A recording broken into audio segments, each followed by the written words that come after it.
A big good morning to all of you from downtown Charlotte for day 2 of ACC Men's Basketball Media Days. Back like we never left.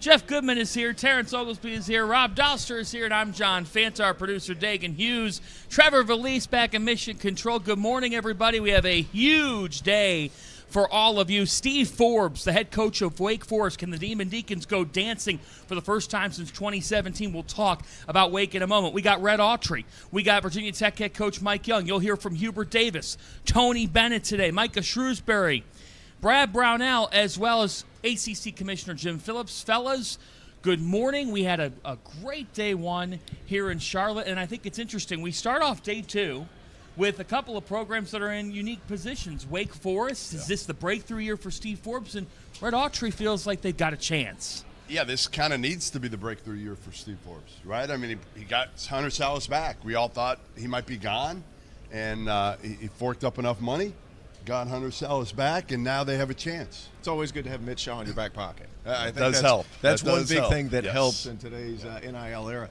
But I'm intrigued because Hunter Salis, it's the first time Steve Forbes has had his best player return. If you think back a few years ago, Alondas Williams comes in for 1 year, is ACC Player of the Year.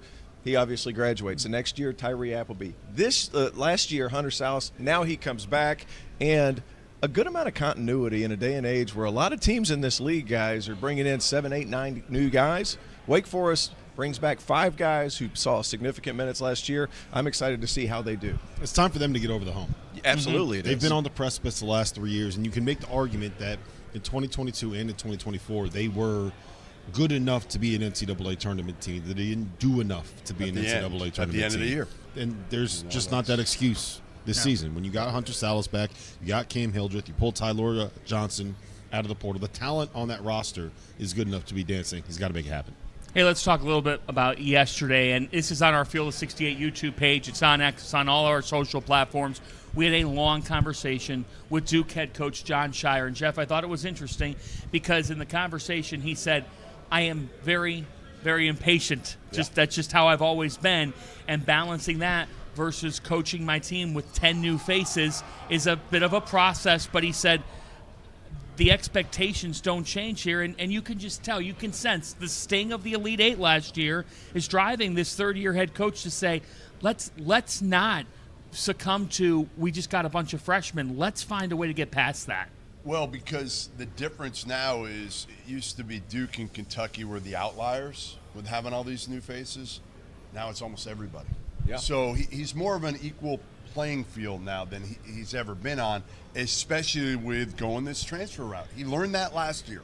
Is this year's freshman class is better than last year's, but you still have these COVID seniors, so there's a gap that we worry about. Like, how many of these freshmen are going to be like high impact guys? Cooper Flagg, I think we can all agree on, is going to be one of those guys. Malawak probably is one of those guys on the defensive end. How many of the other ones, we're saying Konieczny will be that guy. I still want to see it to believe it. And I think he even said that. He was like, hey, he's been great with his Everybody's practice great in habits. practice. Correct. Yeah, it's easy to be optimistic when you haven't laced him up and played against anybody else. But Konieczny, if he's able to space the floor like everybody's talking about, he's been able to do during this preseason, the hype is real, guys. And whenever you have 3 guys in the top 12 of every listed mock draft, I mean, people are going to be talking. We saw this a little bit with Zion a few years ago. I don't think he has that type of impact. And when I say he, I'm talking about Cooper Flagg. Do you mean no impact? As far as strength, brute strength, kind of that off factor. But impact on he's winning. Not going to have that. He's going to have an impact on winning. I just don't think it's going to be as mesmerizing as what Zion was. I think the overall impact is going to be better. One, because he's in better shape than Zion, I think, has ever been.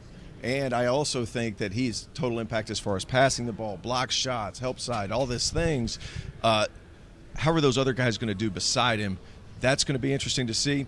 But we asked him yesterday. We asked John yesterday about some of these older players they brought in, elite level role players. That's the biggest thing to me that I love about this roster. Big puzzle piece guy. You guys have heard me say it 1,000 times, but bring in Mason Gillis from Purdue, bringing in Sion James from Tulane, bringing in Malik Brown, elite role player potential for those guys alongside these All-Stars. I think that's some of the biggest things that we're going to notice throughout the first couple of months while these freshmen get their feet up underneath them. That's why I don't think that you're going to have to worry about Konieczny or Common Malawach or any of those other freshmen. They have somebody to look to. Yes. So not only do they have role players that are coming in that are veterans that have been around, like Mason Gillis has played in a national championship game. Cian James is in his 5th year, right?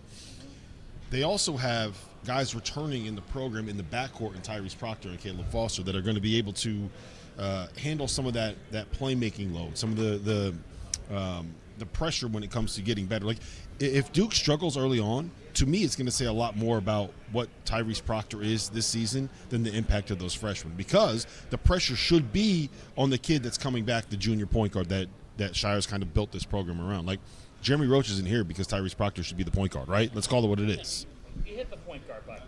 I mean, when you have all these different pieces and parts, and Cooper Flagg is expected to be extraordinary, but guys, the most important element of this team is whether or not they get competent, consistent guard play. Sure. And at the point guard spot, let's face it, there are more questions than answers. So I agree with you, but I will say this. You have a guy at the point forward spot who can alleviate a lot of pressure off of Tyrese Proctor. Mm-hmm. Like you're getting something that most teams are not getting from that spot, and an elite passer. Not a good passer, an elite passer in Cooper Flagg. Yeah, you can vary who brings the ball up the floor. And also, guys, like we talk about their size, their lineup versatility, what they can do on the defensive end of the floor. Shire said we make it to the Final Four if we rebound. Imagine defensive rebounding where Cooper Flagg grabs it off the rim and he ignites the break. Like a grab-and-go rebounder in and of himself. Like all these guys have the potential to really get out and push a break. And then you have these super athletes in Malawach who runs the floor like a deer at 7'2", 9'8" standing reach. The size, the defensive potential, they look scary of the potential what they can do in fast break situations offensively. Yeah, I mean, my biggest thing is still going to be Cooper Flagg is 17.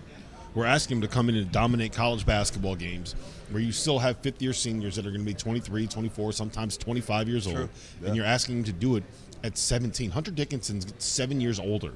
He's going to be 24 this year. He's 7 years older. Man's got a mortgage. Than Cooper Flagg. Like that.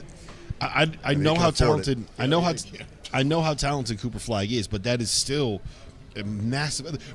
How many reclass freshmen have we seen? Guys that are 17 years old coming in have the level of impact that their hype dictates. Like, name them to me. Tell me who they are. It's not a rich list. No, but we haven't seen too many kids like Cooper Flagg. I mean, that's the only thing I'd say. Again, I'll go back to it. I said it yesterday. His basketball IQ is off the charts.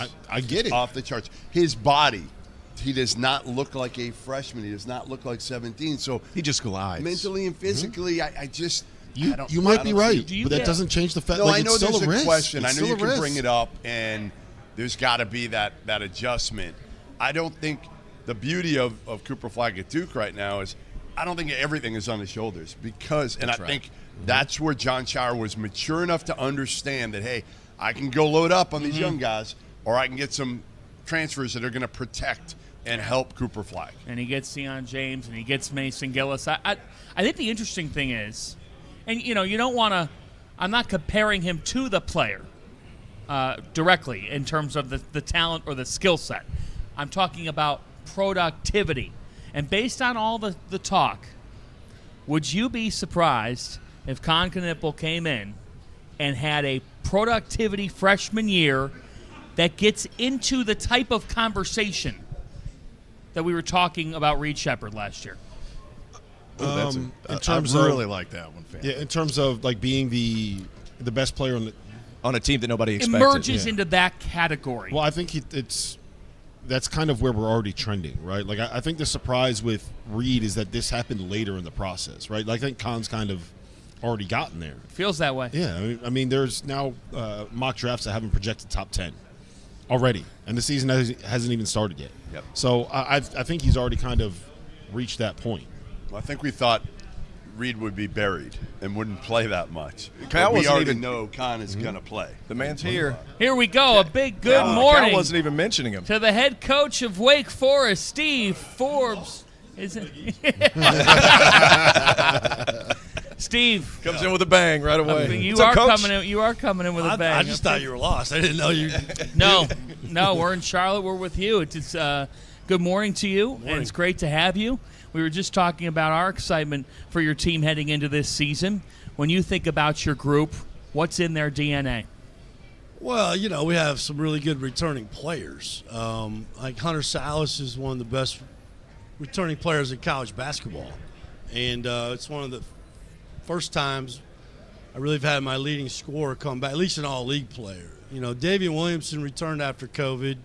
He averaged 12 a game, and he was a really good player for me, but not a stud. Not on the level that Hunter is as a player and as a person. They're both great people. So just to have him back puts us in a different level. And then to have Cameron Hildreth back, who's a 4-year player, which in this day and age, we hope that we see more of those, but who knows. He's already scored over 1,000 points in his career. He's going to be a 3-year starter. He's already averaged double figures in the league for 2 years. And I think he's one of the hardest playing players in college basketball. Yep. He's a little bit unsung, I think, when it comes to when you talk about the best seniors in college basketball. And then Efton Reid, who really truthfully hasn't played a full season since his freshman year at LSU. His sophomore year at Gonzaga, he didn't play a lot. And then last year, he missed 9 games due to finally getting a waiver to play. So this is going to kind of really be his first full year since his freshman year. He's a really good player, one of the best post players in our league. And then, Parker Frederickson has taken the step forward. He's gained 20 pounds. He made 53s as a freshman. He looks really good right now. And then we've picked up, I think, some really good players in the portal. Steve, we've known each other a long time, and I will tell you, I got emotional seeing the photos of your wife at your son's wedding. Yeah. And I know how much you've been through, she's been through, your family's been through over the last year, where you were at a year ago. Oh, yeah. Having to take care of her, and to see that and see her being able to go to his – yeah, he's so Jeff, cool. And I appreciate you saying that, and you've been a great friend and stayed in touch with me through all this. I think about a year ago, me personally, I can't hardly even remember it. It was just happening so fast, and there was so much going on. At this point, I had to have my son Christopher, who got married to Annie, move back in the house because I couldn't take care of her by myself. I thought I could, but I couldn't. And so she's come a long ways since then. She, like you said, we kind of made a goal to walk down the aisle and then dance with them. And not only did she walk down the aisle, she walked down the amphitheater because we were in the mountains of Tennessee, and then she walked back up out. And you made it tough for her, didn't you? Yeah, I mean, I didn't pick the venue; they did. I paid for it, but That's usually how that goes. Another story. I want to know what a wedding costs these days for us. No, you don't. All right. Yeah, I mean, You're going to find out. The last piece now is to drive, and she's lost her independence because she doesn't have her balance yet. So she uses a cane to walk, but she doesn't use a wheelchair much anymore. So, the last piece this year will be regaining her balance, hopefully, so she could drive and, because I'm not home much and my kids are grown, they're gone. So it's like, it's just being home by herself. Now it's kind of a tough thing. Listen, like I said, tell her, obviously, we send her our best, all of us, and can't wait to get down there and hopefully, see her being able to drive and not have to rely on you, because there's nothing worse than having to rely on you. Well, one thing, she did lose the hearing in her right ear, so she can ignore me at a very high level. And I'm like, hey, I'm talking to you. Hey, Coach, I'm glad she's back. By the way, you're shining really bright. Well, today. I was about to say, we're shining. They put me right under the light. You got it down there. You and Greenberg are the king of the chrome domes. Yeah, no kidding. We're all in it together. Back to your team. I think you made a great point. Cam Hildreth, one of the unsung guys, underrated, all this. One of the things that stand out to me is what you guys can do from a versatility perspective in different kinds of games that are being played. Yeah. You have Cam, you can come in, you can play big, you can play slow. A little bit smaller with Tyler Johnson. You can speed it up and play up and down. Right. Was that something you guys made an effort in the transfer portal, just to be able to change the game up whenever you feel I wanted to get longer and more athletic. Sure. And faster. Yep. This is the fastest team I've coached, maybe ever, as a head coach. I had some really athletic, fast teams at East Tennessee State, but Ty Johnson has a different gear. He does. And Hunter. And he's so athletic, and Cam and Juke Harris and Devin Cosby and Parker Frederickson. But really the truth is Omaha Blue and Trayvon Spillers are elite runners. Sure. Elite rim runners, can get out and get easy baskets fast. They're athletic around the basket. And so, I mean, yeah, let's be honest, guys, I didn't have a scholarship on paper in the spring. Right. And then I had 6. Sure. Okay? So, look, the portal giveth, the portal taketh away, but it's, Portal's helped you a lot, though. that's my point. I mean, if you want to leave, fine, but I'm going to do okay. Right. We're going to do okay. And I thought we did a really good job of going out and finding what we needed to do to make our team better. And I felt like that had to be length and athleticism and speed. Yep. And so, again, Trayvon can really run, and he's long and athletic. And Omaha's, he didn't become a McDonald's All-American just like Hunter. Right. He's a good player. Now, he's been set back a little bit with some surgery in late May, but he's starting to get his feet under him. Cosby can really shoot it. I recruited him out of high school, just didn't get him. Yep. Ty's fast. Yeah, that's right. That was going to be my follow-up. He's fast. He looked like an untrained Doberman last year at Louisville. He just didn't know where to go. Yeah, and I mean, a little bit more structure might help him out a lot. He's found that, no question, but he's embraced it. Sure. He's very unselfish. He's not a high-usage guy for himself.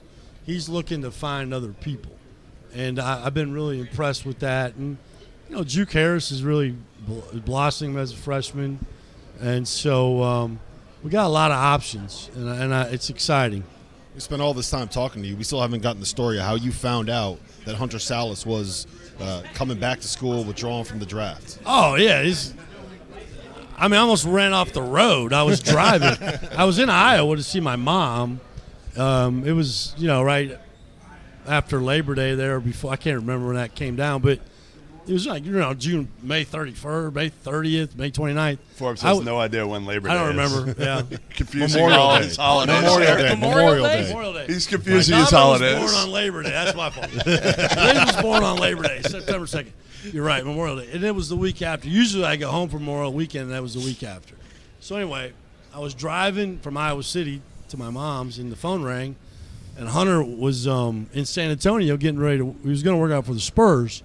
I had never spoke to Hunter about coming back, not one time. Did you just not assume he wasn't going to? No, I didn't do that. I just didn't think that was the right thing to do. Sure. Because the kids have to believe that we have their best interest, which I did. And so I didn't want to talk to him about that and him think, well, you're not doing your job to help me get to where I want to be. So I didn't want to do that. Now, the two days before the decision was made, his dad called me. They initiated, not me. Dad called me and Kevin Bradbury called me, his agent, from Lyft. And so that conversations began. But I never spoke to Hunter. In fact, I was going through the airport with my wife when his agent called me, and I had to get through security and get out of security in Charlotte here to talk to him on that day. He basically said that's what was going to happen. But Hunter called me, and, I swerved off the road, about had a wreck, and maybe cried. I don't know. Probably not. My children were like, Dad, what's wrong? What's wrong? Hunter's coming back. Oh, great. So it was a good feeling. Steve, we know you got other stations to hit, but before we let you go, I wanted to cap by saying this along the lines, when Jeff's talking to you about your wife, the other thing that I think we love this sport. Yeah. And what stands out to us about you is Southwestern Community College, Barton County Community College, Idaho, Louisiana Tech, Illinois State. You got to look at Wiki to do that. Look at where he was 10 years ago. Look where he was 10 years ago, Oh, right? 10 years ago, I didn't have a job. We got fired in Tennessee on my birthday. And it's crazy to think about. Do you think about this? That happened. I went to Northwest Florida Junior College. We went 32-2, went to the national championship, got beat. Went 30-4, went to the national championship, got beat. Went to Wichita State, went 35-1, went 30-4, and 4 years later, at the age of 50, I get my first head Division I job at East Tennessee State, 90 miles from where we got fired, and one of the ADs was at Tennessee when I got the job. We won 130 games in 5 years there, and I get hired at Wake Forest, and John Curry was also an AD at Tennessee. So both jobs I've had were with ADs and Dick Sander, who had actually been at the place where I got fired. So it really comes down to how you treat people. Sure. And have accountability for whatever it is that went wrong. And so, I'm very fortunate to I had great players, and so I appreciate you saying that. And I wouldn't I wouldn't change that for anything. I really don't believe I would be here today had that not happened to me, us at that point. And so I've learned a lot from that. Well, we appreciate you. And I'm on the men's basketball oversight committee. Who would have thought that? Right. I mean, good point. I mean, I was in Indy all week, first Monday and Tuesday, at meetings, and it was awesome, to be in that room. A little weird to be back at the NCAA. It was a little strange. I didn't say anything, but I'm like, okay, I've been there. Last time I was here, But yeah, I mean, it just goes to show you, anything could happen if you just stay with it. And I tell young coaches that all the time. Look, how committed are you to being a head coach? I was 50 when I got my first head Division I job. 50. I was ready, but I didn't blame other people. I didn't cry about when other people got jobs, but I stayed with it. How committed are some of these young guys? Are they going to wait till they're 50? Look at Brian Dutcher. No. Look at Brian Dutcher, right? I mean, Dutch recruited my players when he was at Michigan, at Barton County. He signed my best player. I've seen all these guys come through, but then there's also the guys that want to hit a single and land on third base. They don't work like that. Yep. You got to go around the bases. Coach, we appreciate you. Best of luck this season. I am not lost. You're not. You sure? They don't. Found a home in Charlotte. You found a home? Beautiful city. Did you show him around? It's a lot warmer. You take him around, T.O.? He had a good steak last night. Time to get to Winston-Salem. We're going to bring the food down to Winston-Salem. We got to get him some barbecue now. That's what we need to do. I have no subject matter shows. No problem with that. We'll lay out the red carpet for you, Winston-Salem. Oh, I wouldn't do that. I mean, Rothstein already beat you there, so there we go. Oh! I had to throw that in there. Coach, right? Coach, have a great morning. All right, boy, thank you. Appreciate it. All right. Thanks, man. Steve Forbes brought a 98-mile-per-hour fastball right out of the gates there. Pretty good. And just are we surprised? It down the plate. Yeah, I'll tell you what, he's one of the good guys in this sport, and you just brought it up with his wife, and we were praying and what she's been able to battle through, inspiration. Yeah, I mean, you can't even imagine. I mean, I remember having these calls with him last year. For people who don't know what happened. Yeah, she had a stroke, and obviously it affected her. She's gotten better, but as he said, she's not all the way back. But I remember talking to him last year around this time, and he was saying, like, how am I coaching I don't know how I'm going to coach my team. I got to be home for her. I got to make sure she's okay. So you wonder, too, how much that affected his ability to coach his team a year ago, Here we go. We got Red Autry here, the second-year head coach of the Syracuse Orange, joining us now on set. Red, it's great to have you. A big good morning to you. The Orange in the house. I see a big smile. How excited are you for year two? I'm excited, man. I'm, to be here, to get ready for year two. Every year you got to be thankful as a coach, right? Mm-hmm. To be able to get ready for an exciting season. Love the team, love what we're doing. Obviously, we haven't played a game yet, but everything looks good so far. What's the biggest difference, Red, in this year's team? Obviously, Judah's gone. We know that. But it looks like on paper, and everything for us is on paper at this point until we see it, right? Right. But it looks like there's more balance. There's probably more depth, overall talent. Yes? Yes, I 100%. I think we are a more balanced team. I think we've been able to add more shooters. I think we've been able to get an inside presence. We've gotten bigger inside, and obviously, I think the biggest thing is being able to have a point guard that is looking to get people, involved. Again, it's all types of different point guards in today's game, but I think this year, being able to have the addition of Jaquan Carlos will be huge for our program. I looked after doing the Louisville game last year. I saw some of the other guys play really well. One of my favorite players coming back this year is Chris Bell. I think he's one of the I think he's the best pure shooter in this conference, and just the ability to do it off the move, the length to see over the top. He plays with great balance. What have we seen from him this summer? I think he's one of the guys that we aren't talking enough about. Yeah, the one thing about Chris has done a great job this summer of kind of rounding his game out. Mm-hmm. We've really talked about not only shooting, but being able to, move without the ball, cut, get rim twos. He's gotten stronger. He's really made a conscious effort of getting stronger and being comfortable with the ball, the way we want to play. We want to play fast, and he has to have the ability to get an outlet and push it up and make a decision. So we've worked with him a lot on those things this year, just kind of really round out his game. And it's funny, we track a lot, and, he finished the summer, again, I don't know how, but he shot 82% from three in movements. He's gotten those better. are real numbers? Yeah, real numbers. Man. So again, not a lot of shots, but when he got those looks, he knocked them down. So I think he's increased his consistency, but overall, he's done a good job of rounding out his game.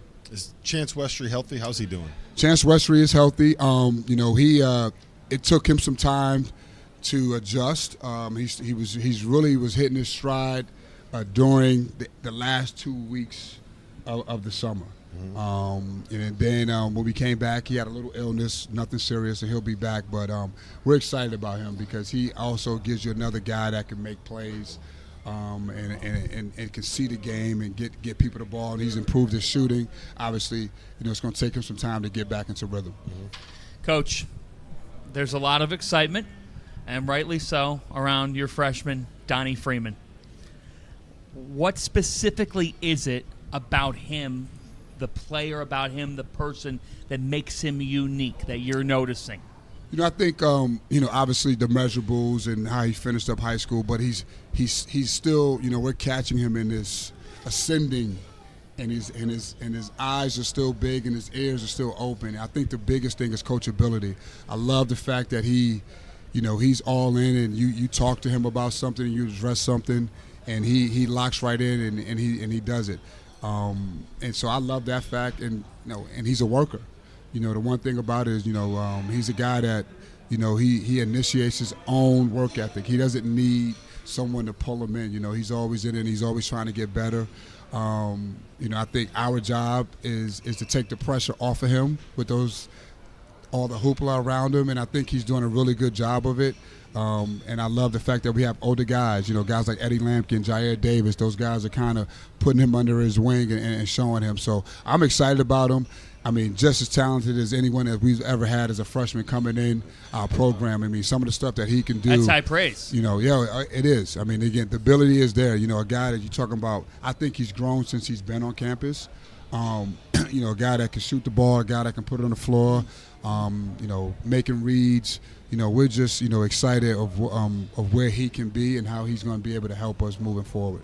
All right, how many practices was Boeheim at last year? That's what I want to know. How many did he show up at? Listen, he was at every practice. The question is, how long did he stay? I know those guys, they don't really want to be there anymore. I remember talking to Jay Wright, and Jay Wright's like, I go to a Villanova practice, and after 5 minutes, I want to leave, but I can't. I feel like the obligation. He waits to the water break. Exactly. That's right. Then he tries to sneak out. Right? He waits to the water break. No, he comes. He comes pretty frequently, which is expected, and I love him. I love when he comes. This year, he's starting to slow down a little bit more, but he's still popular. Yeah, as it gets further and further away, I think they don't feel, I mean, again, my guess is, Julie probably wants to, get him away a little bit too, right? Enjoy life after retirement. Yeah, I tell him that too, but this is his life. He's been doing it for so long, and again, I love him being there, and he doesn't give me advice until 2 days later. And, it's probably good. Is that the rule? The emotion's gone. Hey, is that the rule? No. He'll come in and he'll say, "I was watching the other day," and I think, but not a lot though. Give me the funniest story, if there was one last year, with interactions with you and him. So, coach is a coach, no matter what, and we honored Coach. Jim Boeheim Day, and we had played Notre Dame, and we jumped out to a big lead, and they came back and fought back. That was that stretch where they had, they kind of had it going. They were playing great, and tooth and nail game going back and forth, and so at the end of the game we honor them, and I'm holding his jersey up, and I'm giving a plaque. I'm giving it to him. And as I'm giving it to him, they're talking about it. He's talking about the game. And I'm like, hot mic. No way. No, come on. Yeah. Take the flag. Take the flag. Come on, let's go. So I'm like, oh my God. Obviously, when coaches, coach talking. Like, I'm like, So I know, good. coach. Yeah, that was probably the last one that really. There'll be more. Oh, Red, my there'll God. be more. Trust me. I was laughing and sweating at the same time. Like, oh my God. I'm sorry. Like, what's he saying? Right. I mean, again, I was frustrated as well too, but I was like, all right. Hey, go. After being an assistant for a long time, last year one, what's the biggest takeaway from year one? Because everybody talks about your first year as a head coach and all the responsibility that's thrust upon you. What was the biggest takeaway for you after year one, really? I think conviction in my whys. I think every coach, every person, we all have our whys of why we do something, right? Sure. And for me, it was really more conviction of my whys of, all the way up from basketball related situations, even down to my program. Sure. All of just the conviction of whys, of why I want to do something or why I chose to do this. I think that really probably resonated with me more. And some of my whys kind of went down, on my chart. Some of the things wasn't as important as I thought they were, right? And some went way up to the top. So again, we, as a coach, I'm always listening and trying to learn and trying to get better, from greats. We got great coaches in our game, and I think as me being a young coach, I try to learn from them, and you hear people say stuff over and over again, and a lot of that stuff started making sense. You listen to the obviously Jay Wright, Coach Boeheim, the Batinos, they say stuff. If you follow them, Tony Bennett, they say stuff, and you're like, ah. But then, for me, after that first year, a lot of those things started to say, oh, I get that now. I understand that a little bit more now. How much GW basketball are you going to watch this year? A ton, every game. I'm part of Coach Caputo's staff. For people that are watching, his son plays sophomore at GW this year, right? Going into sophomore year, yeah. How do you critique him after games? Like, do you call him after games, or is that something where it's like you got to give him a little time to cool off? You got to be dad more than coach. Yeah.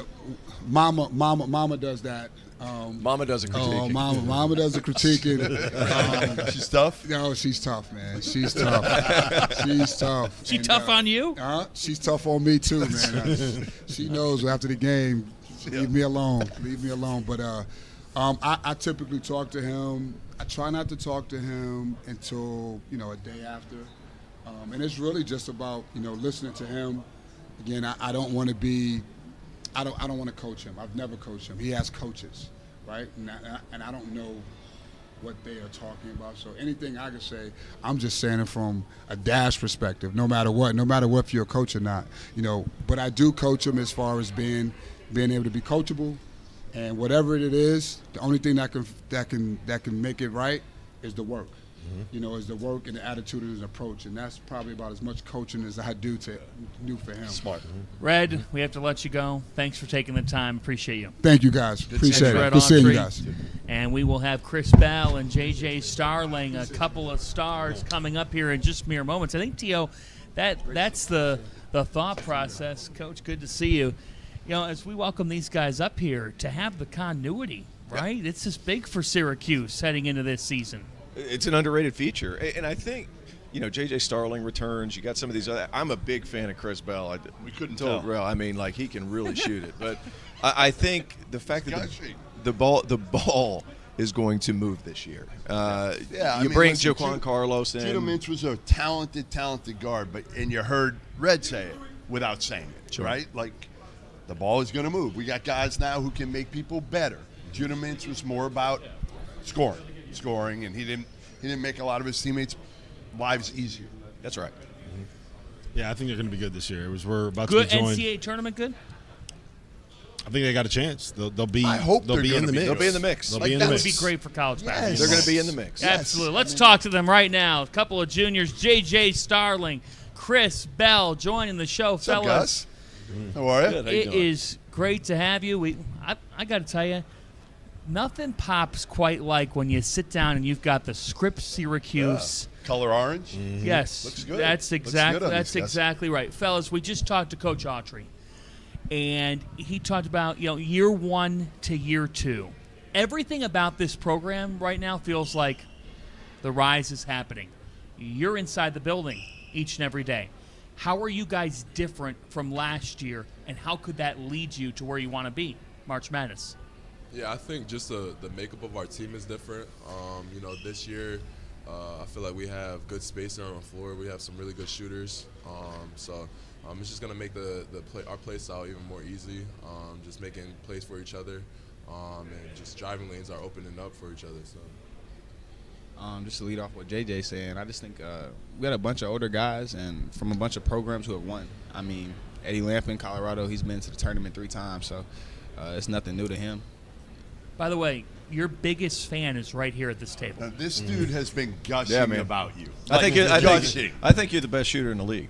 I am. I think you. Best shooter in the country. I think you're the best. I mean, if you're the best shooter in ACC, you got to be up there. So that's true. I did your all's Louisville game last year. I love the way you play with so much balance and all that. I'm just going to skip you, Jeff. That's good. You can skip it. Jaquan Carlos, for both of you guys. I mean, he averaged 6.5 assists a game. Ball didn't pop that much last year. Let's be honest. Judah would, dribble the air out of the ball. I think the ball's going to move more this year. You're going to have more driving lanes. You're going to be more open because he can put pressure on the rim. How has Carlos kind of changed the dynamic of what you guys do offensively? In the summer, anyway. Yeah. As you said, he's a really good playmaker, facilitator. And that's what he showed at his old school. But at the same time, he can get a bucket. He can score. Sure. So, he's going to play a big role for us, just as far as his abilities on the court. And like you said, he can pass to anybody on the court and make plays. So. Yeah. I mean, JC, obviously, I think he averaged, 6 assists, 7 assists last year. Mm-hmm. So, pass first type of guy. And he always leads that way. When it comes to working with his team or, getting his team back in shape, everybody's always involved. Like when you watch his teams play in practice, everybody's involved. It's not just one person scoring. I feel like the country and this league needs Syracuse to be good again, like really good. You guys feel that a little bit too on campus? Like, last year, you guys haven't been there that long, but still, like, you got to get this thing back. Like, the Syracuse brand means so much to college basketball. And if you guys can get it back, man, I don't know. There's just something about it. Yeah. You feel that? Yeah. That's what we're striving for. Because at the end of the day, that's what we know we're capable of, especially with this year's team, the leadership that we have, the experience that we have, and just everybody buying into the winning mindset. So that's hopefully that we keep trending into that direction. We had a good year last year where we had 20 wins, but we're not satisfied. We feel like we can do more, and at the end of the day, we had 20 wins, but we didn't make the tournament. So if you get it going, the Dome, there's no better place to play. Exactly. I mean, again, nothing holds more, right? And they all show up when you get it going. Right. It's the best. One of the best home courts advantage in the country. Right. It is. I mean, I've been there for the last 3 years, so obviously trying to get back to the tournament is our main goal. And I think we came a little bit short of that, just not getting a couple of those easy wins. I wouldn't say easy, but just a couple of more wins that we needed last year. But I definitely feel it. It's my 3rd year here, and I know what being in the orange means to everybody in Syracuse, so definitely want to get back to the tournament and keep winning. What have you guys seen from Donnie Freeman so far in the summer and the fall? Monster. Go ahead. I would just say he's a monster. Definitely 6'10", monster. It's going to be hard to deal with him just because of how athletic he is. And I think a lot of people don't know is he can actually put the ball on the floor. For us, he'll rebound, push it, he'll make a play. So I think that's what a lot of people are going to be interested in seeing is watching him really play basketball. He's raw talent. Right. Who's he like? Give me a comparison to an NBA player for him, if you got one, either of you. How do I want to put this without being disrespectful to the NBA player? Because I know this NBA player. I would say he plays if I want to put a college player. I want to say how athletic he is. I want to say Blake Griffin. Really? That's who I really old school say. Blake Griffin. Old school Blake Griffin in Oklahoma. Hit your head on the backboard, Blake Griffin. Jumping off the trampoline. Yeah, but then if you progress, he can put it on the floor too. So that's why I want to lean a little bit more from that for sure. Hey, you know who? When I asked Mike Bray about you a couple of years ago, he actually compared you to my favorite basketball player ever of all time. None of these guys will ever have heard of him. You probably even heard this name. It was Andrew Toney. You ever hear him compare you to him? No, I never. Andrew Toney. Did you ever hear of Andrew Toney? I've heard the name before. Andrew Toney, I'm telling you, if he'd stayed healthy, he would have been a Hall of Famer. Played for the Sixers. Okay. Charles Barkley said he was the best player he ever played with. He was that good. He had ankle injuries, but he was so explosive. First step, ridiculous. Some of those same things you have in your game. What's the biggest thing that we're going to see out of you this year that maybe we didn't last year? Definitely a ramp up on the explosiveness, as you said, and just my shooting. That's all I've been doing, this summer, this off season. Just being in the gym, getting extra shots up, making sure everything feels right, and then also defensively, just using my athleticism and my length. I have a 6'9", 6'10" wingspan. I'm like 6'4", so being able to guard, multiple perimeter guys, and just keeping the ball in front of me. So I'm definitely going to be looking forward to that. How fast can you guys play in transition? Because yeah. you grab one, and there's not many people that can grab a rebound or get an outlet pass, and you're down the floor so fast. Yeah. I mean, that's a part that you take pride in. With guys that are willing to release the ball this year, that's going to be an added element to Syracuse, I'm assuming. Yeah, for sure. That's how Coach Reid wants us to play. He wants us to play fast. Even if the opposing team scores, we're getting the ball out and we're pushing it. He doesn't want to call plays. Our best offense is transition and getting open look for each other. So, I got to ask Chris Bell this question. What's the difference between your first practice under Jim Boeheim and your first practice under Red Autry? I would say the difference is the coaching is a little different, right? So Coach B is kind of like an old style coach. So you come in, you do your drills, and then a lot of him conditioning is playing. So you play 5-on-5. Like, that's how our practices work. We worked in zone, like we practice that way. We play 5-on-5 full court for 45 minutes to an hour most of the time. Have you had to recalibrate the brain from the 2-3 zone book? No chance. I still have that locked in. That never leaves you. That's always. It's a part of Syracuse basketball. I think it's going to be around forever anyways. But and then when it comes to Coach Reid, I would just say it's more, we got drills, and then we play man-to-man as well. And then we also run faster on the offensive end.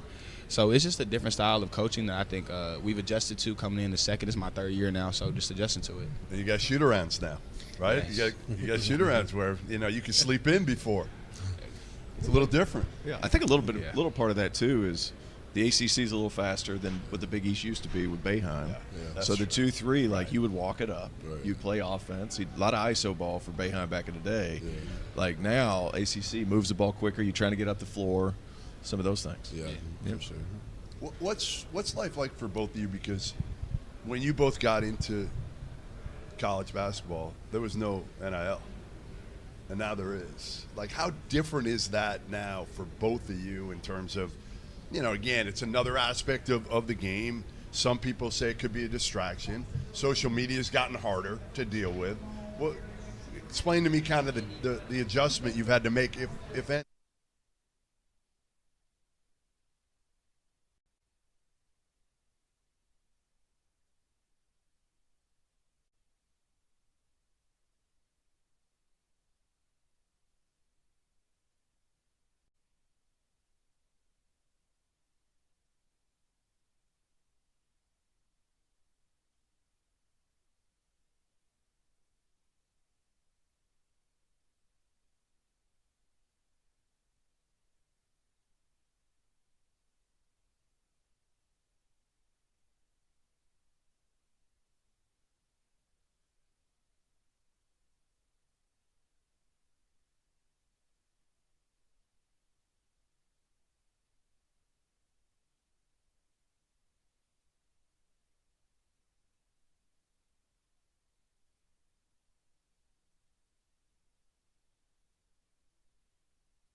Program to the national map, and that would be special if we're saying, guys like Chris Bell, J.J. Starling, they've gotten the program back to the tournament and have this program going in that direction. How much is that on your minds every day?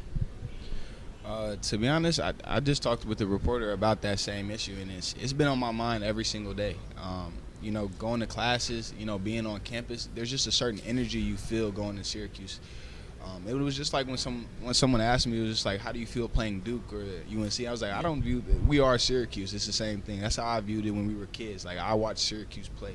Last time I remember, Coach B is one of the top winning coaches in college basketball. So it's just realizing who we are and getting back to what we do best, and that's winning games. I mean, the great thing is, like, it's the only game in town. I mean, that's the cool part of it, right? Huge school, the only game in town. Everyone knows who you guys are. There's that pressure. It's a great place. Right? I mean, like, you like that pressure? I mean, you have it this year. Everybody – I think we all feel like, hey, this is the year to get back. Like, this is the year to get back to the tournament and be a program that we're watching every game, you know? Yeah. I feel like there's not any pressure because at the end of the day, we're buying into what we have on the court and what we see in each other, rather than listening to outside noise. Because at the end of the day, we want to win games. That's going to make everybody look better. And at the end of the day, it's fun to win. So, we're working Fun's hard. Yeah, we're working hard, putting our best foot forward.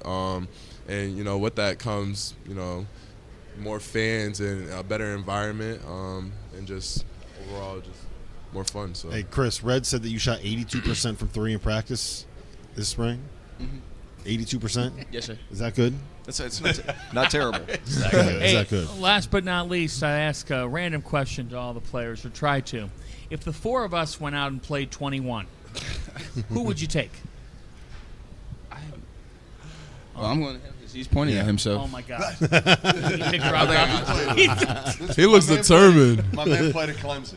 Yeah, he looks determined. Come on He's now. a hell of a shooter. That's just a ridiculous question all the way up. He looked disrespected. It's just a wild thing. He might not. Hey, next game you guys have that I call, I'm out there. All right. Fellas, I've seen your shoot around. I'm in the mix. All right. he might not have hair, but he got game. You got Thanks, guys. He's you. also Thanks, the fellas. president of the Chris Bell fan club. That's right. Yes, he is. Yeah, Terrence. Yeah, I can't believe that. He I said shot he said that you're his 86% favorite I player know, in the and you country. did- You just picked me to win. Right. Because you were pointing I like at yourself. Well, You you sold have it. you You have sold beaten it. him in Papa Shot. Yes, I have. I'm 3-1 in shooting contests against him. 86%. Right. 86% in the offseason. Thanks, fellas. Thanks, Good luck fellas. this year. Appreciate it. JJ Starling, Chris Bell. We will have Virginia Tech head coach Mike Young on in a few moments. ACC Commissioner Jim Phillips. Then at 10:30 a.m., Hubert Davis, the head coach of North Carolina, will stop by and join us as the Tar Heels enter what I would categorize, and I think you're in a similar vein of like it's a very curious year for North Carolina. What's going to happen? I don't think anybody has a great feel. I can't wait to talk to Hubert and find out kind of what his feel is on this team, especially up front. Where, let's face it, they didn't get a big time transfer, right? They didn't get a big time transfer, so we kind of want to see what that looks like with Ben Allen Lubin and Jalen Washington. And I'm just most intrigued by the perceived lack of size. I mean, North Carolina lack of size is still. They still got some pretty big guys in the front court. It wasn't planned in the show format for them to walk right by if you were talking about them, but see, you're an honest man. Set him up for failure. No, you don't say it to his face.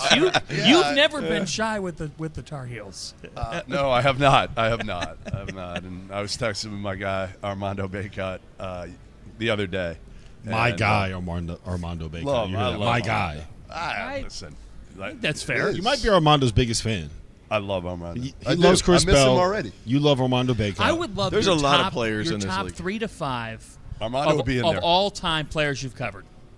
I mean, who Robbie wouldn't Hummel's be in number there one. would be Hummel. Hummel would not make the list. I know Hummel's people number one. think he would be on the list. He's 1A. George Niang, Baycott, Doug McDermott, maybe. Doug McDermott was great. And just to see Doug's rot, I think that was part of it with Doug too, was how he came in. Nobody thought he was going to be what he ended up being. Armando, though, I miss him already. I will say that. I miss him because he was, like we see it. I know. The Coleman Hawkins, the Hunter Dickinsons, guys that have personalities. We've seen a lot of them here over the last day and a half. And Rob and I have seen a lot of them this week. And I'll tell you what, the offseason can be a little bit, I don't know what the right word to describe it, but, frustrating to some degree because Tiring? you've got tired. Yeah, definitely tiring. but because of all the movement, right? All the roster movement and the portal and all that. But when you get to media day, I think you realize, like, these kids are still these kids. That's a great point. You know? Mm-hmm. Yeah, You're they're right. making money You're right. now, and good for them. Good for them if the market bears that. Go get as much as you can, because all of us would try to do the same damn thing. Mm-hmm. But you talk to them and you realize, like, okay, once the games kind of start here, practices, games, not a whole lot has changed. No, most of the Coach your dudes, man. Yeah. Pay them, get them, coach It's the them. best time It's the of same. year. yeah, like Coach when your it comes dudes. to Enough of the way complaining that- and belly aching. Coach your dudes. The way that you got to kind of view it is that when you are bringing these players in, they're still just kids, right? Like, it might be maybe the checks are a little bit bigger. You're a maybe kid the cars are a until little you bit either different. have a kid or you're 30. Yeah. Like, that's how I feel. You're a still kid you're a until- kid. You either have a kid or you're 30. I don't know. My kid, when she turns 30, she's still going to be a kid. Well, She's probably still going to be What living will you with be? you guys. gonna be living in Hopefully not. Actually, What the will you truth be is- when she turns truth- 30? Yeah, Well, probably I don't know. sleeping on her I'll couch. be That's what's dead. going to happen. He's still homeless. You might not have a house by then. Yeah, but you're hunting. You're hunting. If You're I have out. to do like 4 straight days with Doster over and over and over, yeah, I'm retiring. I'm gonna pull a Woj. I'm gonna retire. I don't believe you.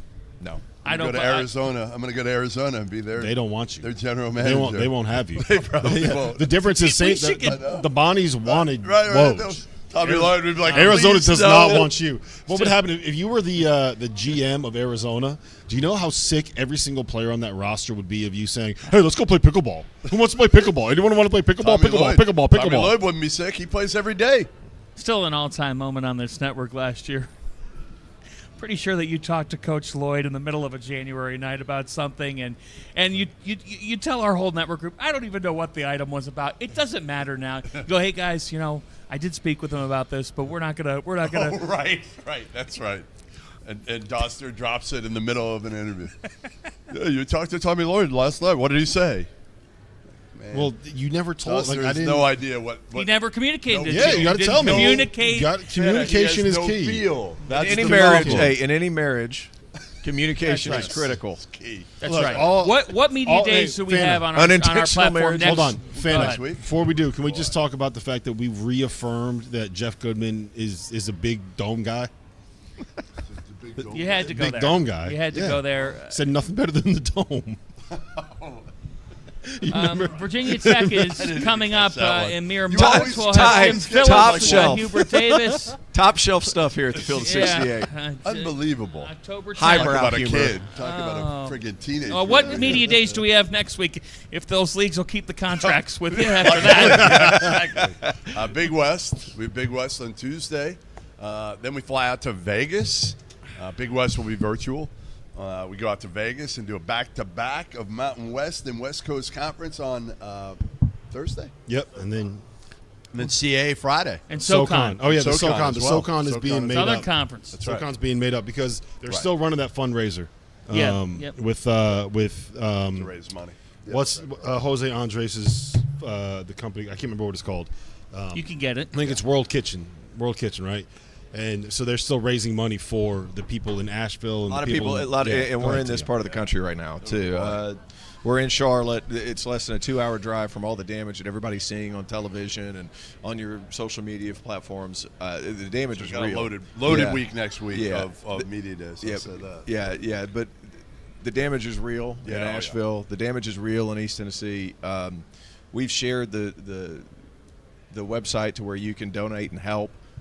Anything would be appreciated because people. We talked to Randolph Childress, whose wife is working on the scene. There's some real things happening, and all the help, any help And now in that Florida- we can get now is in Florida, serious. And that's why Miami didn't make ACC Media Day here Right. because of Right. everything going down in Florida. Donnie Jones, head coach at Stetson, is with his family right now in Charleston.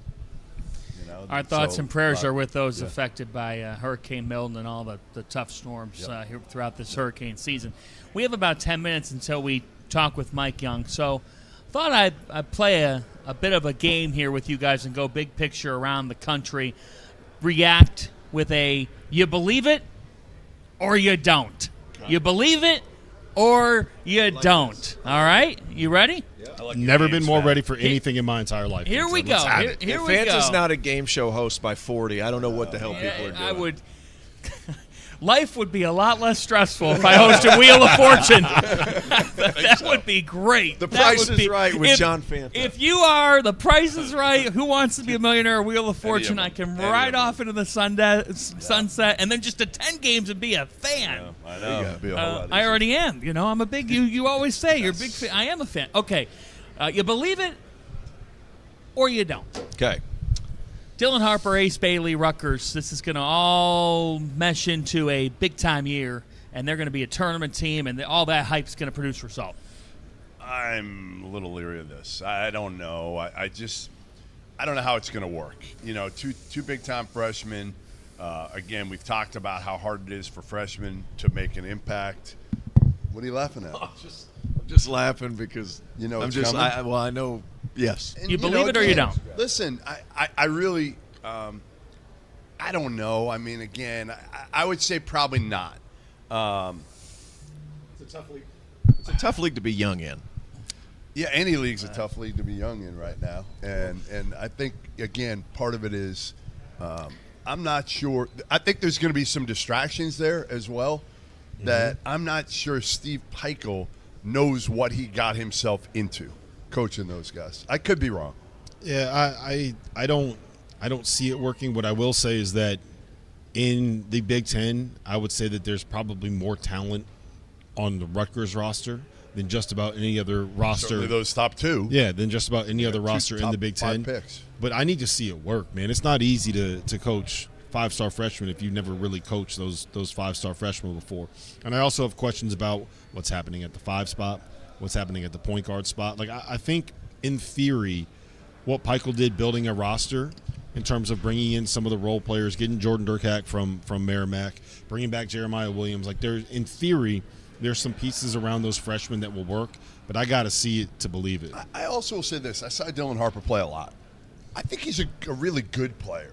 I don't know if he's a guy that, to me, like, jumps off the page. I agree with you. However, he's a guy that doesn't jump off the page and he ends the game with 20 points, 5 he's boards, mature. 6 assists. He's It's like- actually a mature but that's his game. I He's kind of actually think that understand his it's not adjustment- huge. Yeah. The hard part for Pikiell, you alluded to this. The hard part for Pikiell guys is the fact that no matter how this team does, both of those guys are going in the lottery. Yeah. No matter how this team does, both of those guys are going in the lottery. So, as a result, how are you going to be able to coach those guys hard along with some of those other players? It's going to be interesting to see. I hope we see Ace Bailey and Dylan Harper play the entire season at Rutgers. I hope so too. And I would just say this, and it won't take you long to figure it out, but I happen to have gone to another school in New Jersey for my college education, and you learned the rule very quickly that one coach in particular learned at the time. You can't have different sets of rules for your players. Pikiell will try not to, but I think it's It's going to be very hard. difficult. It's not, for him. and it's he's not- never like yeah. Rob said, or, you know, it's very hard when you're a ball coach like Pikiell is, and a great ball coach, but you haven't ever coached this type of level talent, and I think it's much harder now than it's ever been because of NIL, because of all the other distractions. You believe it or you don't. Jeremy Roach will flourish, and Baylor will be a team that can get to the Final Four. I believe it. I think Jeremy Roach is a very, very good point guard, and I think he's going to a situation where he needs to be a very, very good point guard, but he doesn't have to be a guy that gets you 17 or 18 a night. I think VJ Edgecombe's going to step in and be a really big scorer for them. I like the pieces that they have there. I think Norchad Omier takes a lot of pressure off everybody just because all of a sudden you got someone. He's the strongest human on the planet. Yeah, you got someone you can throw the ball to in the post. You got a guy that's going to go up and get all of your misses. You saw him Should've seen practice. taking the ball off the glass and going with it. Like Yeah, they're going to allow him to do it. I don't know how it's going to go. He's but a monster. imagine, you know, watching him with the ball in his hands just coming at you. He's scary. Oh, yeah. He's terrifying. Yeah, he is. I think the pieces at Baylor fit really well. And I've heard from multiple people Like VJ Edgecombe's the number 1 pick in the draft in any other year. Like he had that big of a summer playing for the Bahamian national team, got significant minutes for that Bahamian national team filled with NBA players. He's the real deal. He's the real deal. Here's my question. So when Scott Drew has his best teams, you look at the teams from 2020 through 2022, there were 3 straight years where they were ranked number 1 in the country. In 2020, they were one of the best offensive teams and best defensive teams in college basketball. When they won the championship, if they didn't have that weird thing after everyone sat out with COVID, remember, in the middle of the year, they would have been like a top 3 offense and top 3 defense in college basketball. 2022, it was the same thing. The last couple of years, they've been elite offensively, and the defense wasn't there. They have to guard if they want to be able to win. You believe it or you don't. Fun game. Well, we're waiting on. I think we might have another moment before we get Mike Young. Maybe he's using the restroom. Then we'll get him. You believe it or you don't. Quickly. Caleb Love in Arizona will remain a top 15 team in college hoops. Yeah, I believe it. I mean, again, listen, I've said it over and over. I think the beauty of Caleb Love is, he produces on most nights, and he's gotten better in a lot of areas. But on the flip side, I will say, if you rely on Caleb Love, you can get to the Sweet 16, but I don't know if he can be consistent enough to put together. And if you're relying on a guy like that, or you could just miss the tournament. Yeah, I don't think they will. Oh God, their track record's been insane. Right. Yeah, right. But I'm talking strictly about Caleb Love. Yeah. You can either get to the Sweet 16 or you could just miss the tournament. Yeah, I think they got enough. KJ Lewis. They got enough around him now. Jayton Bradley had a really good ending to the season last year. Crevis is going to step forward. Listen, I'd be shocked. I know that league obviously can eat you up. That's going to be the difference, guys. That's the difference for Arizona is they had nights where they could play their C game and still win last year. Yep. A lot harder to do that this year.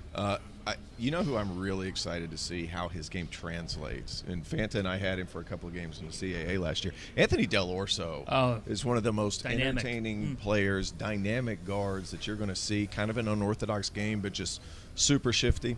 How that goes to the Big 12 is going to be interesting to me.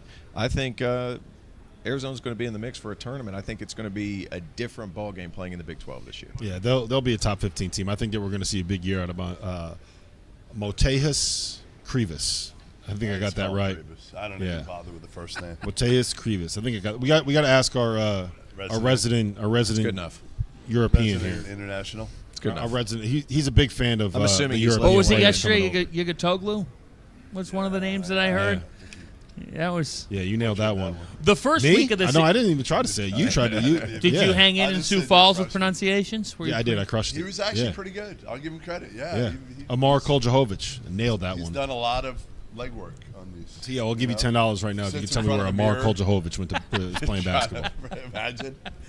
No, I don't imagine because I think it's actually true. Right. I could see you practicing and all right. I sit in front of the mirror every morning and just say Amar Koljahovic. Yeah. Get ready to go. Mateus Crevis. You guys have seen Anchorman whenever Will Ferrell's like, ow, now, brown cow. That's Doster in the mirror every morning before we do shows. Let's bring him on here. We've got Mike Young coming up. We got ACC Commissioner Jim Phillips. We got Hubert Davis, and now he has to put up with us. I mean, I don't wish this upon anybody here at 10:01. Mike Young. Wherever you want. Field 68, you guys do a good job. Thank you, Mike. Coach. Thank you, Mike. How are you? How's your bathroom break? Jeff. Good? Need a I bathroom know you're getting break. older. Come on, you're getting man. older. Jeff, You got to hit that Jeff. bathroom. What's the old saying? Don't walk by a restroom when you hit 60. Here I am. How you guys? Mike, how we doing? Mike, we're doing well, and I think I speak for all four of us that say whenever we do get a chance to have an encounter with you, brings a smile to our faces. It's good. Well, I've had quite a few encounters with a lot of you, and enjoyable encounters. Sometimes a little too enjoyable. But always good to see you. Good to be with you. I want to know, my first question, Ben Burnham is, he's behind us, one of my favorite kids of all time. Charleston resident. I'm pissed at him he left, first of all. I'm in Charleston now. I ask him most every day, compare Charleston and Blacksburg, a lot of comparisons. Water, great restaurants. They're exactly the same. They're exactly the same. And he confirms that. Hey, Coach, it reminds me more of Charleston. Every day I say, hey, kid, wait till January. He is hey, listen, Ben Burnham. How could you describe Ben Burnham? In one word. One word. Yeah, He is tough. He is a tough. He's a tough hombre. Yeah, he is. He's not afraid to, he's not afraid to flatten your nose. I admire him. I liked him coming out of high school. Played for a very good friend of mine, Joe Badgett, down here in Charlotte. Had a lot to do with us losing to the College of Charleston in an exempt tournament down there in 22-23. So when he made the decision to leave, we pursued him. He's done really well, Jeff. I'm proud of him. I'm glad he's in a Hokie uniform. Yeah. Good Mike, kid. year 6 for you at the helm. Yeah. What is the state of Virginia Tech Hokies basketball, and what do you think about this team?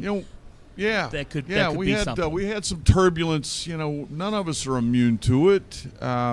Just where we are as an industry, I hope I don't have to go through it again. We've always retained our core, even through this madness, and I've been proud of that for a variety of reasons. We lost a couple that I hated to lose, but that is their choice. And I think we have done a really good job. Our staff's done a really good job of steadying the ship. And I'm excited about this team.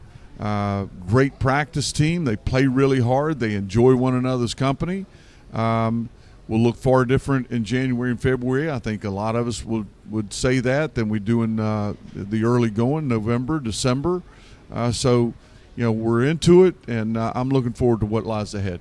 Fit is so important in today's college game. It is. Couture's gone. I feel like he was at Virginia Tech for 7, 8, 9, 10 years. I wish he was there for 13. Had a couple more years. Love coaching him. Yeah, Jaden Shute. Highly touted kid. what? Goes to Duke. That didn't really fit what they do. I feel like he could really fit what you guys do. He is a good basketball player. He played for a dear friend of mine, Mike Mullins, with the Illinois Wolves, who's a heck of a coach and one of a handful of AU teams I enjoy watching play. We had no chance of getting him coming out of high school. We recruited 2 kids on his AAU team.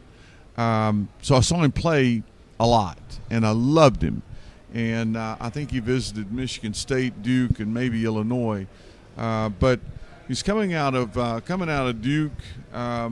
He had great experience there. He wanted to play more.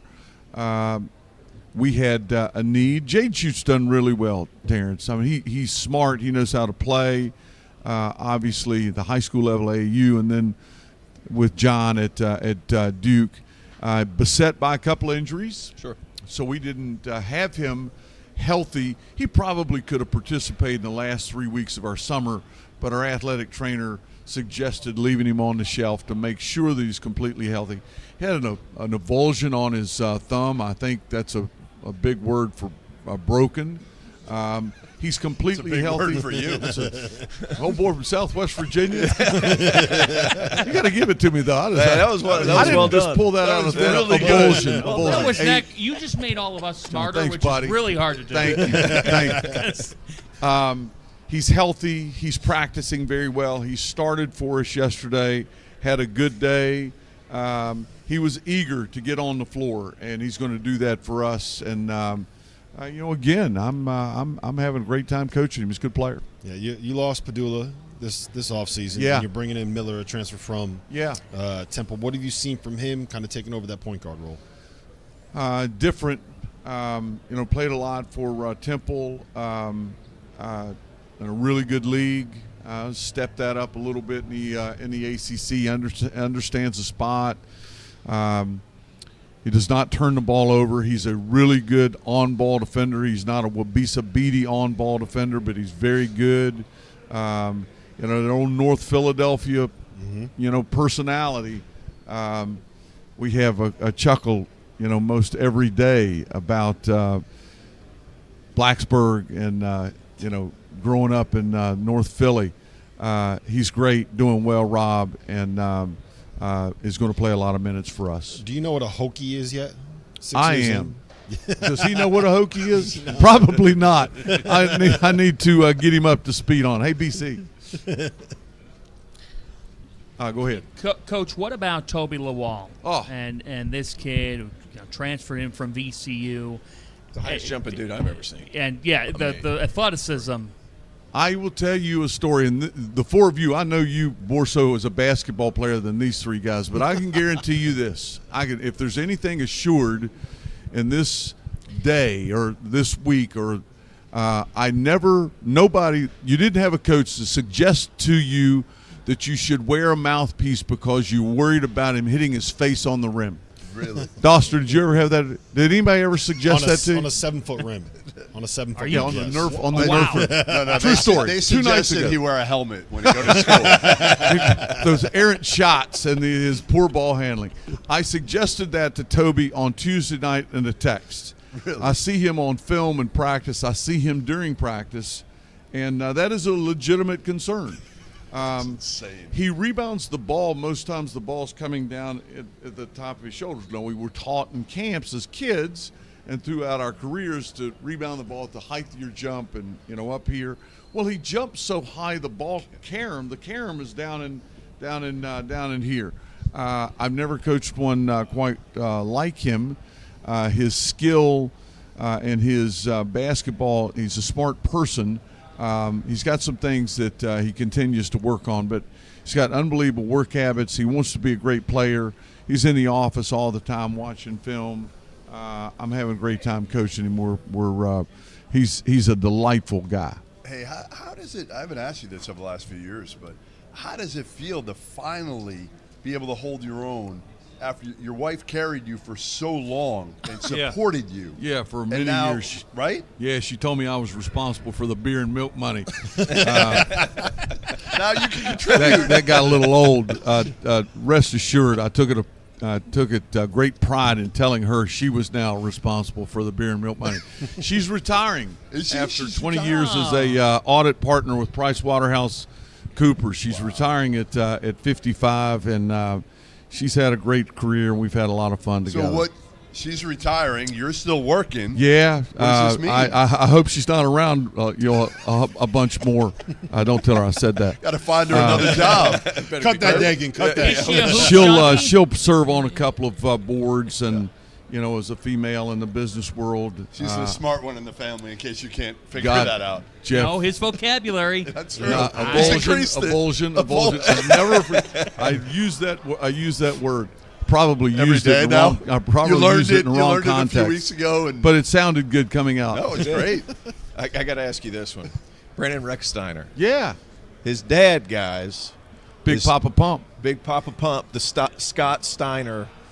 Have you learned the intricacies of the Steiner recliner? The move. No. He hasn't come up there One and of my taught you. most You need to prized talk possessions. to Brandon. Yeah.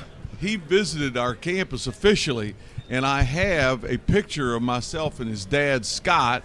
Famous WW. Yes. Yeah, Scott And Steiner, we're both yes. making the W sign or something.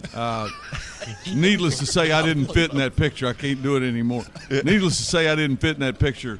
But he's a great man, and he's a really, really a good fellow. I've enjoyed getting to know him and his wife, Christy. When you're watching the tournament last year, Yeah. what are you thinking as Clemson, NC State are doing what they did because you know them better than everybody else did? We've had this argument. I remember vividly 4 years ago when North Carolina and Duke advanced to the Final Four and competed against each other in the semifinal. I think it speaks to the quality of our league. All right, Coach, I've been battling. I've been battling for 2 years, baby. Thank you, Terrence. I've been battling. Thank you. ACC guy. Keep pounding the drum. I'm The old doing it. Clemson Tiger It's here. right there, the premier conference in college basketball. The There it premier is. conference There in it college is. basketball. It is the premier conference in college basketball, in my humble opinion. And I'll argue till, all day about that point. To see Kevin take the Wolfpack and find their groove, and we're a shot away. I can still see the O'Donnell kid, the ball going around and round and round, knocking off Virginia to advance, and coming out much like we did, in 21-22 when we had to have a last-second shot to advance past Clemson, who had beaten us a week earlier, and then knocking off Notre Dame, North Carolina, and Duke. To see Kevin's team do that was a lot of fun, and to see their run through the NCAA tournament to advance to the Final Four. A great admiration for Brad's team. We were fortunate to have them at home last year, and we knocked them off. They didn't play very well. To see they were terrific. P.J. Hall and Ian Schieffelin, great guard play. Gerard had a good year for them. Chase Hunter's a heck of a player. To see them get to the Elite Eight, they had beaten Alabama, and I watched that game with great interest. To have such, admire Brad so much. To see all that take place was a lot of fun. Great for the ACC. Before we let you go, we just want to make you aware that you are the opening act here. Like you were on the stage here to perform before the ACC Commissioner Jim Phillips. Well, he's got big shoes to fill here. That's right. I mean, let's see what words he can drop. He'll be a lot better than mine. He got better vocabulary. He's a great man. Has done great things for our league. What a time in college athletics to be a conference commissioner. Oh, absolutely. And all the balls he has in the air. He's handled it quite well. A great man, and the ACC's lucky to have Jim Phillips as their conference commissioner. Go get some popcorn and I'm out of here. I'm going to get something stronger than that. Thanks, fellas. Good to see all of you. Mike Young. Pleasure, Thank fellas. you. Enjoy your work. Have you Thanks, as guys. well. That's the head coach of Virginia Tech Hokies, entering his 6th season at the helm, Mike Young. And we transition from Coach Young to the commissioner of the Atlantic Coast Conference. Jim Phillips is about to join us here. We're at ACC Men's Basketball Media Days, proud to partner with this conference, which has tremendous brands, which has awesome coaches. And we've heard the last 2 days from guys and a couple of new coaches to this league that are quite fun to talk to as well. Yeah, I mean, listen, again, you've got a little bit of everybody. I think, but yep, you're getting bumped for the commissioner.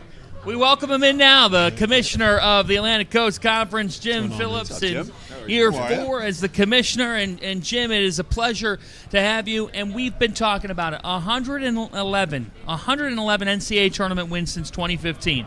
9 Final Fours. The last 3 seasons, you've been there at college basketball's biggest stage. And it just feels like the momentum is in place right now in this league for more to come. What's your mindset on ACC men's basketball right now?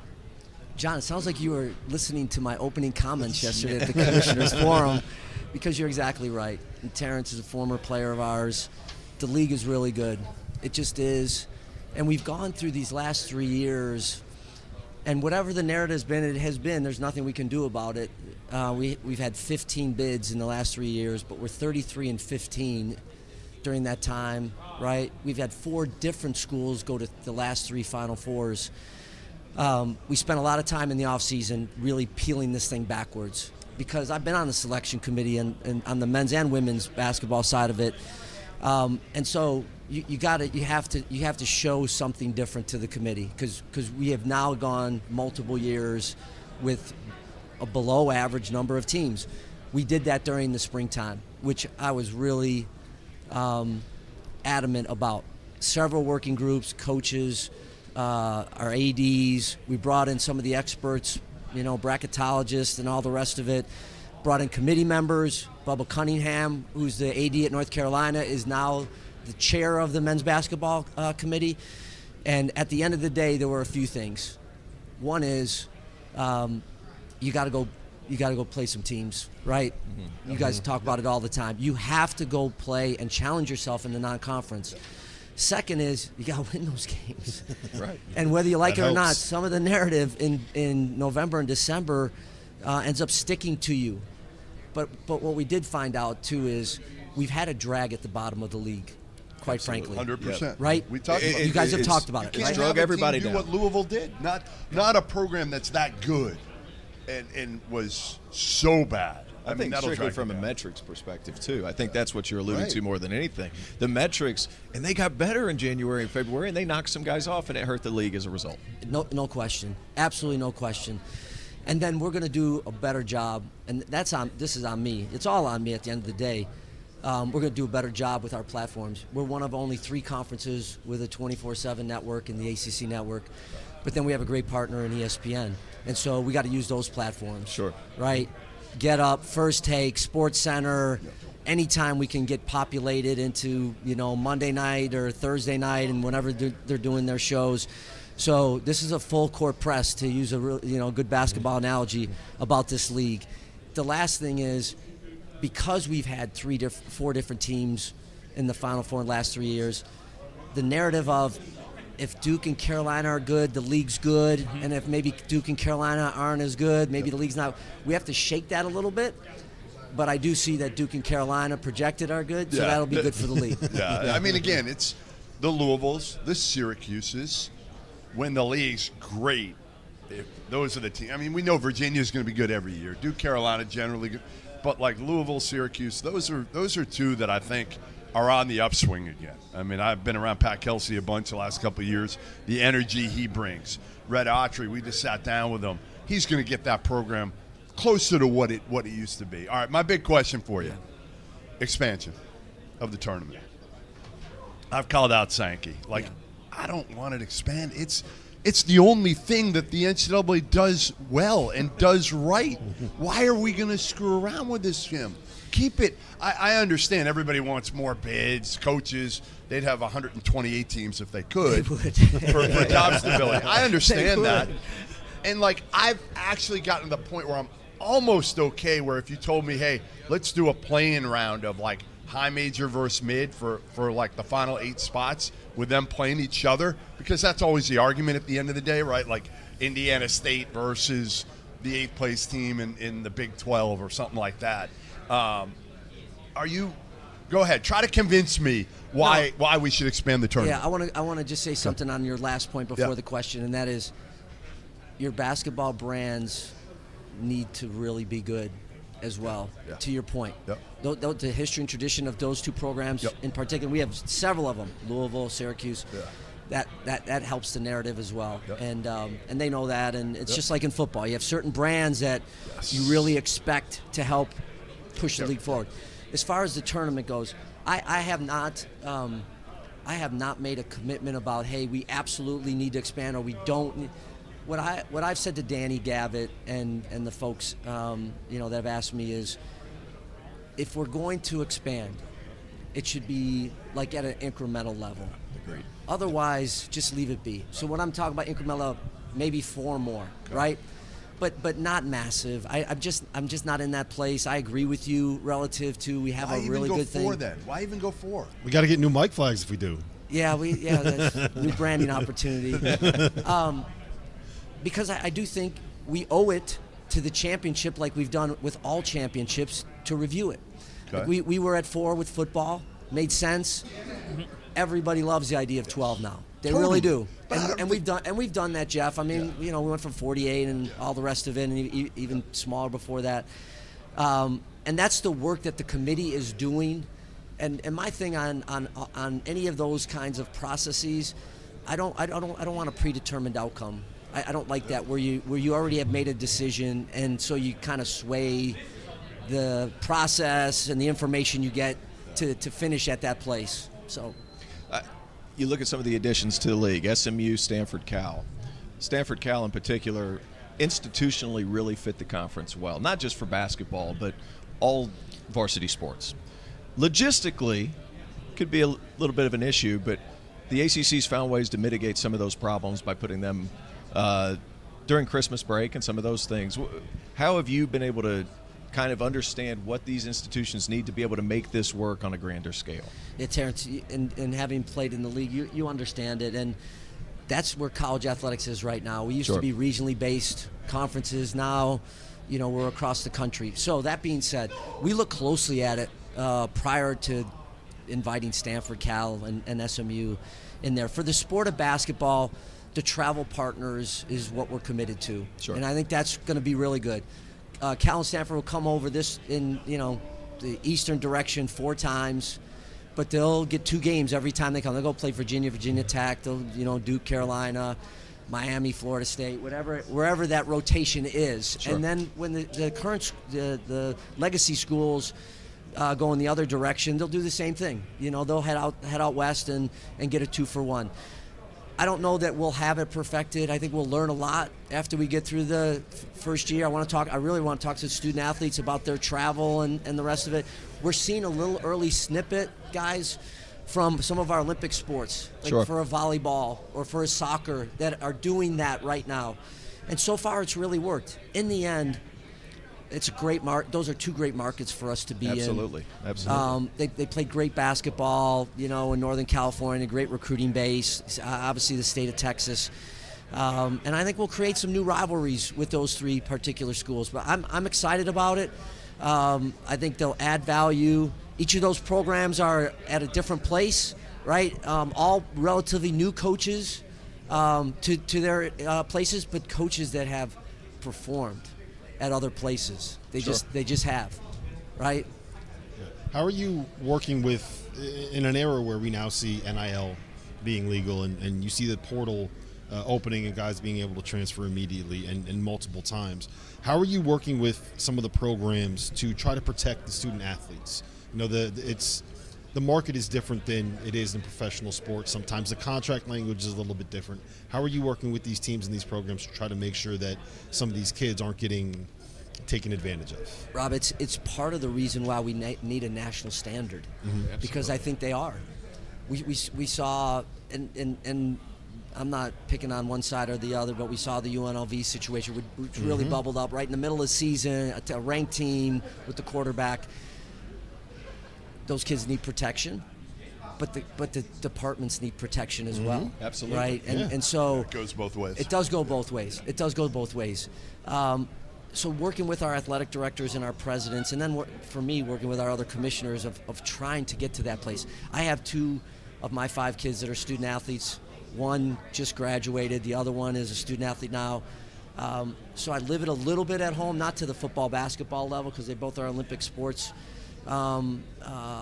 student athletes, but I see they have a few opportunities to do some things, and at a low level, but it still really matters. But a standardized national letter or name, image, and likeness structure we've been howling for it for a while. Unfortunately, when you leave it in the hands of the government and elected officials, it just gets muddied, and there's Nothing been moves quickly with the I government. know, and in the times we're at right now, it's a slog right now. But it's a really good question, and one that has to be addressed, and it has to work both ways. Sure. There's never been more freedom of movement for student athletes than there is now. That's hard on coaches, like really hard. You're in all our coaches. That's hard. Not knowing your roster. I mean, we talked about Louisville. They don't have a returning player. I don't think they have a returning manager. He got rid of everybody. Right? And that you guys talk to coaches all the time. You the 4 of you are invested in college hoops as much as anybody. That can't continue forever. It just can't. Hopefully not. And I think, what I think, Jeff, is we thought maybe it would happen through legislative, right? And through your residency, maybe one-time transfer. We're finding all kind of loopholes on that. Yep. But you start to have structure on a contractual agreement with a name, image, and likeness opportunity at a university, and you're paying taxes on it, and it's coming, you know, through direct or indirect. We haven't figured that out yet from a university. You're not going to be bouncing around because you have now committed yourself have a contract. to It's written on absolutely paper. right, Yes. right, and that's what we're going to have to do. Jim, you think about the NCAA tournament, and the magic that America loves is when a St. Peter's or an Oakland or the little man pulls something off. But by the same token, not at all a little man, an NC State comes out of nowhere and wins your conference tournament and then goes on a Final Four run that nobody saw coming. The point, the tournament brings the unexpected that a casual sports fan loves. How do you balance when you're in the room with every other commissioner talking about the state of this sport that we all are invested in and love, making sure your 18, your family, gets taken care of the very best while also preserving a slice of Americana that is the NCAA tournament. Yeah, it's a really a delicate balance because there's such fierce competition for those spots. And it's in all sports. Yep. It's all sports. I remember, 2 years ago, the last team in, and there was kind of conflict about who the last team in the College Baseball World Series that got in ended up being Ole Miss, and they won it all. They won it all. Yeah. We ended up being the first team out, right? So there's severe consequences for being above the cut line and below the cut line. That's part of what you're asking, John. Jeff described well, and that is there's a beauty in the tournament like no other, right? There just isn't. Don't screw it up. That's all. It is as magical of a sporting event as there is. Yes. And I love football, and I think the 12-team college football playoff is going to be great and all that. But it's hard for anyone to say that college basketball and the NCAA tournament, both on the men's side and the women's side, isn't as good of a championship as has ever been drawn up. Yep. I have one more quick one for you here. Can we get the formula? And I'm not even a numbers guy, but can we get the formula for the net? Yes. Like, how have I want you guys to keep talking about that. I'm so not an analytics guy, but I know. don't understand how that isn't out there and why they haven't capped the efficiency numbers. I agree, So now you've got Jeff, teams scheduling to be able to blow out other teams. They won't play their walk-ons. It's awful. Like, this makes no sense. It reminds me of the BCS so many years ago when Miami would beat teams 90-7. Yeah. And they would get points for that. It's the craziest thing ever. I think you were in our meetings this spring because we were just like wringing our hands like. Do you want us to play bad teams and win by 50? Right. Is that what you're asking? That's what the Big 12 did. That's what the Big 12 teams did, and it worked out for them. So now I talked to Steve Forbes in the offseason, and he was like, should I be doing that? And it's hard to tell him, listen, for the sport, we need them to play good teams. We want big boy matchups. But for them, especially guys that need to win, I understand it. Go play, teams in the 300s and beat them by 100. I would love to see him breaking down the formula for the net. That's what I want. All right, that's how it get me on the next podcast. That's what you. Yeah, I said. All I know is, listen, we really appreciate you having us here. Yep. It's been awesome. I mean, really, really good. Now I can't wait. You just bounced Ben Burnham out. Ben Burnham from Virginia Tech, who transferred from Charleston. No offense to you, but Ben Burnham's one of the funniest dudes without trying to be funny you've ever seen in your entire life. So I can't wait to get Burnham up here soon. But really, we mean it. We appreciate it. Love this league. Love the coaches you guys have, the players. You know what this does? This all off season we complain.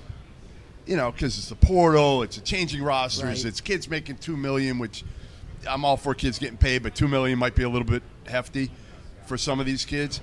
But when you get here and you start to talk to the players and you start to talk to the coaches again, you feel good about college basketball again. You do. Well said.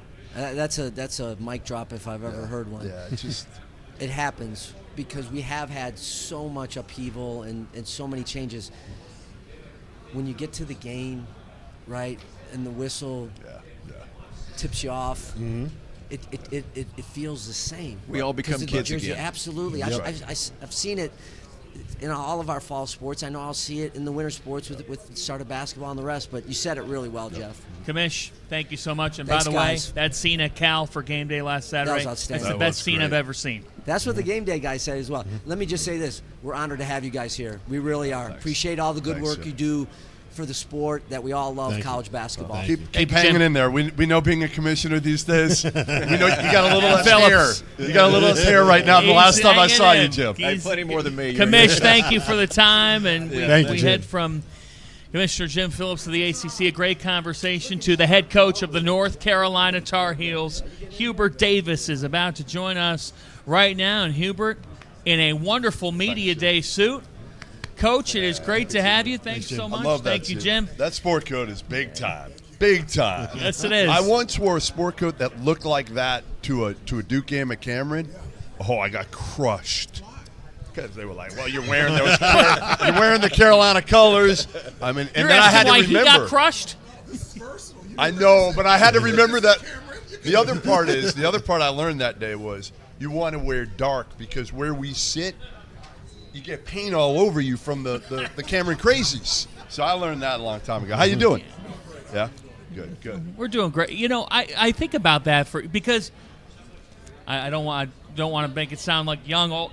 I grew up, like I love that laugh. I think about that laugh with College Game Day. When you were on that set every Saturday morning and you brought a flavor to that show and an entertainment value to that show that was really cool to watch. How enjoyable were those years for you? It was really enjoyable, but I think the best part of those 7 years with ESPN was the people that I worked with. Jay Billis, Reese Davis, Digger Phelps, the late Coach Bob Knight. Just being able to be around them whether we were in the studio in Bristol or doing a game midweek for the SEC or the Big 12, and then wrapping it up in the weekend wherever we were on game day. And I also miss summer was summer. What is it now? Summer was off. No, not quite, Hubert. Not quite. Because you got to, if you're not dealing with your players, you better be raising some money, right? It is much different in the off season than when I was with ESPN, and the only difference between the off season is there's no official games. It's just as busy or even busier in the off season than it is during the regular season. I said this earlier. I miss Mondo. I miss him because not more than me. He was just such a maybe. Ask these guys. Maybe. I love that kid. I do. I love him. Hey, Mr. Jaminski. The personality that he brought to our sport, I think is needed in a way. Yeah. And obviously you lost more than Mondo. You lost a lot last year that I think fit the culture. Right? I mean, Cormac Ryan, you told me before the season what he was going to bring. Harrison Ingram came in and gave you such a jolt from a culture and a production standpoint on the court. You lost a lot. You look around and you lost a lot. What do you think of this year's team so far going through the practices? Yeah. And what are the strengths of this year's team? Obviously, the backcourt we know with RJ and Elliott it's going to be fast. It's going to be fun. Yeah. Well, you're right. It's, losing Armando and Harrison, Cormac, and Pax. Yeah. Obviously, their production on the court, but I would even say, and this is a credit to them, and you talked about it a little bit, was their personality, their voice. They were encouragers. They were connectors. Yeah. Just unbelievable in bringing the team together to form a team. Yeah. And that's something that's probably going to be one of the biggest things for this year's team, is for this year's teams to find its voice. It just cannot be just RJ. Others are going to have to rise. Seth, Jalen Washington, Jalen Withers, Elliott, the freshmen, the transfers, and Cade and Vin Allen Lubin. Those guys are going to have to come along just like those other guys to bind us together to be the type of team that we were last year. But I'm excited about this team. It doesn't have the overall size, but the athleticism, the quickness, and the versatility is real. Yep. And it's really exciting to see what we can be on both ends of the floor, not just from an offensive standpoint in terms of pace, but what we can be on the defensive end and how differently we're going to approach the rebounding piece, which has always been a huge piece for us, because I've always said rebounding is the number one determining factor of outcome of a game. Harrison and Armando were 1 and 2 in ACC games in terms of rebounding. It's been so cool to watch from your first year to how you've put your imprint on this team and its program. It's no longer the traditional Carolina break. Now it's going to be even more so, because while Jalen's a very good player, he likes a perimeter a little bit more. You don't have this guy that's going to live and die on that low block. Two-part question. One, how's Jalen been doing? Two, with your guards, I guess the emphasis has been, I have this much more space for you this year. Yeah. And we're so fast. We're going to live in that paint. We're just going to do it a little differently. Paint touches are so huge. That's exactly. Like one of the things over the last 3 years, we've led the ACC in free throw attempts and free throws made because we put max pressure on the rim. Sure. So I've always talked about that I want to dominate points in the paint through post or penetration. And you're right. You can still do that, but you may have to do it a little bit differently this year. And in regards to Jalen Washington, I'm really excited about him and the way that he is progressing, the growth that he has made from his first 2 years to now. Like, he wants this. And, this is the highest level. The spotlight, every step that you take is either criticized or praised. He wants to be in that position. Armando is Armando. He's one of one. But we can still dominate and do the things that have always been foundational pieces for us on both ends of the floor. You might have to tweak and pivot and do it a different way, and we're excited about trying different ways to be able to do that. I married a Swedish woman, so I have to ask about Elliot Cadeau. Yeah. Got to. You won't recognize him this year. Well, that's what I was going to ask. You will I mean, not. this is You a will guy. not. Really? He could. The will not thing that was recognize him this confusing, I always thought he was a good enough shooter. No, and he he is. just lost some confidence. How has he been this summer? Because that seems to be a point of emphasis for him. Well, you won't recognize him. Obviously he's worked really. He's so talented. He can shoot the ball. And it's, the way defenses were playing him last year, it could play tricks with you a little bit. Absolutely. What's going on here? He's nothing mechanical wrong with his shot. He's worked extremely hard this summer. He's consistently knocking down threes, mid-range jump shots. The level that I've seen is just a progression of the maturity and the leadership. Sure. It's just off the chart. That's why you won't recognize him. Just his poise, his leadership, his maturity on the floor, the way that he has walked alongside RJ. The 5 returners have talked a lot about what they felt going in that locker room after we lost in the Sweet 16. And being up 3 with 1:28 to go and having a chance to play in the Elite 8 and wanting to have a chance to possibly get back there again. And it's something that drove Elliott, and I'm just really excited about his growth this year. Hubert, I don't know if you know this, but Jeff Goodman never coached any basketball, but he feels like he can critique every coach that's ever coached Division I, right? You've reached the pinnacle of media. You are on College Game Day. So I'm giving you the floor. You can look in that camera right there. I want you to tell everybody, break down his media game. Listen. The thing that I do like about Jeff is there's a number of things, but probably the number one things is you are straightforward and direct of what you feel. And I've always enjoyed being around people that are, the way I communicate, I'm straightforward and direct. I don't speak in tongues or interpretation. I'm not vague or interpretation. I've always enjoyed being around people that are straightforward and direct. Even if I have a difference of opinion, at least I know where you're coming from. So in regards to Jeff, he says what he feels. And whether I agree with it or not, at least I know he's keeping it real with me, and that's something that I really enjoy. That is the nicest way anyone's ever. You didn't agree with it at the beginning of the year a few years ago, remember? Yeah, I didn't. And when we called out, remember, we called out the toughness of your team. Yeah. And then, listen, I give you credit because, man, you came up to me at responded. the Final Four. No, when you came up to me at the Final Four and you said, hey, you're right. Like, we needed that. Yeah. We needed that. I agree with you. Because you could say it over and over to these kids. Yeah. But, like, sometimes they probably do need to hear it from a different, maybe not some idiot like me, but somebody maybe more reputable, a different voice, right? It is true. It motivates them, and, maybe they got to look in the mirror if they're hearing it from a bunch of different people. Yeah, they've got a lot of voices in their They life. have way too many voices. Last but not least, want to praise you for this. Yeah. Our sport is better when people are playing people. Yeah. And, oh, boy. Kansas, Alabama, UCLA, Florida, and a trip to the Maui Invitational. Yeah. Big time. How about Big that time. for a non-conference schedule? Yeah, I know, and people ask me that, but as a player and as 9 years as assistant You coach, love that and stuff. in 4 years, I don't remember our schedule looking any different. Right. We've always, if your goal is to be the best that you can be, and be the last team standing on Monday night, don't you have to play against the best?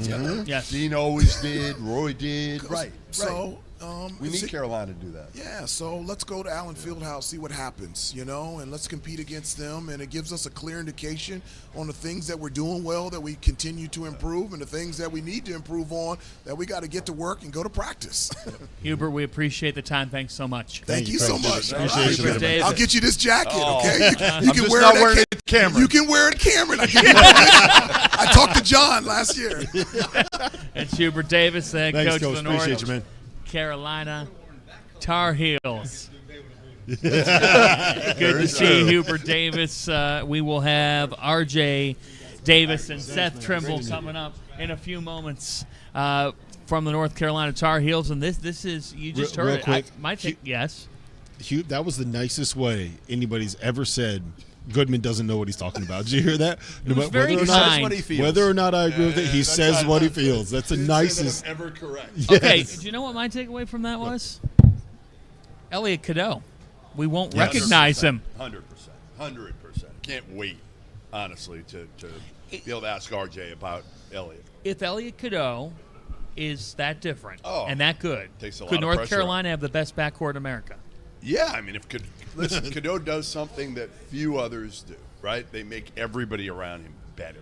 So more than that backcourt, we know what RJ is capable of. Does it take a lot of pressure off of the Van Allen Lubins and the Jalen Washingtons and the Seth Trimbles? That's the difference maker that Elliot Cadeau provides. Where did T.O. go?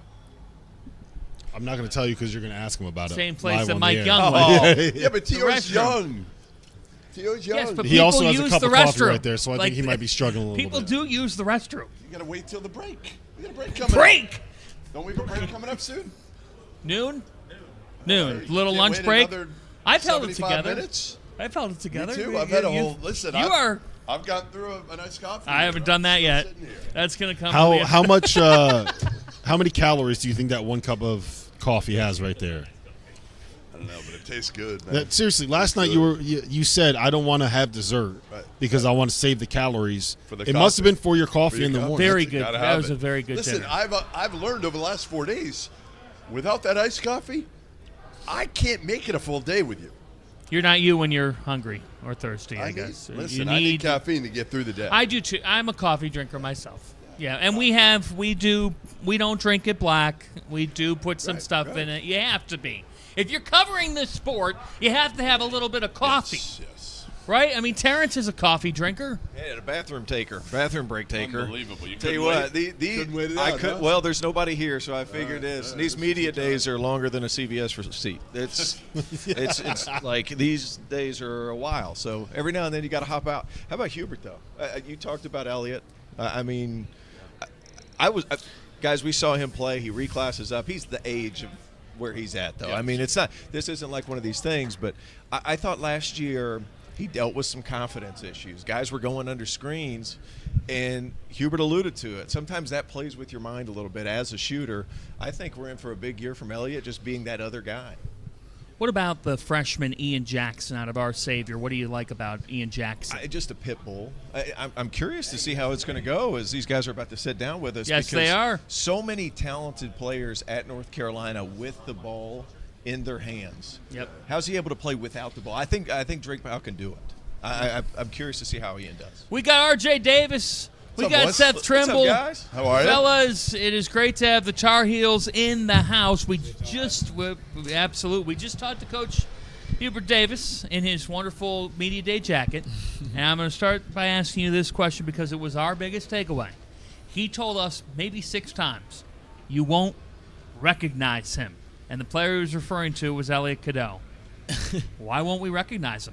I mean, Elliot's been extremely great all off season. I mean, just his ability to obviously we know he's super quick, but I think a big jump for him has been he's being more vocal. I think last year he's a little bit quiet. This year he's able to kind of just orchestrate the offense a little bit more. His jump shot has improved. He's shooting the ball with confidence. He's playing with confidence. So, I mean, that's Elliot Cadeau for you. You guys don't miss Mondo, right? Can we say that in front of the camera? Like, just say it. I miss my gone, dog. life is better. We miss him. Right? We miss him. No, I hate to admit it, but I miss him too. I miss him too. Everybody does. It's a totally different roster. Totally. I mean, again, you look at last year, and you can attest to this probably better than anybody, is Cormac and Harrison came in and gave you what you needed, didn't they? Yep. From a culture, from a fit, from a leadership, because you and Mondo were kind of quiet. Yeah. Right? And they helped out in that regard. We're all concerned a little bit with them being gone. Why should we not be worried?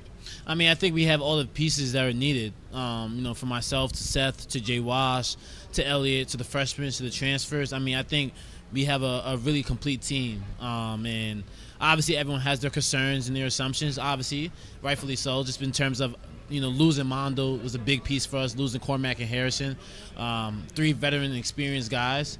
But, I feel like, myself and Seth, just us being in these positions, being experienced, we taking on the leadership role to be vocal, to lead by example, to grab these younger guys and transfers along the way to, kind of show them the culture, show them the standard, and obviously embracing the challenge, because it's going to be a challenge. It's going to be, ups and downs throughout the year, but being able to be steady and being in the present moment is going to be key for us. So I think us veteran guys and experience been doing a great job of doing that this offseason. Without Mondo in the fold, I got 2 guards here that can really attack the rim. How has it been different this offseason, kind of learning to play with Jaland, who likes to creep out to the perimeter more? And I'm assuming that's how you guys are going to play. It's going to be a little bit more wide open. Yeah. How has it been being able to function in all that space as quick guards that can get to the cup? There's a lot more space on the floor. Sure. We're getting a lot.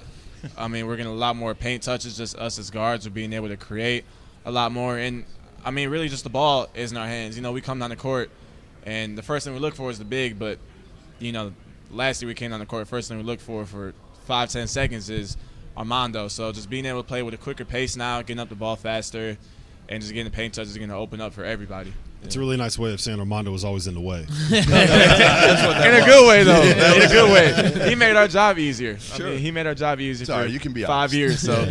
So we miss him, but was it only 5 years? It felt like 8. Yeah, it felt like 8. Hey, they're saying the same thing about you. I know, I'm embracing it. That's right. Yeah. I've reached unk status now.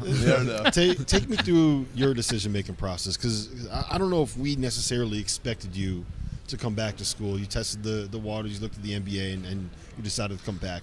Why and how did you let Hubert know that you were back for another season? Yeah, I mean, it was a hard decision to be made. It probably won't be the only decision and the only hard decision I ever have to make in my life, but I really took a lot of time and thought into it just to make sure I was making the best decision for me.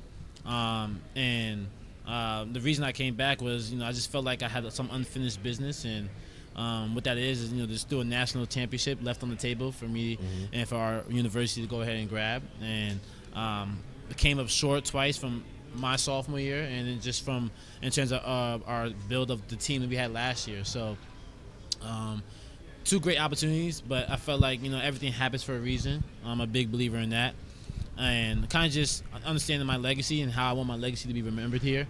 Obviously, playing at University of North Carolina comes with a lot of you get a lot of grateful opportunities and a lot of perks that come with it, and it's hard to say no and hard to leave that off the table, especially when you have another year thanks to COVID.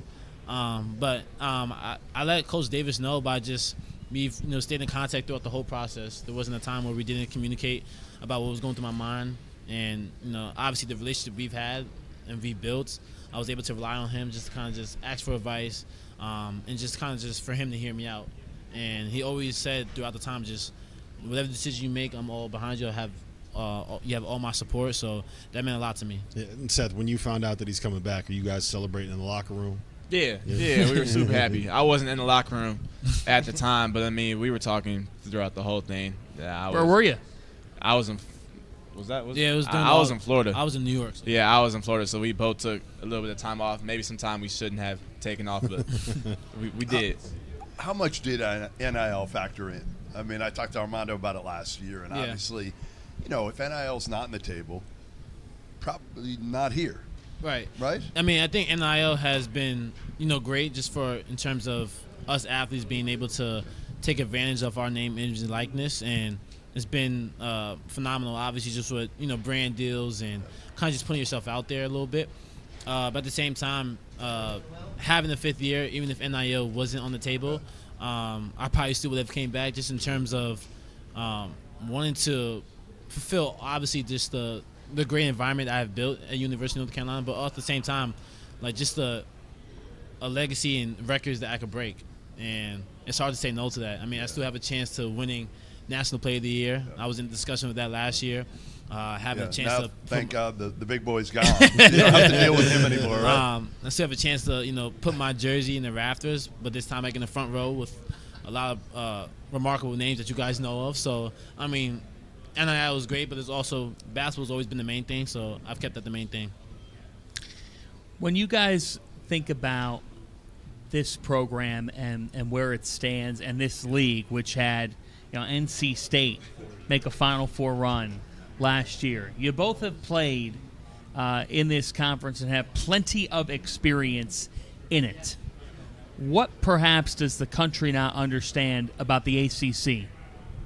It's legit every single year. The ACC gets discredited each and every year. I mean, no matter what happens, but I think people just need to really realize, like, this conference is always going to have the right players, the players who can go do whatever. But they need to realize, like, it's legit, and the ACC is not going nowhere. I got a question for you guys, and you have to give me an answer, and you have to be honest with this answer, okay? NC State and Duke are playing in the Elite Eight last year.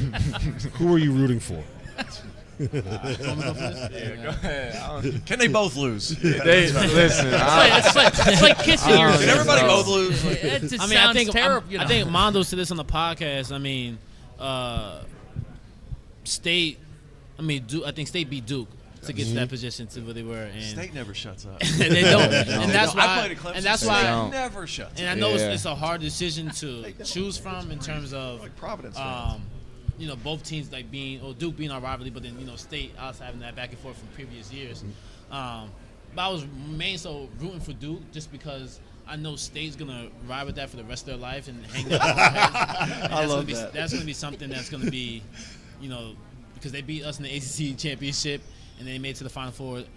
But they had a really great team from DJ Horn to DJ Burns and a really great coaching staff with Keith. So, but I mean, it was definitely a hard decision to me. You just got sick of seeing the Instagram comments. I think there's So respect. neutral. There's respect between the two fan bases and the two programs of us and Duke. And then I don't know, with State, it just feels like there's kind of no respect there. There's just there's just that hatred, like annoying. Yeah. There's just that annoying hatred that's always there. I gotta ask you this. I think you're one of the best on-ball defenders in the country. This team overall, though, you guys aren't the biggest team. Nope. This isn't your typical huge at the 4, huge at the 5. What do you guys look to present defensively to opposing teams? It could be a little bit different than what we've seen in recent times. I mean, grit. Yeah, Is it going to be more ball pressure? A lot more ball pressure. More switchability? What do you? A lot more switchability through the 1 through 4. A lot more grit and on-ball pressure, even from the bigs. We want to pressure everything and push, the offense out as far as we can. If we can get them to start their offense at half court, each and every possession, that's going to be a huge win for us. But yeah, I mean, we're going to have to be much more physical because, like you said, we just don't have that size. Mondo told me that you're not a good golfer. Is that true? I'm a better golfer than Mondo, that's for sure. Yeah, 100%. He said Jeremy Roach kicked your butt. Yeah, because Roach actually practices golf every day. Really? Yeah, so he's really got into it. I'm just now getting into it. I'm not really. I'm just now getting into it, man. It's hard. It's frustrating. I think a lot of people I just go out there for fun, but a lot of people take it really serious. I didn't really know. But Mondo is terrible at golf. I'm terrible. His hips don't work. His hips don't work that way. You can't get back. But before we let you go, as we're wrapping up, I was thinking about your career, and we talked about how good of a defender you are. One thing that I appreciate in this climate is guys who stay the course. They keep developing. Mm-hmm. You go from this sophomore year to this. I know junior year your goal is to keep leveling up. Right. Why continue to stay at Carolina and just keep it in this realm, keep it at UNC? Carolina has always been a part of my life. My big brother played here. He was able to accomplish some things. But like I said, HD, Coach Lebo, they've all sat me down and just have constantly reminding me to stay the course. You know, I'm not this guy that's rushing to do this and that. I want to do the thing the right way and the most effective way, because I know if I can do it at North Carolina in the way that they know, the coaches know it can get done, it'll work out for me in my favor. So, you know, it's a patient race, but it'll work out. We appreciate it, guys. Seth, Thank RJ, you, thank you. fellas. Thank you, guys. Best of luck this season. Yes, thank you. And don't worry about the golf game, man. Stick to hoops. That's what you got to Any do. more you want to text me about Mondo that I can rip on? I got you. Appreciate you. Thank guys. you. See you Thank guys. you, Thank the Tar you. Heels. Thanks, guys. It's great to be Awesome joined stuff. by North Carolina. Yeah, it was, it's refreshing. A lot of student athletes really showing well for their universities, for the conference. I think you guys would. Yes. I'm so happy RJ's back. I mean, honestly, you know, like to me, he's another one of what's good about college basketball. What's great about NIL is that we get guys like him back for another year. It doesn't become a financial decision to go to the NBA. You go to the NBA because you're ready to go to the NBA.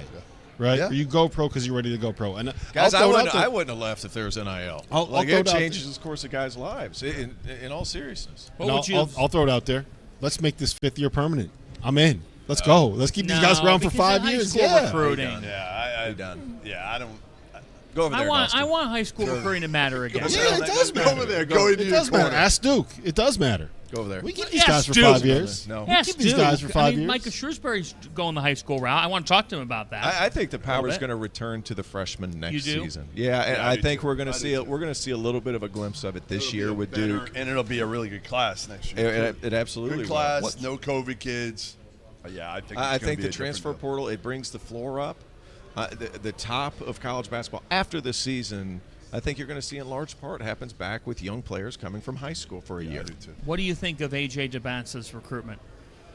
I mean, he's It's going to get expensive. a ton of money. It's expensive? A ton of money. Like you. Oh, define a ton. You have no. I mean, again, I don't know for certainty, but I've heard numbers that I never thought I'd hear before. Somewhere in the, it could be $7 to $9 million range next year. Are numbers I'm hearing right now. Now, again, you know, you can't prove that yet. Nothing's done, and revenue sharing's not in yet, so that could change a little bit.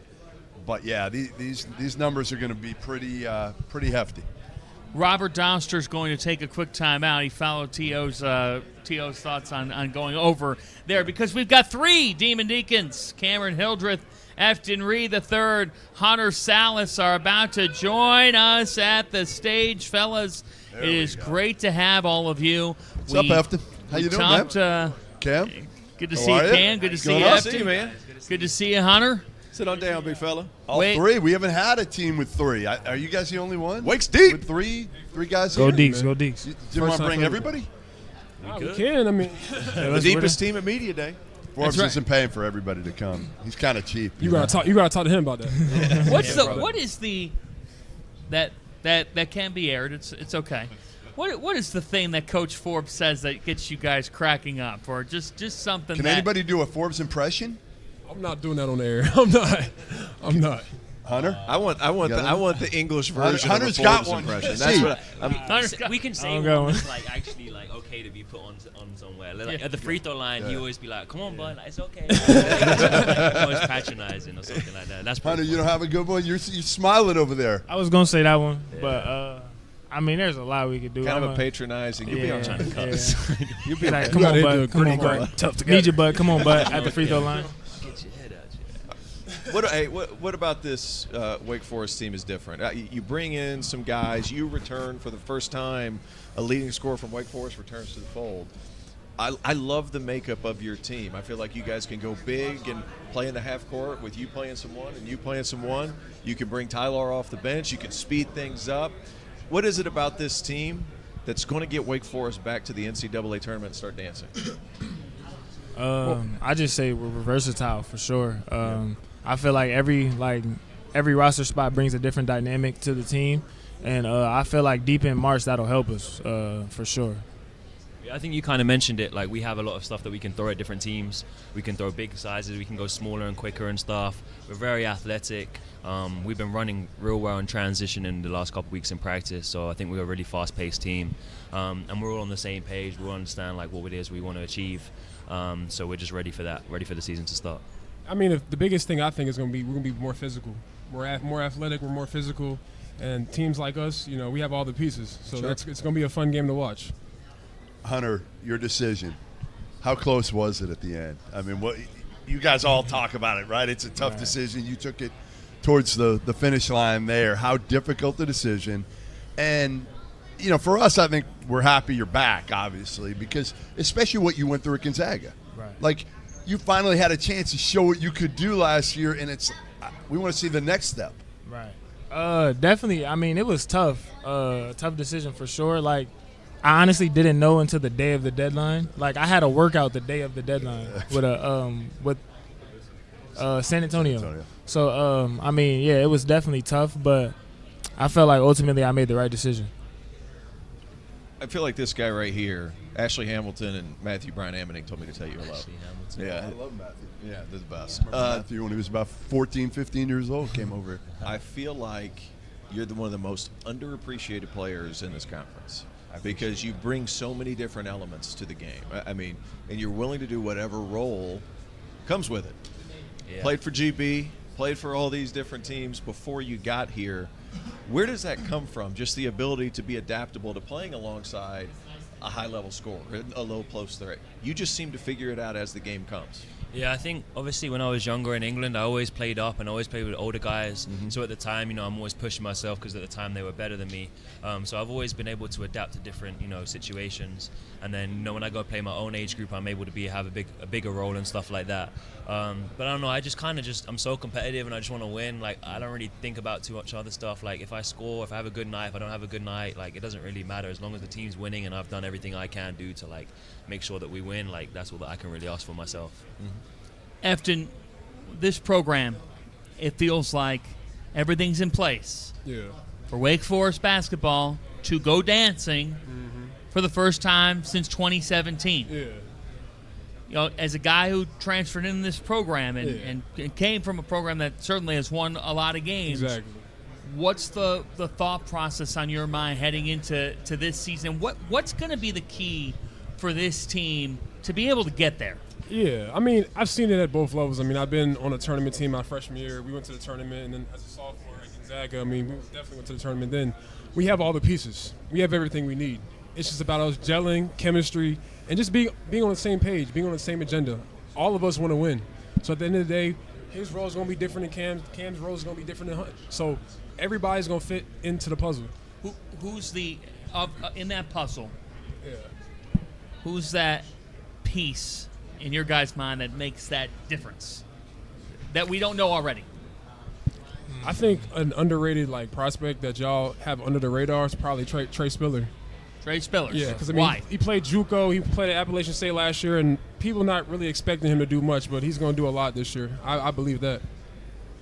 How good has Tyler Johnson been so far? I mean, talented, very, super talented. very good. Obviously, came from a program that didn't win a whole lot, so nobody talked about him last year. But what will he give you guys?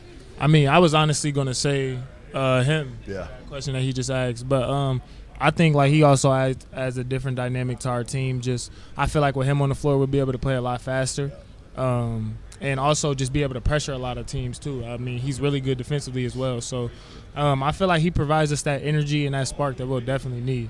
Hey, you never answered my question about how the jump you're going to make from last year to this year, where the difference we're going to see in your game.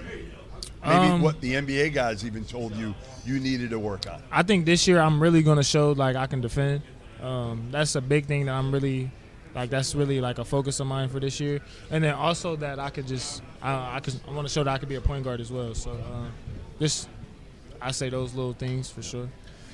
Forbes said it earlier to us. Hey. He said, See, here we go. The guy never stops I'm coming. going to shut up. Here he is. Here he is. Here he is. The man, the myth. Cam, What's good? Stop turning the ball over. Here you go. Hunter. Unbelievable.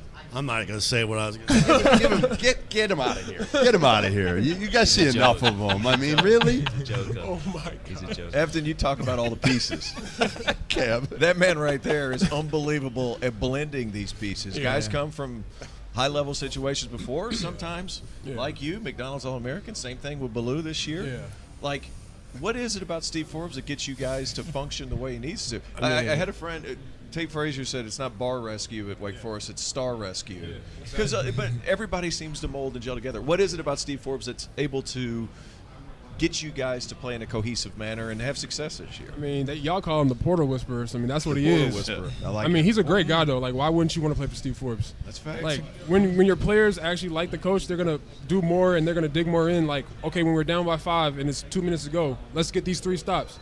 Your players are more likely to show more effort and try more when they actually, like the head coach and believes that the head coach will die for them. So that's what I think. Yeah, I said earlier, like, I mean, he's a coach that, I mean, you want to go through a wall for us. Like, he has that persona about him. Like, so I feel like definitely, like, I mean, we want to go extremely hard, but not only for just us, but also for him. I mean, he has that. What was it like, guys, watching what he went through last year at this time with his wife? And I think that was obviously hard. I've obviously been with him now for 4 years, so I've seen a lot of everything. We've actually built a really good relationship over the years. So when we found out that news, obviously it was really, really disheartening and difficult for all of us because we're all a family, so it's not just him that's going through it, we're all going through it together. And I think that's one big thing that we're really culturized as being together, and when we heard that news, it was obviously difficult, but that just kind of strived us to work harder, and although he wasn't at every practice and he had to be away sometimes, that we were still accountable on ourselves to come in and practice hard and do everything we can for him, and that just kind of just shows the type of character we have as a team. All right, so Doster, who's standing over here to the side, is a massive football fan, soccer fan. Okay. So I was trying to signal him over here to see who your team is. Okay. And then I'm a Chelsea guy. He's a Chelsea guy. A struggling Chelsea guy. Let's see. Tottenham, Spurs, yeah. See? Spurs. We can't. It's a good thing I'm not on the set right now. I'll tell you that much. We're going to keep it off there. We'll keep that off there. Now, I understand that you were on an all-star 5 with one Victor Wembanyama. That was the year before I came to Wake.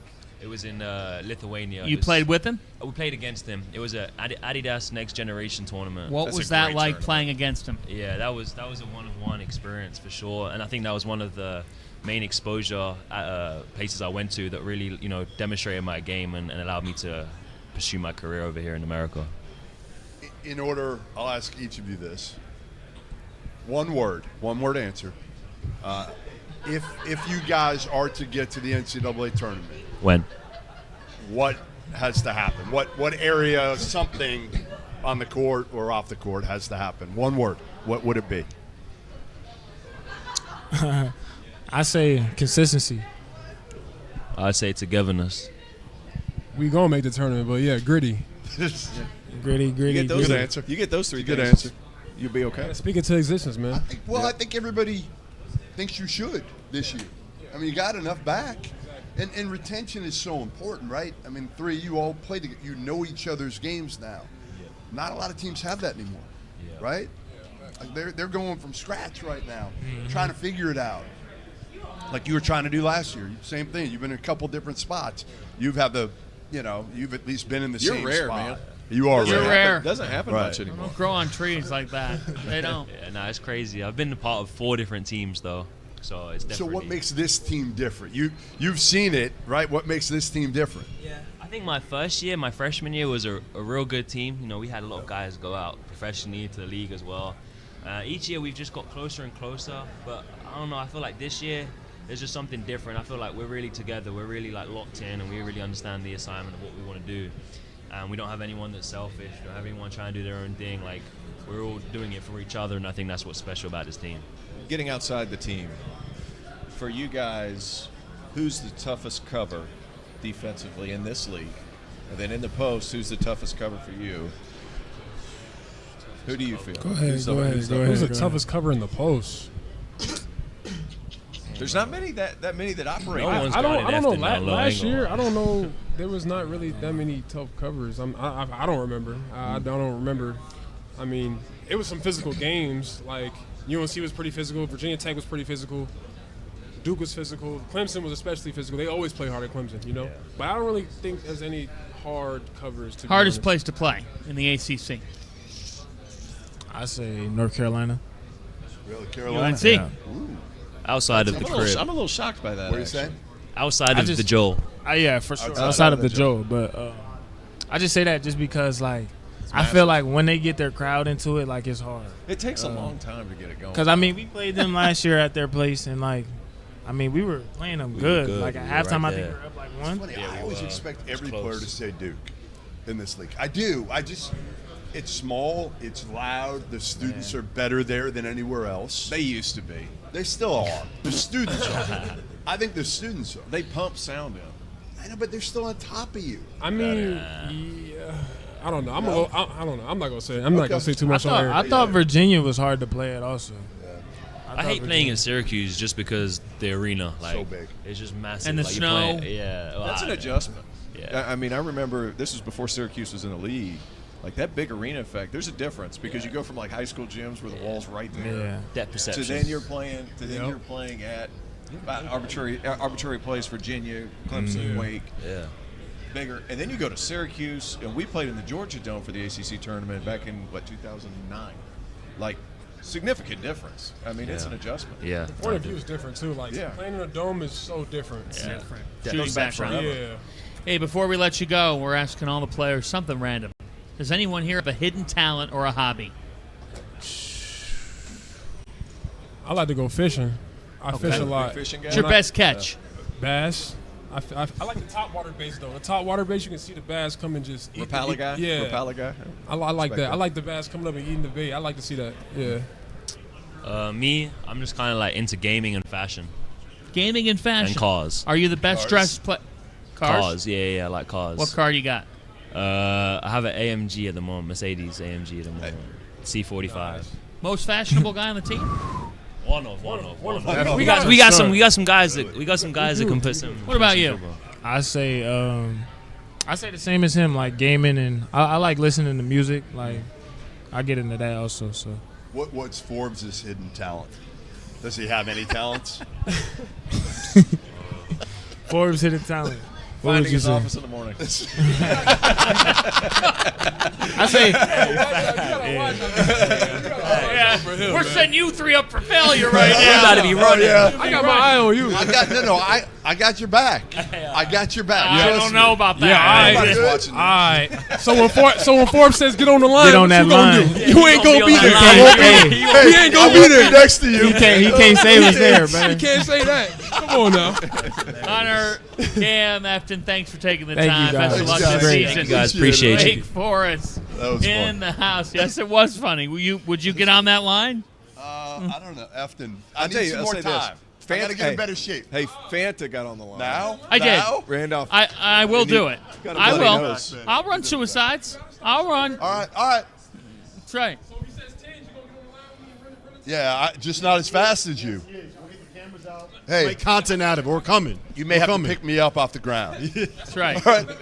All right, we got a deal then. Good stuff, fellas. Thank you for joining us. Thanks, guys. Yeah, great stuff. Thank you, Great fellas. stuff.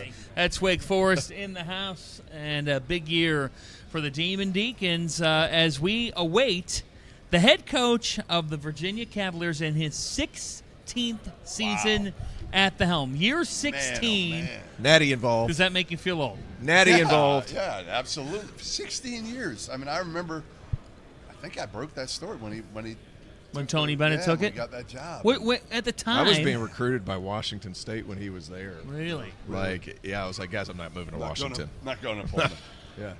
Can you put the Tony Bennett era at Virginia in perspective? Yeah, I mean, you put it in perspective, of course. The guy has made Virginia a consistent national player, and the team that we sleep on every year in the ACC regular season, and they always end up there. They're all. I mean, he's won more than since in those 16 years.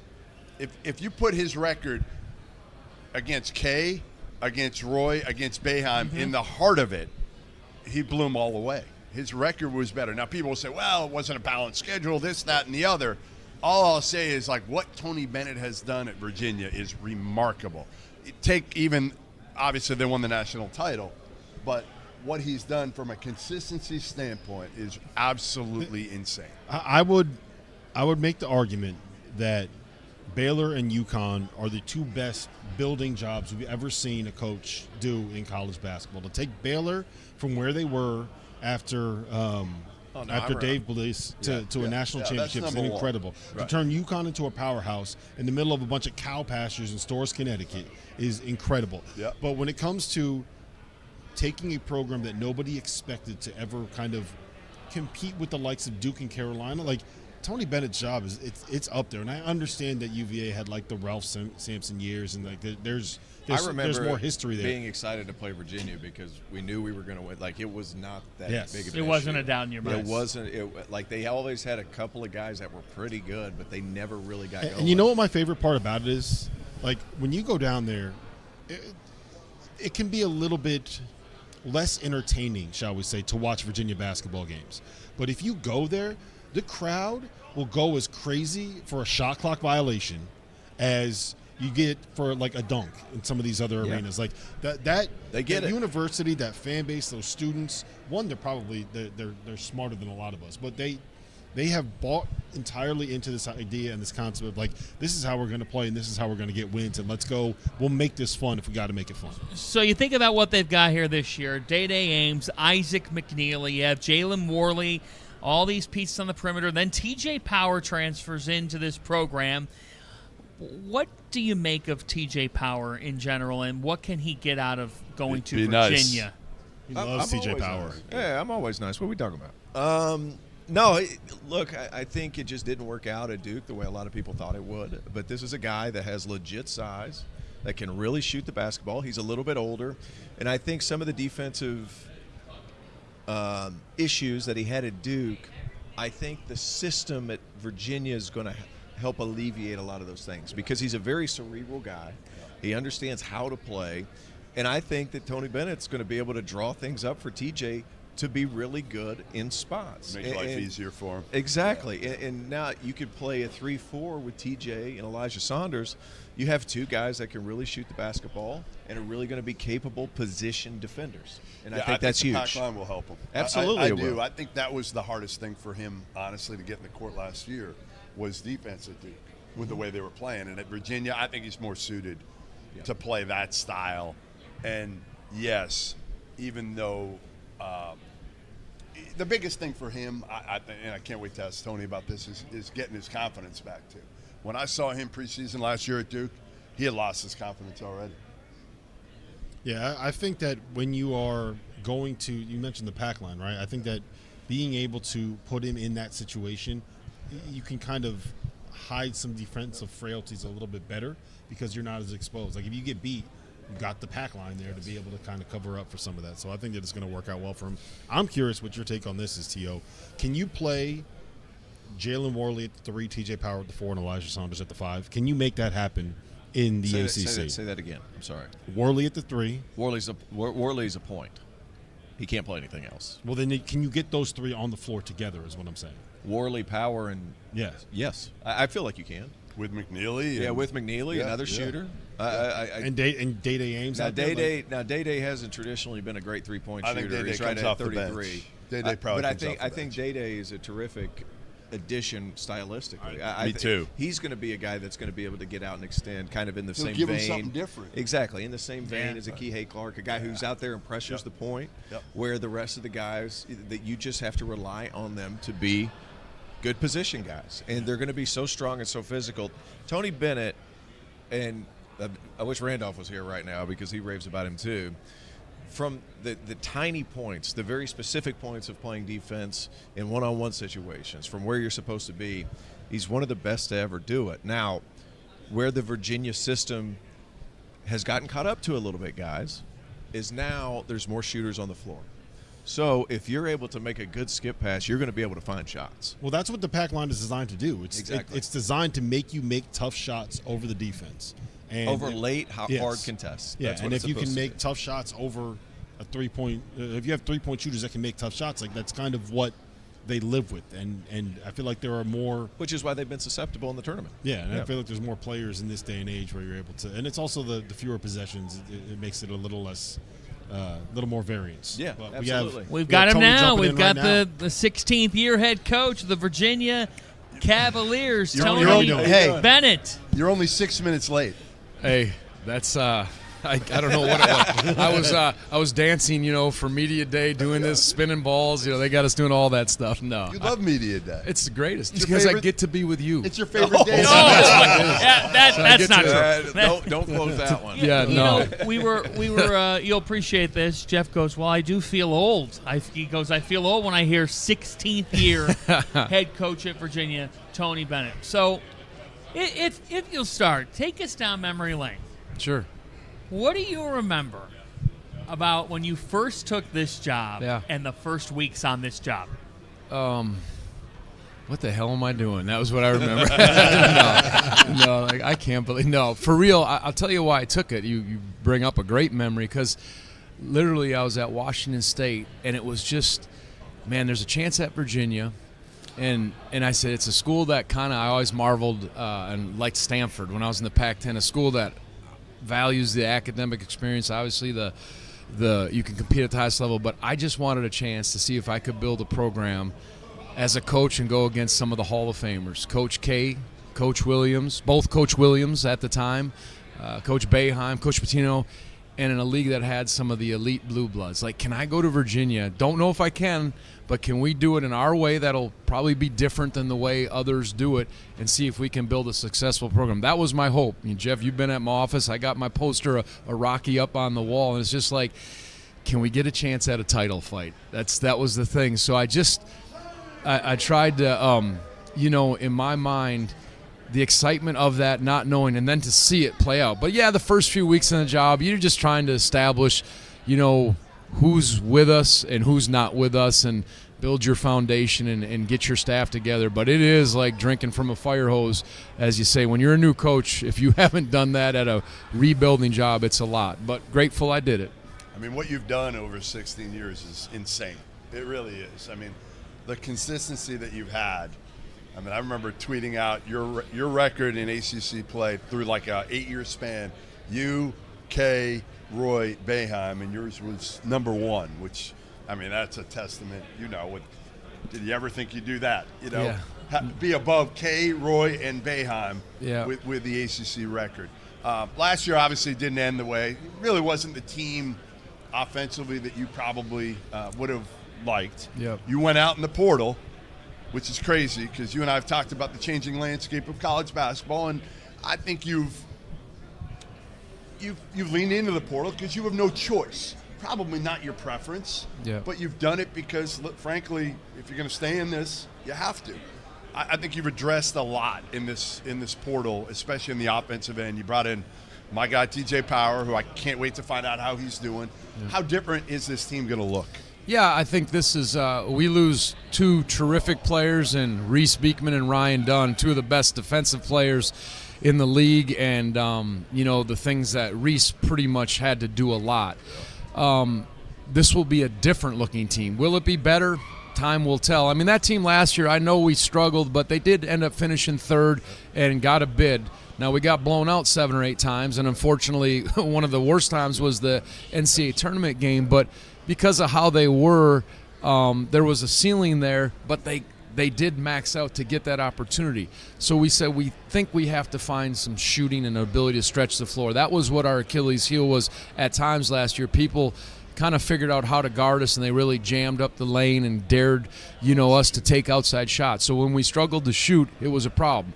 I think we've addressed that with some of the guys we brought in. I think we'll look different offensively this year. Everybody says, are you going to be running and gunning? I'm like, oh, yeah. If we have the ball more than 5 seconds, then we're making a mistake. I'm like, what? You believe that? I got a bridge to sell you. So, but we are going to – I think the floor, at least should be more spaced. We'll take some more threes because I think we have more shooting in more spots. Now, we added Jalen Worley, who can play some point guard really for us, who can really defend.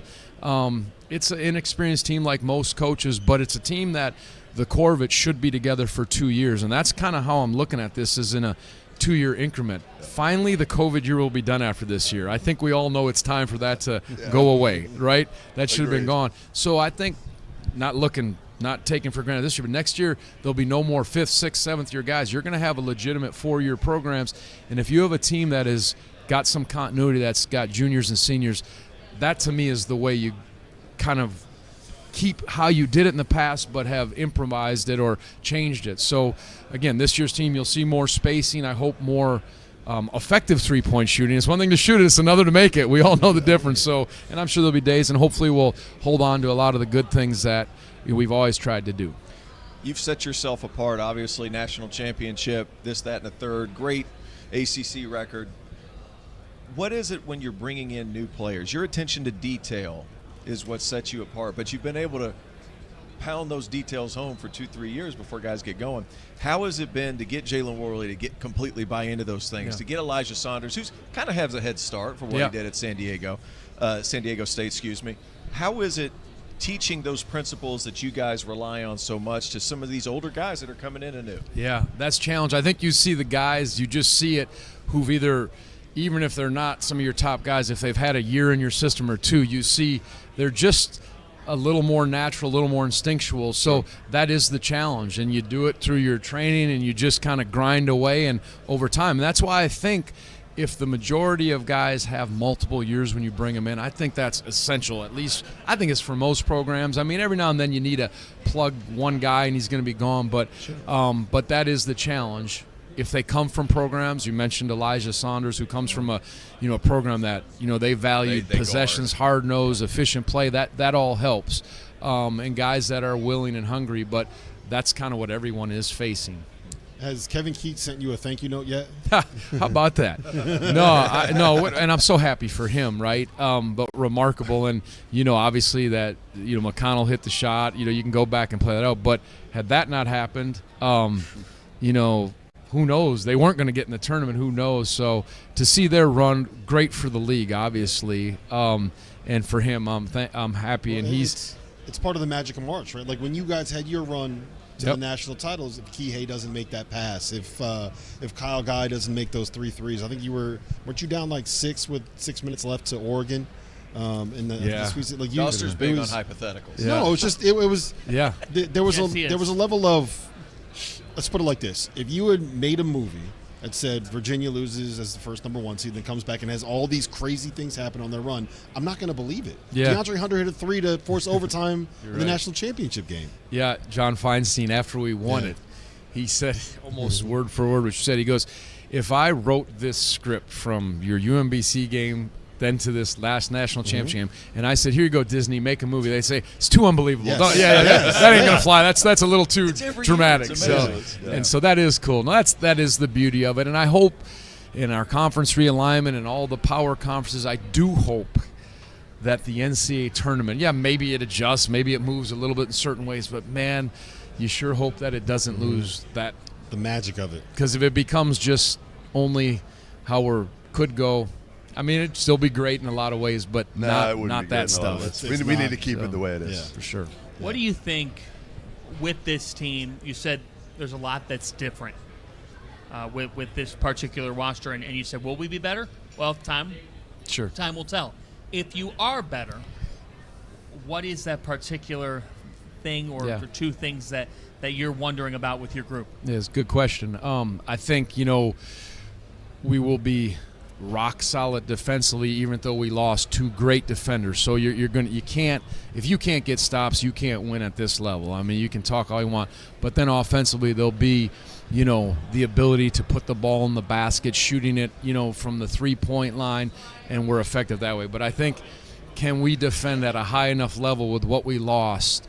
And then obviously, stretching the floor. I've been fortunate to have good point guard play since really well. John Televins, London Parentes, Malcolm Brogdon, Ty Jerome, Kihei Clark, Reese Beekman, all 4-year guys. To Ty was 3-year. And so now all of a sudden this is the first time we're new. So, by committee, Worley can play it from Florida State. Actually, Andrew Rohde's done a good job playing some of it. Day-Day Ames can play it some. Christian Bliss has been injured, but by committee we'll have to handle that. So I think that will be another thing. Can we handle that point guard play? And, all right, I was told never to ask a double-barrel question, but I'm going to do it quickly.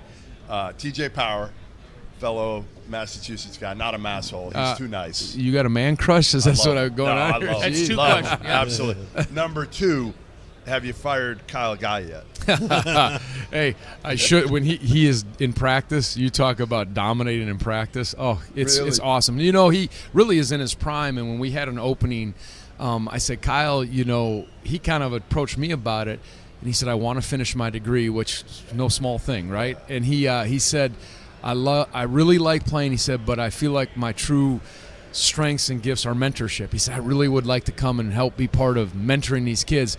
How you can't find a better mentor for a TJ, for a Isaac McKneely. So in practice, and he can compete in practice, and you know, our guys talk a little trash to him, and he puts on shows which remind me why we had that magical run. He has a gift that not many have with his shooting. I think I'm shocked he didn't stick longer in the NBA with the way the game is. He was having a great career in Spain. No, making a lot of money, which tells you his desire to come back. And, you know, who knows? I said, let's take this a year at a time. Get your degree, see if you like this, but special to have. And I have Isaiah Wilkins, too, and Chase Coleman, so some recent players that are, you know, it's a way to, you know, since I'm so old, we got to have some young guys that can communicate with the players. How's TJ done?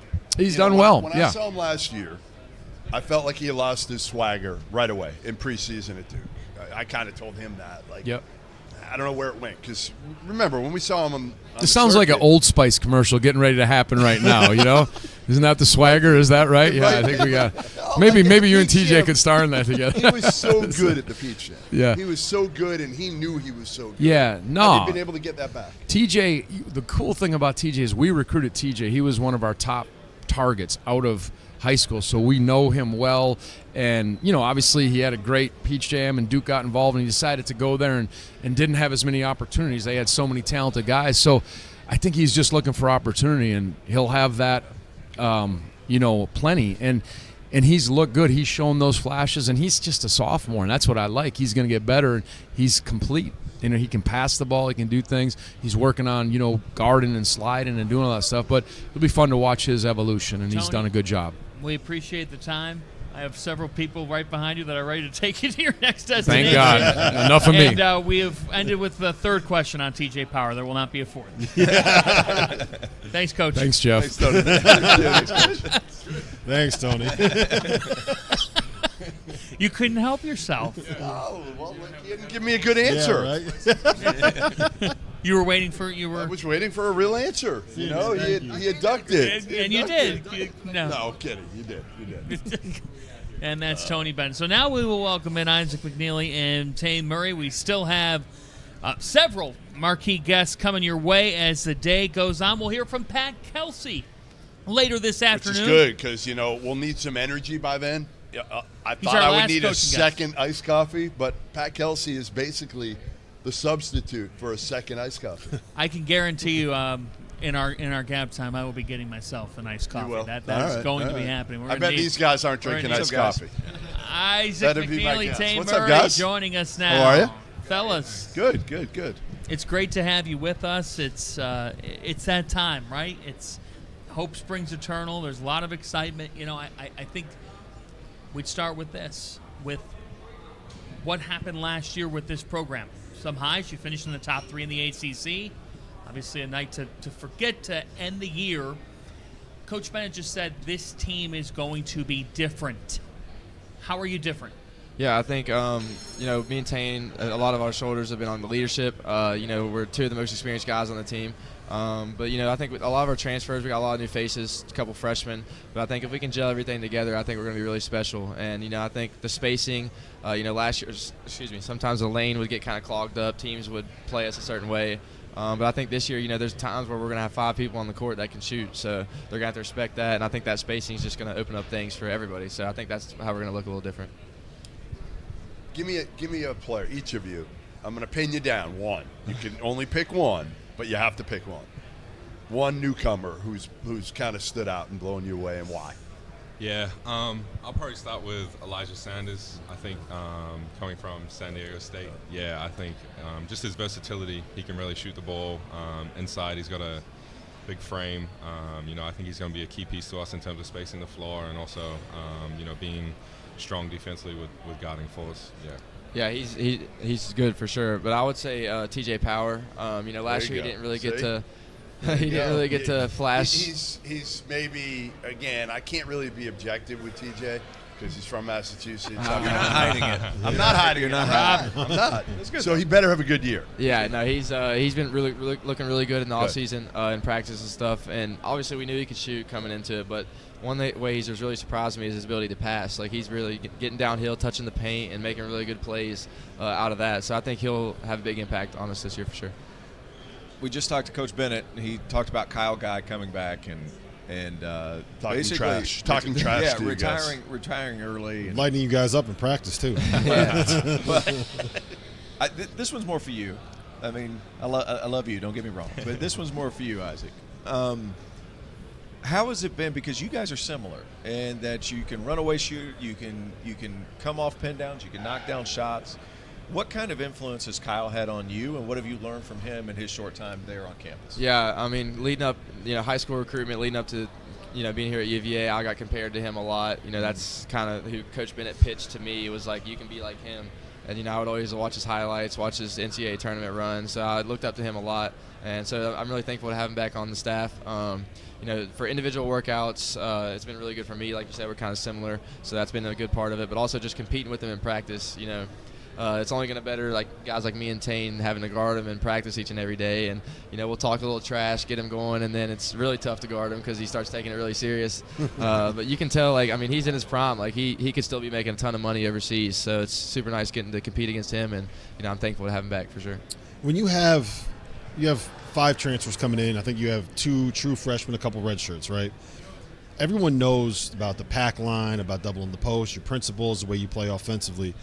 How long does it take some of these guys to adjust to what Virginia basketball does? It's not – it's kind of unique in the style that you play, right? How long does it take these guys to get used to what you do and how you play?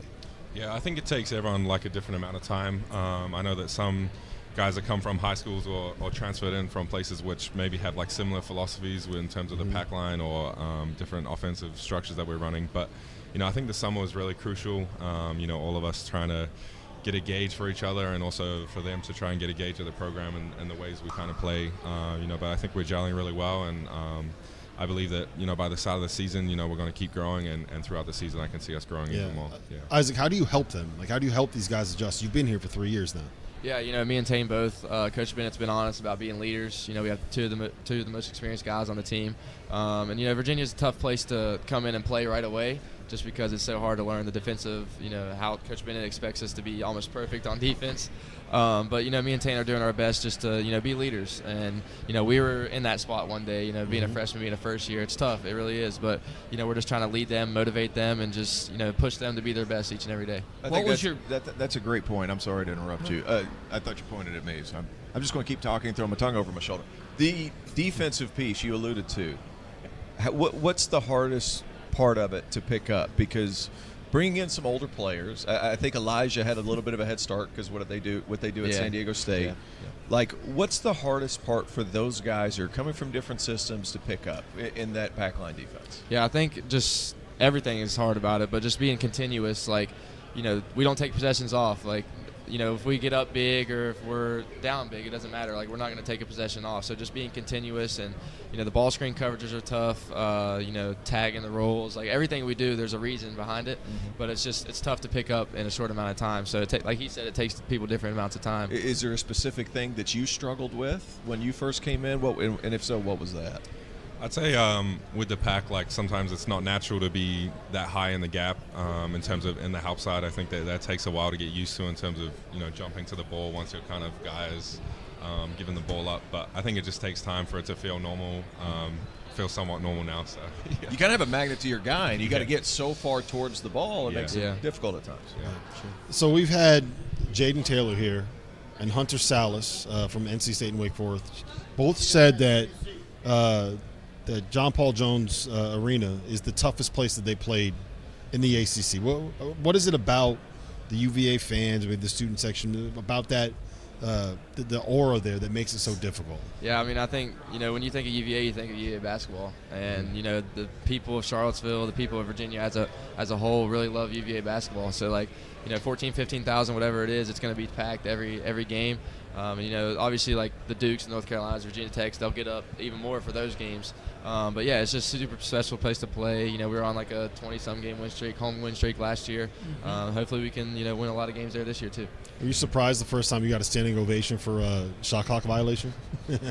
Yeah, I was a little surprised. I think my high school didn't pride defense anywhere near as much as Virginia, so that was a big adjustment. Yeah. You guys got to take us back to your very first Virginia practice. Your facial expression says it all. I don't even want to remember it. It's just, I mean, I was thankful because in high school we kind of ran like the same defense. My high school coach really looked up to Coach Bennett and his dad. So I was thankful enough to have that. I mean, it's nowhere near the competition and everything in college. So I just remember, you know, getting blown by and closeout drills, you know, whatever it was, Coach Bennett barking, everyone barking at you. And it all feels like everyone's just yelling at you constantly. But, I mean, that's just what it is being a first year, you know. And Coach Bennett saw a lot in me, and, you know, that's why he pushes guys that he sees a lot in, and he just wants to get the most out of you. So. All right, I got one for both of you guys. Give me the other side of Coach Bennett. I've seen it a little bit. Like, you try to dig up dirt on Tony Bennett, it's hard. I mean, there's not a lot there. But give me kind of the other side of, because one thing we do see, and you see it on the sideline sometimes, the fiery side, right? Like, he'll get into refs. I mean, he will, and sometimes people are surprised by that. Yeah. Give me a story or something maybe behind the scenes that we'd be like, wow, okay, I didn't know that. Yeah. I'd say, you know, he's obviously one of the most competitive people I know. I think that he's such a nice guy that maybe people can misperceive that underneath it, you know, he obviously wants to win, and I think it's a big part of why this program's been so successful. I just say, I mean, I'm sure there's so many different instances I can remember, but just every day he brings like the energy to practice, especially on the defensive end, and I think that that's something that I'm going to take with me when I leave this program, is just how he approaches each and every day. Are there any like specific after a game? Like, it's funny, certain coaches don't swear at all, like Scott Drew, Hubert Davis, Jerome Taine. There's certain guys like Tony will drop an F-bomb. Not really. Rare? Yeah. Like really rare? Yeah. Like very, very. Very rare. Yeah, Okay. He tries not a swear jar. A swear jar. I don't know if he has that. Not that extreme. He won't cuss you out. He'll try to like insult you in like a way, but not like. Just like say something to try and get under your skin a little bit. To try to break you down. Yeah. He's insulted me before. So. Well, you probably deserved it. Anything? You got a good story? You got to have something. I'm sure there's some in the back of my head I can't think of right now. Nothing? Yeah. You're trying to protect your playing time. I have actually. he's got it. Go ahead. All right. He's got it. I have I'm a ready. great story. So we got to go home for like a few days for Christmas, like my first year, and it was like the 22nd, 23rd, or something like that. We had to be back on Christmas Day for practice because we had a game on like 27th or something. And I was having a horrible practice, and because I had just drove up that day, like just got there, you know, I wasn't happy about being there on Christmas. I want to be with my family, and you know, I'm having a horrible practice. And Coach Bennett, he looks at me, he's like, "Isaac, you look like you still got your Christmas PJs on, sitting there eating your milk and cookies." Like, he just went on and on. Like, I was like, yeah. Like, but that's Coach, I don't want to be here. That's the kind of thing he'll do. Like, he won't cuss you out, but he'll just like make like little jokes like that, just to try and get under your skin. He's got more to him than I think people realize. Yeah. Right? Sure. Yeah, no, but it's been a pleasure playing for him for sure. No, you listen. You're not. There aren't many better than Tony Bennett in this business. Isaac Taine, good luck this year. Thanks so much for taking the time. Thank you. Thanks. They're the Virginia Cavaliers looking for a season in which they not only make the madness but have a bit of redemption on the big dance floor after the way that last year ended, but a top 3 finish in the Atlantic Coast Conference. Coming up at noon, we will have Cal, the Golden Bears, who were enjoying quite a football season before Saturday night when Miami came back and stormed back. But that amazing game day scene, I think what's being underestimated in the ACC is that if Cal can ever get some things rolling, there's a ton of student support. Yeah, with the Calgorithm. The Calgorithm. The Calgorithm. Yeah, it's taken over the internet. Mark Madsen enters year 2 at the helm of the California program. I had the Mad Dog when he was the head coach at Utah Valley. Yeah. And he had Fardaws Amac.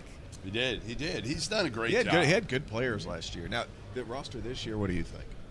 I mean, I think, again, it's good. It's good. I mean, I love Stojakovic. Like, I think he's going to have a huge year, and I can't wait to talk to him here in a little bit. You know, I still think they're building. They've got more NIL than they had. Okay, so they're getting that in a place where I think they can be competitive. They're not there yet. But, again, going from the Pac-12 to now the ACC, where you've got to step it up a little bit. You have to. I mean, it'll be interesting. I mean, I think he's done a good job for the most part. Can they get back to – you got to remember, like, Cal used to be a proud program. Yes. Jason Kidd. Yeah, I mean, even after that, they were pretty good. They had a run. They were Jerome Randall. It's been a long time. Yeah, he was good. It's been a long time. Even Jalen Brown, like that year, they were decent. Yep. So you figure in this league, Duke preseason 1, Carolina preseason 2? I don't know. I mean, yes and no. Yes, I think you probably, by the number, you probably have to put them at 2. But I still think there's some questions there. Like if you're saying gun to my head, is Carolina going to finish second? No, you're shaking your head no. No, I think Virginia finishes second. Yeah, I kind of do for no other reason that we just know the consistency that they bring every single year, and it's Tony Bennett and the pack line defense is inevitable, and that's what's going to happen every single year. They're going to be in the mix. I have them pick second. I got Duke pick first. Who's third? North Carolina. Who's fourth? Wake Forest, Louisville, Clemson. Louisville is 5th, ahead of Clemson. Wow, look at this. Louisville at 2. Believe it or not, Louisville will finish in the top 5 in the ACC. I mean, this dude's got him higher than him. What do you got, Louisville? Third. 3? So I have that. I think Duke is the favorite, and I think you can make an argument for Virginia, Louisville, North Carolina, Wake, or Clemson in any order you want, 2 through 6, and I'm not really going to push back too hard. Yep. But I would probably have Louisville and Virginia 2, 3. There's certainly a tier system. In this conference right now, as far as talent's concerned, as far as all these other guys, I think that second tier that you're talking about, second tier. It's crazy to think to me. But those sorry, Fanta, those top 6, I think those are tournament teams. The ones we just talked about are all tournament teams. After that, you have the bubble-ish guys in the mix. It's just Louisville. As a program, you see 5 and 35. I mean, last 40 games, 5 and 35. But you can't talk about last year with Louisville because there is nothing the same. Yeah, but Rob, here's the problem. I know there's nothing the same. Mike Rutherford is still on the radio talking about Louisville. That's the only thing that's the same about Louisville basketball. The only thing the same about that program is the mascot. Yes, but you have to shed off. You have to shed off what's happened previously, whether you want to say it or not. You can't rebuild a culture that quickly. It's so quick. Like you guys think they can just flip the switch here because I was there. Maybe I saw it, can. Jeff. I am telling you, man. I'm telling you. I'm not saying. Hey, he watched and you did. I mean, they literally picked up dudes off the street in Bahamas to play. They did. There was one game where they played a dude that was 38. That was also a 13-year-old on the team. Randolph Childers is here with us now. Randolph, do you? Crash the party. I want you to. I want to get your thoughts on this big picture thought, and then we'll apply the program. All right, let's remove the name of the program right now. Is there something to be said? Like when you look at guys taking certain jobs and you can name the different programs, right? Mm-hmm. DMV, there's one in Georgetown, St. John's, Louisville this year. But separate your specific. Is there something to be said about when your program's been pretty bad, like in the dumps? Even though you have a whole lot of new, there's something to be said about how much you have to. When you have that much new, it's hard to get from here to here right away. Is there validity to that? I think it is because you got to get kids to believe in that, and it's harder for some programs when your history is so far apart. Like if these kids coming up can't remember, if they can't Google a guy, your program has been dead for 20 years, and you're trying to make it relevant. It's hard. I just say this because these guys, they were with Louisville in the Bahamas. I do think Louisville will make the NCAA tournament. There's a difference. So NCAA tournament and what I'm hearing here is potential top 3 or 4 team in the ACC. Are they that good? I think they're that good, and I said this yesterday on the show. My only concern about Louisville is the schedule. Yeah, which you were right on that. They're the hot button team right now. It should be because we know we love the staff. We know the coaching wise. It's just a perfect fit. There's no question this program is going to be where to be quickly challenging for the ACC championship. I just think that I respect so much because most of the time, most coaches will decide that they want the cupcake schedule. They don't want to play anybody. And as I said yesterday, I think they got the toughest schedule in the country, intentionally scheduling that way. They're definitely talented enough to do it. I just think that's a big ask. Are you year more one. surprised if they finish third in the league? No. Or are you more surprised if they finish ninth in the league? Ninth. They won't finish outside of top 5. Because and again, that's where I'm at too. They won't finish outside the top 5, and I think there'll be a massive. There won't be a massive jump outside the top 9. So no, there's no way. And again, I'm a huge Pat Kelsey fan. Well, look, there's he's always a doing. way. If Chucky Hepburn ends up spraining his ankle in January, right? Like they don't have a ton of point guard depth. Anybody, you say that about anybody. Yeah. I'm just saying, like, you guys come in here with this, like, pounding your chest, like, I know Louisville is back, and they're gonna, like, you saw him beat up on again a bunch of. But it wasn't about who they play. Who they played. It wasn't about who they played. Or it's what how they did it. and what happened in the game. It was the process. It was the connectivity. It was the fact that you have everything there is entirely new. Us or some and with hands 3 on the months, Lazy River together. No, with 3 the no one went on the. Atlantis, No and one it went was on the. like, oh, they got great chemistry. There wasn't even a lazy They're river helping there. each other. And we weren't at Atlantis. We were at Baja Mar, and there wasn't even a lazy All right, river. well, they were playing blackjack You got to come up with something. They were, and they were winning. Yes, they were doing. They were doing well. We go by that because they had the money to go by that. Listen, South Carolina was winning 2 years ago. Yeah, let's just say that what I was putting out there per hand and what they were putting out there per hand was very lazy different. River and There wasn't a lazy river at the Baja Mar. There was a cliff jumping place though. We did do some cliff jumping. Look, no, but I think there's an in between, right? I think there's if Louisville makes the NCAA tournament and wins a game. It's a great year. Kaboom! It's a great year. Yes. But I think that's where the schedule comes in. I think it'll be a great year because they got a chance of getting in because they've given themselves leeway that they possibly can get in the tournament with a Michigan State type of year last year, meaning Michigan State recently, because Tom Izzo doesn't duck smoke, they're going to win some games. They're going to win. Like, this team will have minimum 6 quad 1 wins. Right? Yes. So they're going to have that resume at the end of the year unless they would have to implode not to make the tournament Tennessee, because they've given themselves so much. I mean, like I said, we talked about it yesterday. It's the most challenging schedule, especially if for this November league is and better. December, and for a league that's improved. The middle of the league improved. That's why I think the schedule. They're November, eat them up, December. Though, too, RC. It could eat them up early. Health-wise or not, but even if they go. They won't go 500, but there's some teams. I can't wait to tell Pat Kelsey that Jeff Goodman thinks he's going to miss the NCAA tournament. I can't believe you think that they're going to miss the NCAA tournament. You guys are getting ahead of yourselves. I will say the exact Here's same what I'll thing say. as you. We're just wording it much nicer. Here's what I'll say, though. We're just wording it much nicer. We're just bullish on it. We think they're going to make the NCAA tournament. I think they're going to have a hell of an ACC run. The fans are going to be back in the Yum. Will the fans be awesome. okay? Here's my question this year.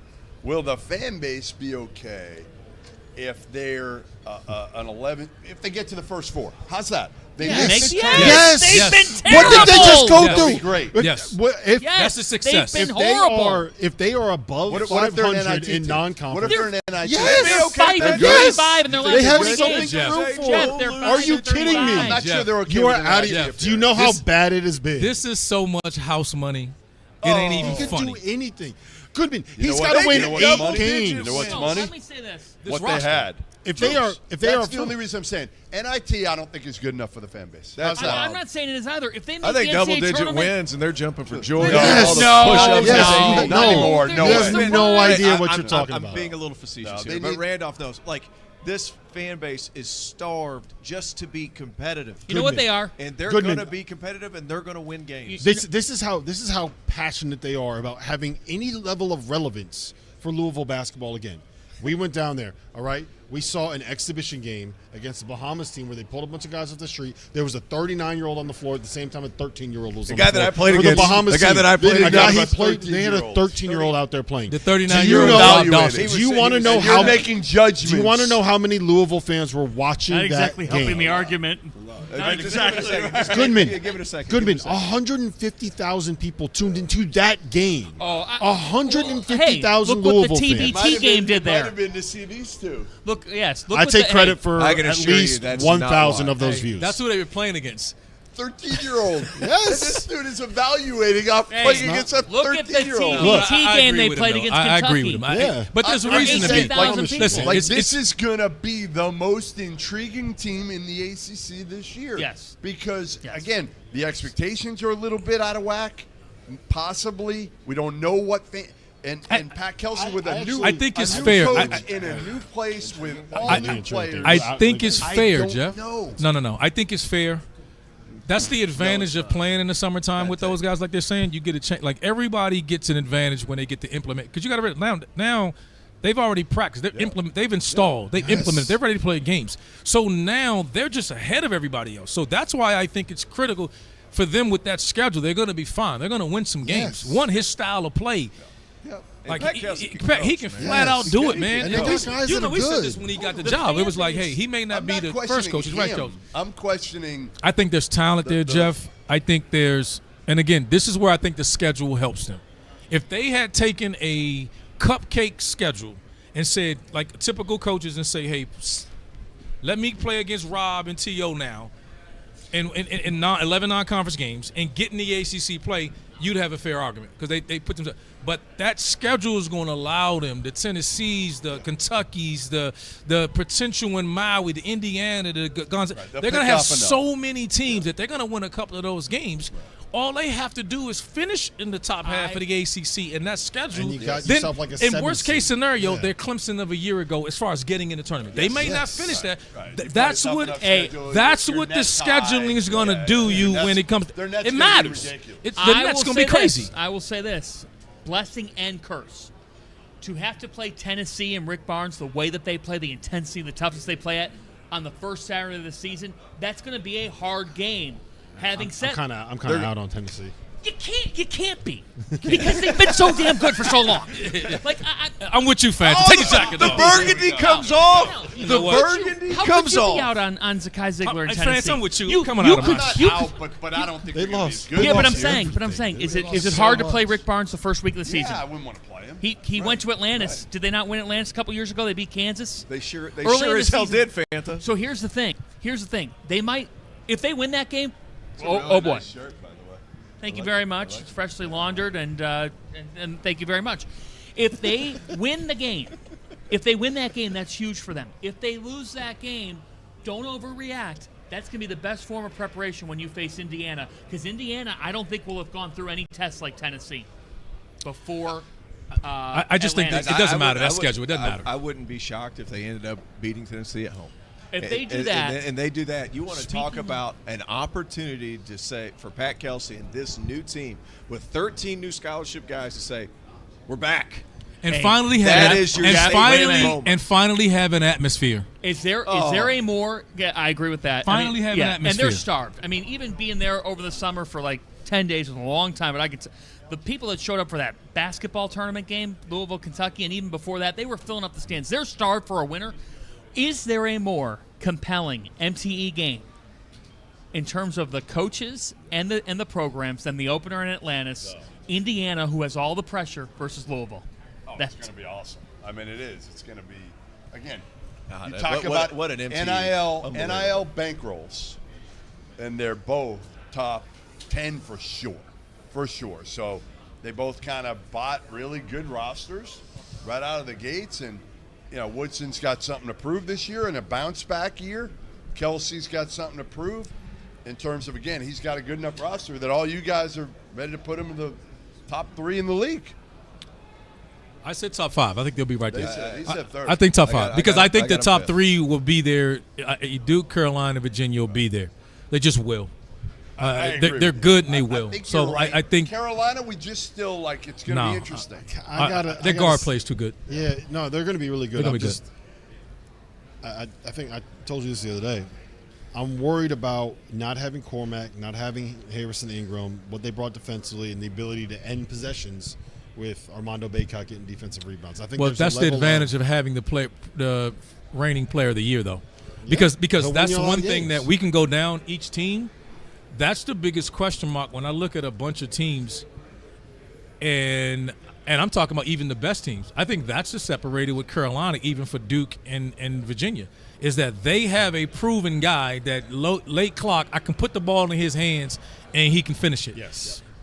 We don't know that with Virginia right Also, now. And you guys can't tell me that with Duke. You can't tell me that, hey, is it going to be Cooper? Is it going? We don't know how, because we don't know how teams are going to guard him. Do you have a 6'7" experienced athletic dude to put on? Like, we don't know. So you look at every roster in the league. The State doesn't have that guy that they've had for years in the past. Wake has struggled traditionally with that. Tech's going to struggle. We don't know how they're going to score. So that's where I won't take Carolina out of it, because they got a dude. I do think they take a step back, but they got a closer. I think the interesting thing, too, is as some more coaches pass on through as well. Our coverage, by the way, once we get off the air for a quick break, we'll be back at 1 o'clock with Micah, Shrewsberry, Notre Dame. One big takeaway, RC, was Hubert Davis telling us that. We'll get back to that. We'll welcome in Mark Madsen, the head coach of the Cal Golden Bears. Mark, it is great to have you with us. Good to see you. Great to see you again, too. We are doing great. How's the footwear? Always good. You tell Crocs? me, Jeff. No Crocs? No. Yeah, I figure I need to be professional today. Yeah. So no Crocs. Mark, we're thinking about Cal, and we were talking about the place that it is, and I think it's shown the past month the place that it can be with the fervor around what your football team has done. That college game day scene was eye-opening, to say the least, for everybody around the country. What do you think about what the possibilities that can happen at Cal for this basketball program, having 1 year down, entering year 2? I'm glad you referenced just the passion that you saw for that game day football experience against Miami. What you saw there can happen at Cal in every sport. You have to win. But there is a fan base at Cal that is so passionate, that is so hungry for winning, that when you win, they come out and it's an unbelievable experience. Last year we saw you at the Pac-12 media day. Yeah. It's just weird, isn't it? You never would have imagined when you took this job, even you'd be here. No, when the Pac-12 imploded, my wife, who is a concert pianist, she looked at me and she said, "You told me you were going to be in the Pac-12. You told me you were going to be traveling on the West Coast." I said, "Baby, sorry, honey." I said, "Baby, things change." Look, my emotions went from extreme frustration and even anger that the Pac-12 imploded to, honestly, huge excitement going to probably the premier basketball conference in America. Probably. Look at it right there. The premier conference. I didn't even see that. I didn't even see that. But yeah, you got to know it. You got to say it over and over and over. Well, it's true. Certainly when we were growing up. Yeah. It was. But even recently, Jeff, you look at, yes, the ACC did not get the total number of bids last year, but you look at the deep runs into the tournament, the NCAA national champions, I think the argument is still extremely strong. The travel that you're going to have to deal with going across the country, you dealt with that when you played in the NBA. How are you working with your guys, working with your team on kind of adjusting to, you're going to have to play games 3 hours earlier than your time, 3 hours later. It's going to be an adjustment for a lot of them. No question. The difference between what we're going to do in the NBA is, in the NBA, you go to the East Coast, you stay and you play 6 to 9 games. Mm-hmm. Okay, now we're coming for a week at a time and going back. Jim Knowlton, our AD, has gotten us in communication with sleep scientists. We want to make this as positive an experience for the student athletes, and we want to win. And so we're looking at this from every angle: hydration, nutrition, sleep science, academic support, everything. Leave no stone unturned. Andre Stojakovic, talking about him, obviously dad, a great player, had a pretty good year at Stanford. What's he brought to you guys so far in the offseason leading up to this year, and what can we expect from a player of his caliber? Yeah, Andre has been phenomenal. Okay, if defense wants to deep drop him, he can make the mid-range. If defense wants to pressure him, he'll get through little tiny nooks and crannies and get to the rim and dunk on somebody. He shoots the three. He does a lot of great things on the court. He's gotten better every day since he's gotten on campus. He's an unbelievable talent. Who on your roster that we don't know about that we should that we should be looking forward to seeing. Seeing the growth of them over the course of the summer. Yeah, we got a lot of guys that can play. I mean, our top 10, 11 is really, really good. I tell the team weekly, I say, guys, everyone on this roster is going to help us win this year. Yes, we'll eventually settle into a rotation, but injuries happen, off nights happen, turned ankles happen, and everyone's going to help this team win.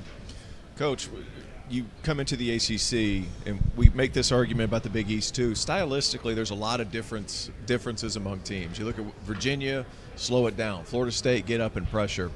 Is there similarities between where you were last year conference-wise, or differences in, as far as preparation for those sort of things? How do you look forward to competing in the ACC just on a night-to-night where you could go on some of your road trips, you play Miami, a lot of guard play. You go to Florida State, you're having to deal with that pressure defense. How is that going to be throughout the course of the year, just kind of adjusting to styles? We studied the ACC this summer as a staff. Styles of play, rosters. We did a lot of work on it already. Sure. You never fully feel it until you get there. But I would say the Pac-12 last year does not have the diversity of play, as you've mentioned, as the ACC. It does not. Not last year. When I was in the WAC, they did, yeah. They did. Absolutely. I mean, the style, it was so divergent. Stephen F. Austin has a specific style of play. Tarleton with Billy Gillespie. I mean, very styles of play that are hard to play against. Mm-hmm. And so I think the ACC will be similar to that. Yep. I want you to take us back to San Ramon Valley High School when Mad Dog, the nickname, becomes a reality. Who started it? How did it start? Believe it or not, I got that nickname in elementary school, and it stuck Are with you me ever kidding? since. Yeah. You must have been a badass kid, man. He must have been a badass kid. Haymakers. We got to get somebody to validate this. Elementary school. Hey, we had the coolest PE teacher. He played for the 49ers. He was ripped. What was his name? Mr. Cornell. Mr. Cornell. He was the man. I drove by where he lived the other day. I live basically in my hometown. I live one town over. That's awesome. He gave everybody the nicknames. He gave me that. He gave me the Mad Dog. Yeah. I mean, that for a nickname then to stick that long and have that type of shelf life. Oh, it's a great nickname. Look, I don't know. Maybe occasionally I snap, but I hope not. Ask my wife. Ask my wife if I snap. I told Stojakovic, I said, hey, you do know your coach's nickname. He said no. When I told him, I said, go back and impersonate him. Go back and Google him and then impersonate him. How does a coach and you said concert pianist? Yeah. Those are two extremely differing careers. No question.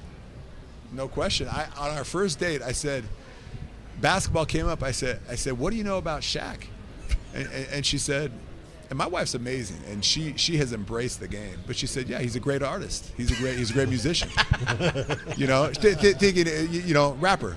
And I said, well, he's also a basketball. He is a rapper, but he's also one of the greatest basketball players who ever lived. What'd she think about Kazam then? I don't think she's never seen the movie. Oh, okay.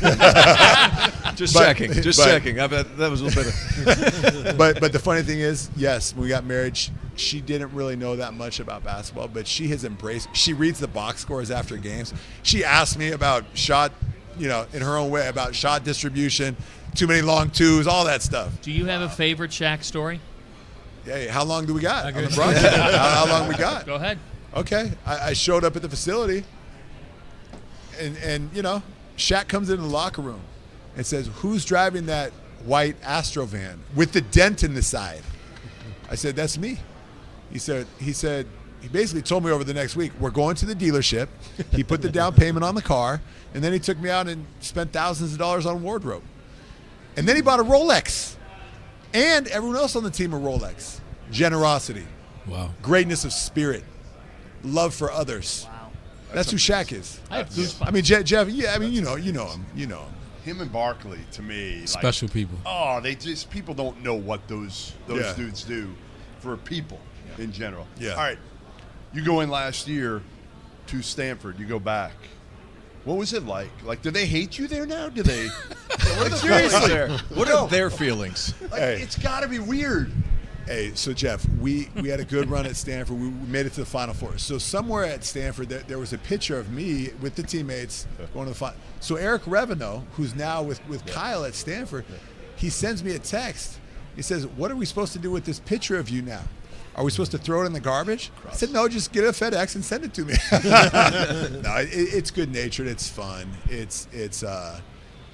I love Stanford. I spent a lot of time there, a lot of blood, sweat, and tears on that court. Nothing will ever change that. I'm a Cal Bear now. My kids bleed blue and gold. We love Cal. Go Bears. It's got to be weird, though. The first 3 days at Cal, I was seeing the blue. It felt like kryptonite for the first 3 days.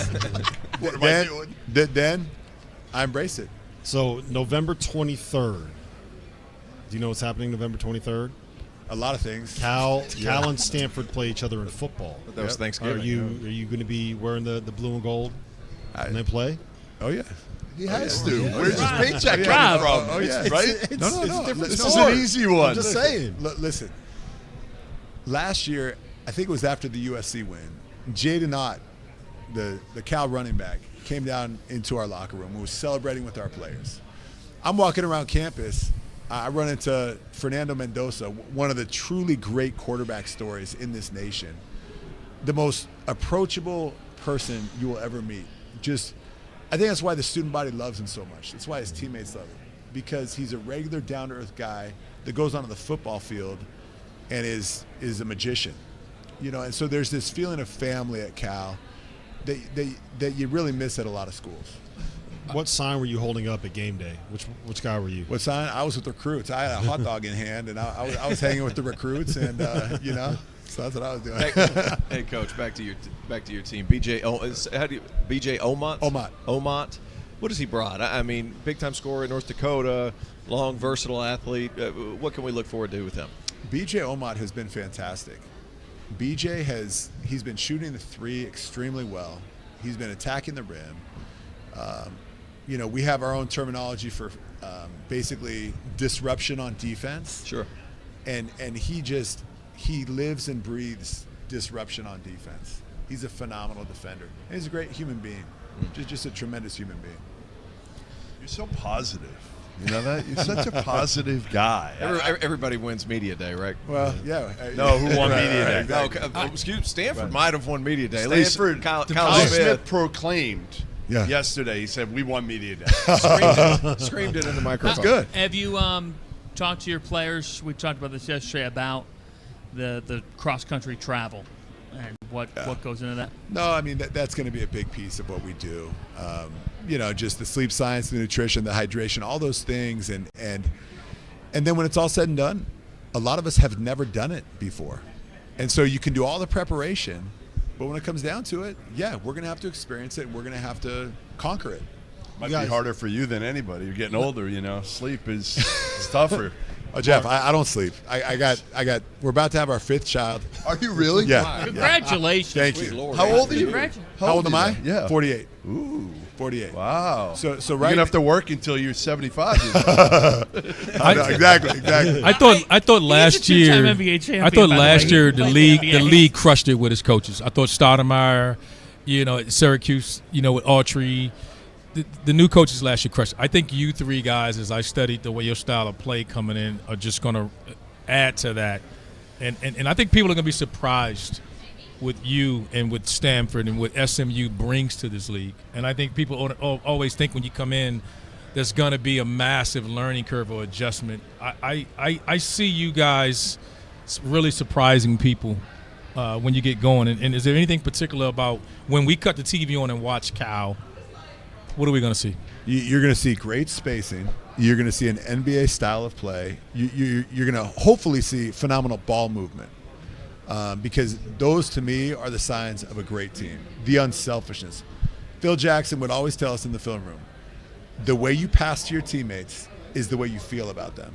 And I've seen a great camaraderie developing on our team that I hope really continues in terms of our passing to each other. You hear that, Jeff? Pretty good. Are you passing? Are you passing the ball here? It's these two. That's why we had to put T over the middle. Listen, you get these two; they don't pass to each other. If you want to know who Jeff is as a person, we were at dinner last night. We were sitting there and we were talking. And he was like, "We're gonna have Mark Madsen tomorrow," and he's like, "You know what we should do? We should bring him something. We should get the Mad Dog biscuits and bring Dog biscuits? to media day. Dog biscuits? And all of us, Dog biscuits? all of us shot it. You sound like my kids. You sound like my kids, man. 4 straight days of I've been with him 4 straight days. We've got from A10 Media Day in DC to Summit League in Sioux Falls to here.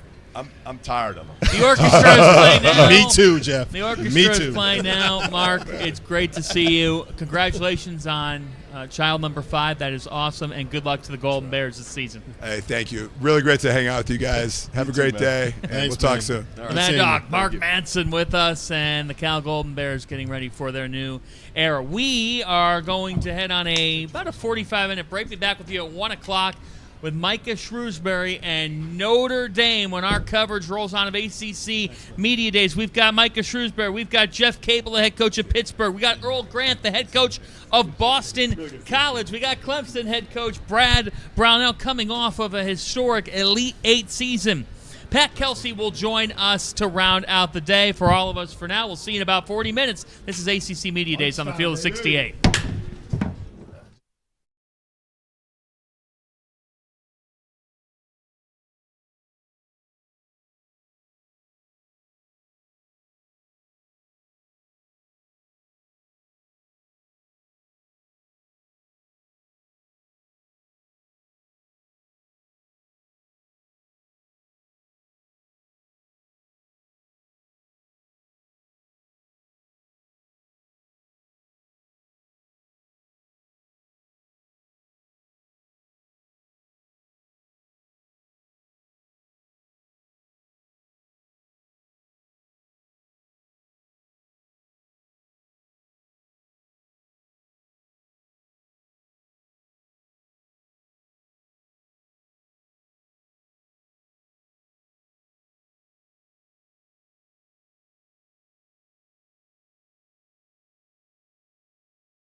welcome you to our afternoon session of day 2 at ACC Men's Basketball Media Days, and we are starting with the Fighting Irish of Notre Dame. Micah Shrewsberry, the second-year head coach of the Fighting Irish, joins us. Jeff Goodman, Terrence Oglesby, Rob Doster, I'm John Fanta.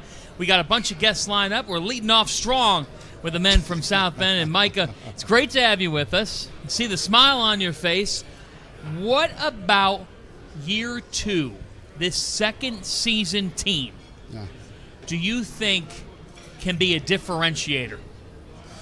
I think continuity can be a differentiator, right? Like this is, I guess I've been the guy that's been dumb enough to take on 2 rebuilds in 3 years, and year 2 is always a lot better. Just, I can say a drill, and everybody knows what we're talking about besides like 3 guys, right? Like our freshmen are the ones that are a little bit slower, but we got 3 grad transfers that they might not know exactly what the lingo is that I'm saying, but they played college basketball for 4 years, right? So like those guys plus the guys that are returning, like we can move through practice quickly. Guys are moving from thing to thing. There's continuity in how we want to play, so it's refreshing.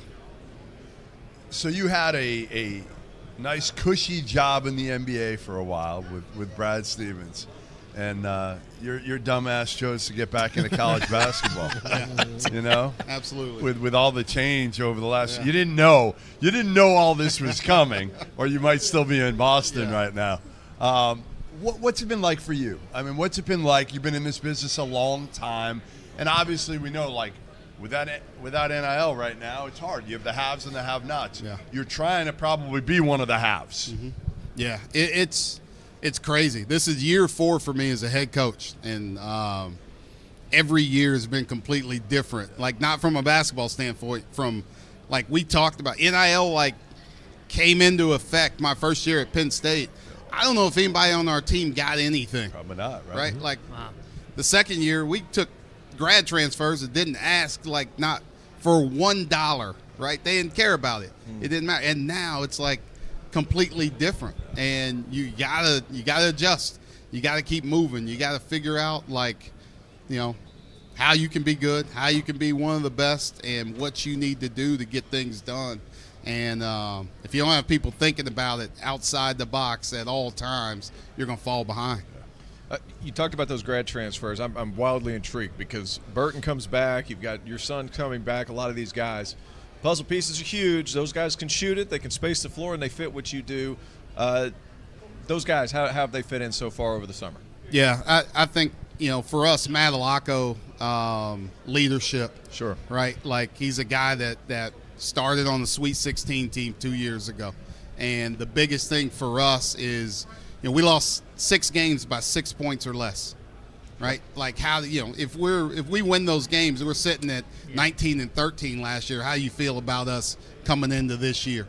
Probably the same, to be honest. What gets that's right. Probably the same. What gets us over the top though is somebody that helps Braden and Marcus at the end of games. Sure. Somebody that's leading them, talking them through these situations, what we need to do.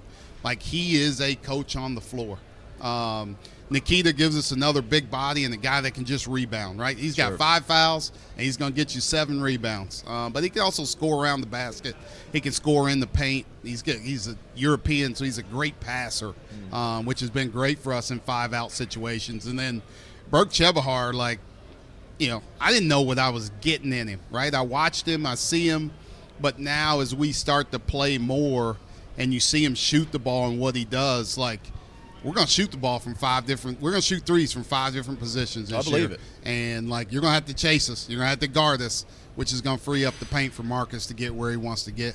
You guys are starting to have some real success on the recruiting trail. You got 3 freshmen coming in this season. Obviously, Marcus and Braden were really good last year. I guess, one, how is that possible when you have a director of recruiting that's Brian Snow? We all know Brian Snow here. Don't think too highly of him around here. That's right. But again, you're leaning into bringing in freshmen in an era where building through freshmen is not necessarily the norm or even the easiest way to do it. Yeah, it's we are I would say it's even more like you said what we're accomplishing is great because we're doing it despite the snow.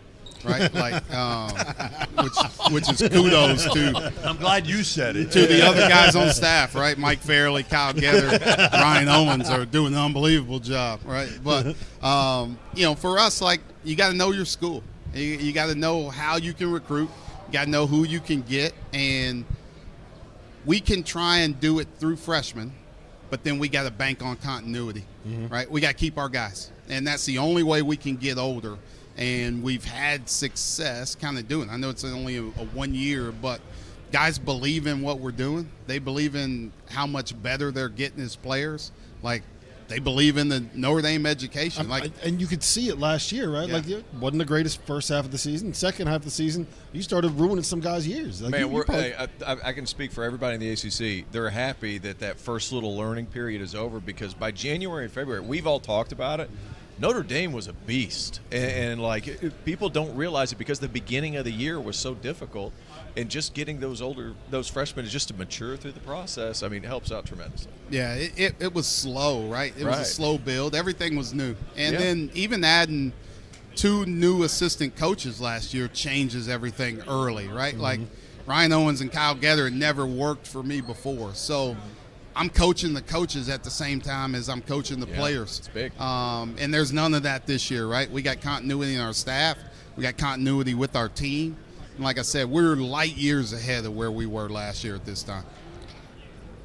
I'm going to ask the question maybe in a fresh way that's not been asked before. But, as a coach of your son, I have to – every dad that's been in this role – has a different vantage point of what it's like, and then get into what role does mom play, what role do the others play in terms of who's going to be the critic, who's going to be the uplifter.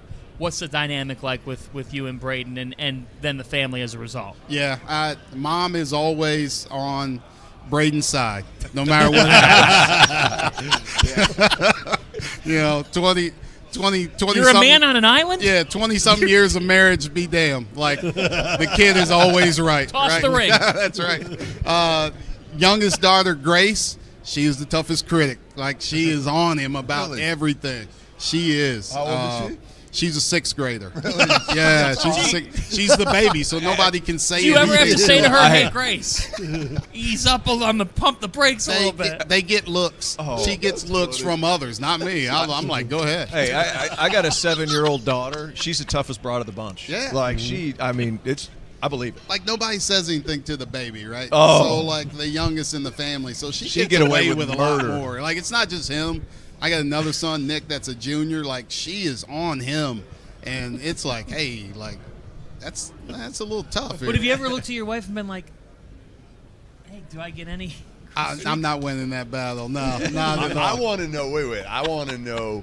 Was your wife the one doing the NIL negotiations with you for him, for Braden? They are constant.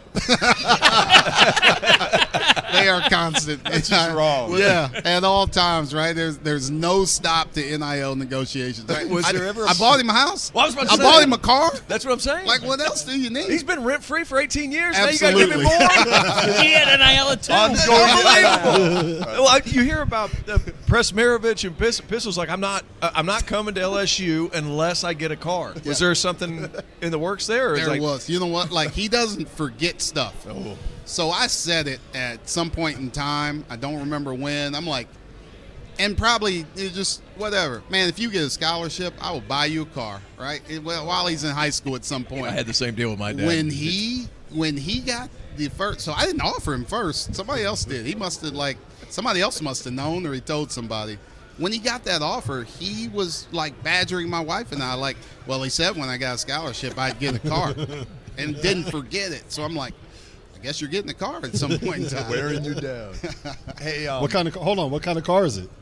Did you get him one yet? He's got a different one now, but he had a Jeep Grand Cherokee. There you Safe, go, yeah. simple, reliable. Not all that fast. Yeah, you're that's right. That's the big I one. couldn't tell you warm me down for a small little sporty type deal. Anyway, He has Tully on a moped in Bloomington, Indiana. I'd like to. Be a hell of a lot more affordable. It's cost me a lot of money already. She's freezing up there, man. It's so cold. Whatever. Gloves. I'd have her walking her ass back and forth, all right? All right, sorry, go ahead. Sorry. Celtics won it all this year. Yeah. You were obviously there when Jaland and Jason first got into the league. You were in charge of them, really. I mean, you were the one out there. Every time I went by, you know, they were shooting. What was that like, and to watch those guys go from where they were kind of crucified for a little while to winning the whole thing? It was so cool to see it, and just to continue to see their rise and what they're doing and how they keep getting better and how they've their games that keep changing, and they've adjusted to situations. Right now, this is their third head coach in a short amount of time, as they're still continuing to rise in their games to be superstars, and that's the coolest thing for me, right, to see it. There was a tweet or something that talks about, you know, the two highest NBA contracts of all time those two guys, and bananas, right? Now they've won the championship. To see everything they've accomplished has been really cool, and it was fun to be there. I got one more quickly. Yeah. And this can be literally a yes or no type answer. Yeah. Will Brad Stevens ever coach again? Yes. Whoa. You just opened up a can of worms. I'm not saying I don't have any inside sources or anything, but I mean he's a coach, right? Now that could also be he could be coaching his daughter's soccer team or something. I should have said, will Brad Stevens ever coach in the NBA or in college again? How's that? I would. It would be really cool. I wish he'd come and coach for me. You got to worry about man. You got to worry about his kid. That's right. Yeah, that's our Brad's coach. going to be calling you. He's our coach right now. Yeah. He's a freshman for us. He's on the team, and he's doing a great job. This is our last question because I'm being signaled off here. Orchestra's You're in the Big playing. Ten a couple years. You're in the Big Ten a couple years ago. ACC now. What's the biggest difference between the two leagues, and how do you manage the difference between the two leagues? I think going into this league for the first time last year, it is all about the pace of our league. Yeah. Right? The ACC is a much faster league. I think the Big Ten's more controlled in how people are playing offensively. So Michigan State used to really stand out in the Big Ten a couple years ago with how fast they play. I think everybody's trying to play like that to a certain extent. So you gotta get some guys that can move. You gotta get some guys that can run. You gotta be able to score some buckets, and we're trying to find that.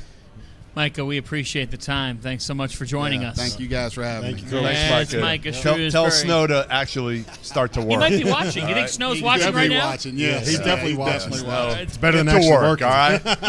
Hey, Snow's working. Micah, you might want to leave here. Snow's working. All kinds of 5 stars coming into Notre Dame. What do we Snow's ask? working. He's not allowed to talk. What do we ask Julian or JR? Appreciate you. Any questions we should ask either of you two guys that are here in secret? It's secret. They won't say anything. They've been schooled. That's Coach Shrewsberry, and tell you what, there's a lot of momentum around Notre Dame men's basketball right now. In the last 2 weeks alone, they have notched 4 marquee commitments. Yeah, I mean, again, recruiting really says a lot about, the one thing you look at with Micah is as high a character guy as you're ever going to find. Oh, yeah. Right? And the way he plays, the style he plays, kids want to play that style. The dude can coach it up. Yep. I mean, whether it's ATOs, whether it's coming out of the half, he's going to find shots for his guys, and he's just adding weapon after weapon after weapon. I mean, just added a 5-star recruit, top 15 player in the country last week, and that's on top of I really like their freshman, Sir Muhammad, son of Nazir Muhammad, really good player from right here in Charlotte. Myers Park High School is right down the road. Cole Serta's a good player. Garrett Sundra played for that team takeover team. Fant, I believe me and you did a game at the Peach Jam with him. He's 6'10". We did he's do long. a game of his. He can shoot the basketball. He didn't get to show everything he could do there, but fitting Micah Shrewsberry's right on point. 24/7 Sports ranks Notre Dame's 2025 recruiting class currently as the number 1 class in the country. Jalen Harrelson, as you said, out of La Lumiere, ranked 14th in the country, committing just the past 2 weeks with Ryder Frost, a wing, Tommy Anneman, a center, and Brady Kohler, another wing. And here's the other thing.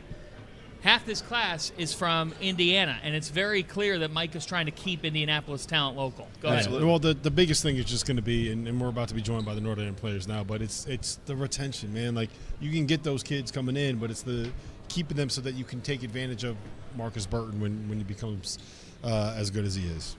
Well, let's welcome him in now. Julian Roper is with us, and JR, because all four of us on Media Day are not going to be the ones to butcher, please pronounce your last name. It's Konieczny. I'm so glad that we got that correct. Konieczny. JR Konieczny and Julian Roper are in the house. Fellas, a lot of momentum around Notre Dame basketball right now. For sure, for sure. What is the thing about this team in particular, a strength of this team, that's going to allow you guys to make a move up in the ACC this year? Definitely, I feel like last year we kind of left off a mark on our defensive abilities. So I think that's going to be something that puts us over the hump this year. Yeah, I think just kind of building up from last year as well. I think we kind of ended the year on a strong note, and kind of going into the summer, working on more offensive stuff. We were able to go to Spain and won 3 games out there, which is really nice. So just like carrying over that momentum into this year will be big for us. So, what's the biggest thing each one of you learned on that trip to Spain? It can be something. Listen, it can be something with the team. Those dudes out in Spain know how to hoop. Like, they know how to hoop out there. Like, really? Play good teams? Yes. I mean, they're kind of like all-star like teams. They kind of like put together just like in like the cities that we were in. But like those guys, like not even like being on the team, were able to like come up with like offensive schemes that like gave us problems, like, for sure. So like they just know how to play. What cities did you go in Spain? We were in Madrid, Valencia, and Barcelona. Oh, yeah. And we played a team out in every single city there. So you played 3 games. Rank them: Madrid, Valencia, and Barcelona. Valencia the cities. I'm not talking about the teams. He doesn't care about the the teams. He wants to know the cities. Which city? I say Madrid was the best city. That's really? Wow. I mean, better than Barcelona. Barcelona. I love Barcelona. Yeah. Great city. And then I'll say Valencia was second. Madrid was third. But they were all really fun. It was a great experience. Great trip. Yeah. You guys going to be around each other. I mean, it's it's awesome. great. Just what other opportunity are you going to get there? Yeah, like I think we get caught up a lot of times like, well, they got to save that money for this. They got to save that money for NIL, whatever. That's an experience you'll never get back. It's really cool. That's something you guys are going to remember. Yeah. I mean, have you guys ever gone on one before? No, you haven't. Neither one of you. My freshman year or my sophomore year, we went to Cancun at Northwestern. That's different. But that's different. Totally that's just different. out there. Yeah, different vibes. Yeah. Like, did you learn anything on this trip? Did you learn anything not basketball wise? Or what was the highlight? Was there one? Did you guys do some sightseeing? And I learned that the stores is better in Spain. The what? The stores. Did you go to the clubs in Barcelona? I'm too old, but I saw them. We went. They were pretty fun. Yeah, they looked pretty What time good. did you go? What time did you go to the clubs? You're going to get him in trouble here. Yeah, exactly. Say 11 o'clock at night. They don't open. Decent time. There it is. They don't open. They don't open 3 in the morning. So you guys heard them. You didn't go. Why don't we anyway, take the train into a different direction? Let me get to this season before you guys get before they get suspended in South Bend. Bingo. Hey, Micah's never done anything wrong. You know that, right? Like, there's no dirt on Micah Shrewsberry. I've tried. We'll find it. You can't. No, you literally. Yeah. He and Brad Stevens. There's nothing on either one of them. Maybe Brady. Brady might be able to give you something good on Brad. Yeah, probably. So, we got to try that. Hey, what was it about last season's team that you guys struggled and struggled and struggled? I was told to steer this back on the track, so I'm doing my best. What was it about last year's team? What clicked? Because it just seemed like you guys were right there. You were getting closer, and then boom, you guys in February, after February 9th, you were a bear. What clicked for you guys? I think we had a lot of meetings. We had a lot of sit-downs as a team, and we just came together. And I feel like throughout those meetings, one of the things that we reiterated the most was just being together outside of basketball. And I feel like that took us to that next level in February. Was it a system thing? You guys started making shots. What did you see out of your guys, and how can you translate that from last season to this season from the beginning? Yeah, I think everyone just kind of invested all at the same time. I think everyone, not everybody can take the shots. Not everybody can, be the one that scores all the points. But there's only one ball. Exactly. And everyone I think everyone kind of like understood this at the time, and everyone kind of just like gave up a part of themselves to help the betterment for the team. And I think that's something else that we reiterated as well, is just like play your role and and play as hard as you can while you're playing your role out on the court. So that's a big thing for us. And also, like, a lot of our guys work really hard. Like, all of our guys work really hard. So just figuring out how to balance that was a struggle too. Like, a lot of guys are like working so hard, like hurting in practice, like doing stuff outside of practice. And so like obviously that carries over to the game. So I feel like that was another thing that we worked on as well. Where have you guys seen Marcus and Braden kind of take a step forward this offseason? Where are they going to be better this year? Oh, definitely defensively, both those guys are gonna be way better defensively. But you know, it just comes as you get older. Like freshmen playing ACC basketball is pretty tough. So I feel like that's gonna be their biggest jump. Obviously, on the offensive end, they're phenomenal. So I'm gonna give you a take, and you guys can choose. I think I know what your feelings are gonna be, but I want to see your reactions. I think that Madalacco is as important a piece for your team because of his experience, his attitude, the way that he does the little things, all of those things. Yeah. How much of a difference is he making day in and day out? A guy who played in the Sweet 16. Yeah, he's definitely making a difference. Like, he just brings that different type of leadership that we definitely need. Like, being one of the older guys, we call him Unk sometimes. Unk? Yeah, so just looks being one like of the he could older be my guys. accountant. Right. I'm looking at a picture of him right now. He could be. He could be. Yeah, no, absolutely. Any Princeton grad can handle my money. That's right. Sorry, go But ahead. yeah, he's definitely like a leader that we need in the locker room, on the court, outside the court. So I feel like he's going to be a very key piece to what we're doing this year. Yeah, just going off of that, he's definitely like the vocal, like he's the voice that we needed for sure. Like every single time in practice, you know, he's the guy that's like bringing people up. He's the guy that's getting on people's asses and telling them, you know, like everyone needs to like work harder, and like everyone needs to like wake up if they're not doing their job. So he's definitely been a good piece for us, definitely. What's the best thing, especially for you, what's the best thing of going to school at Notre Dame? What's the coolest part of it? Man, you kind of lose sight of like going to a school like Notre Dame, like when you're there, because like just being a college student. But really just the best part is just the community, I would say. Especially coming from Northwestern, it was kind of a little different.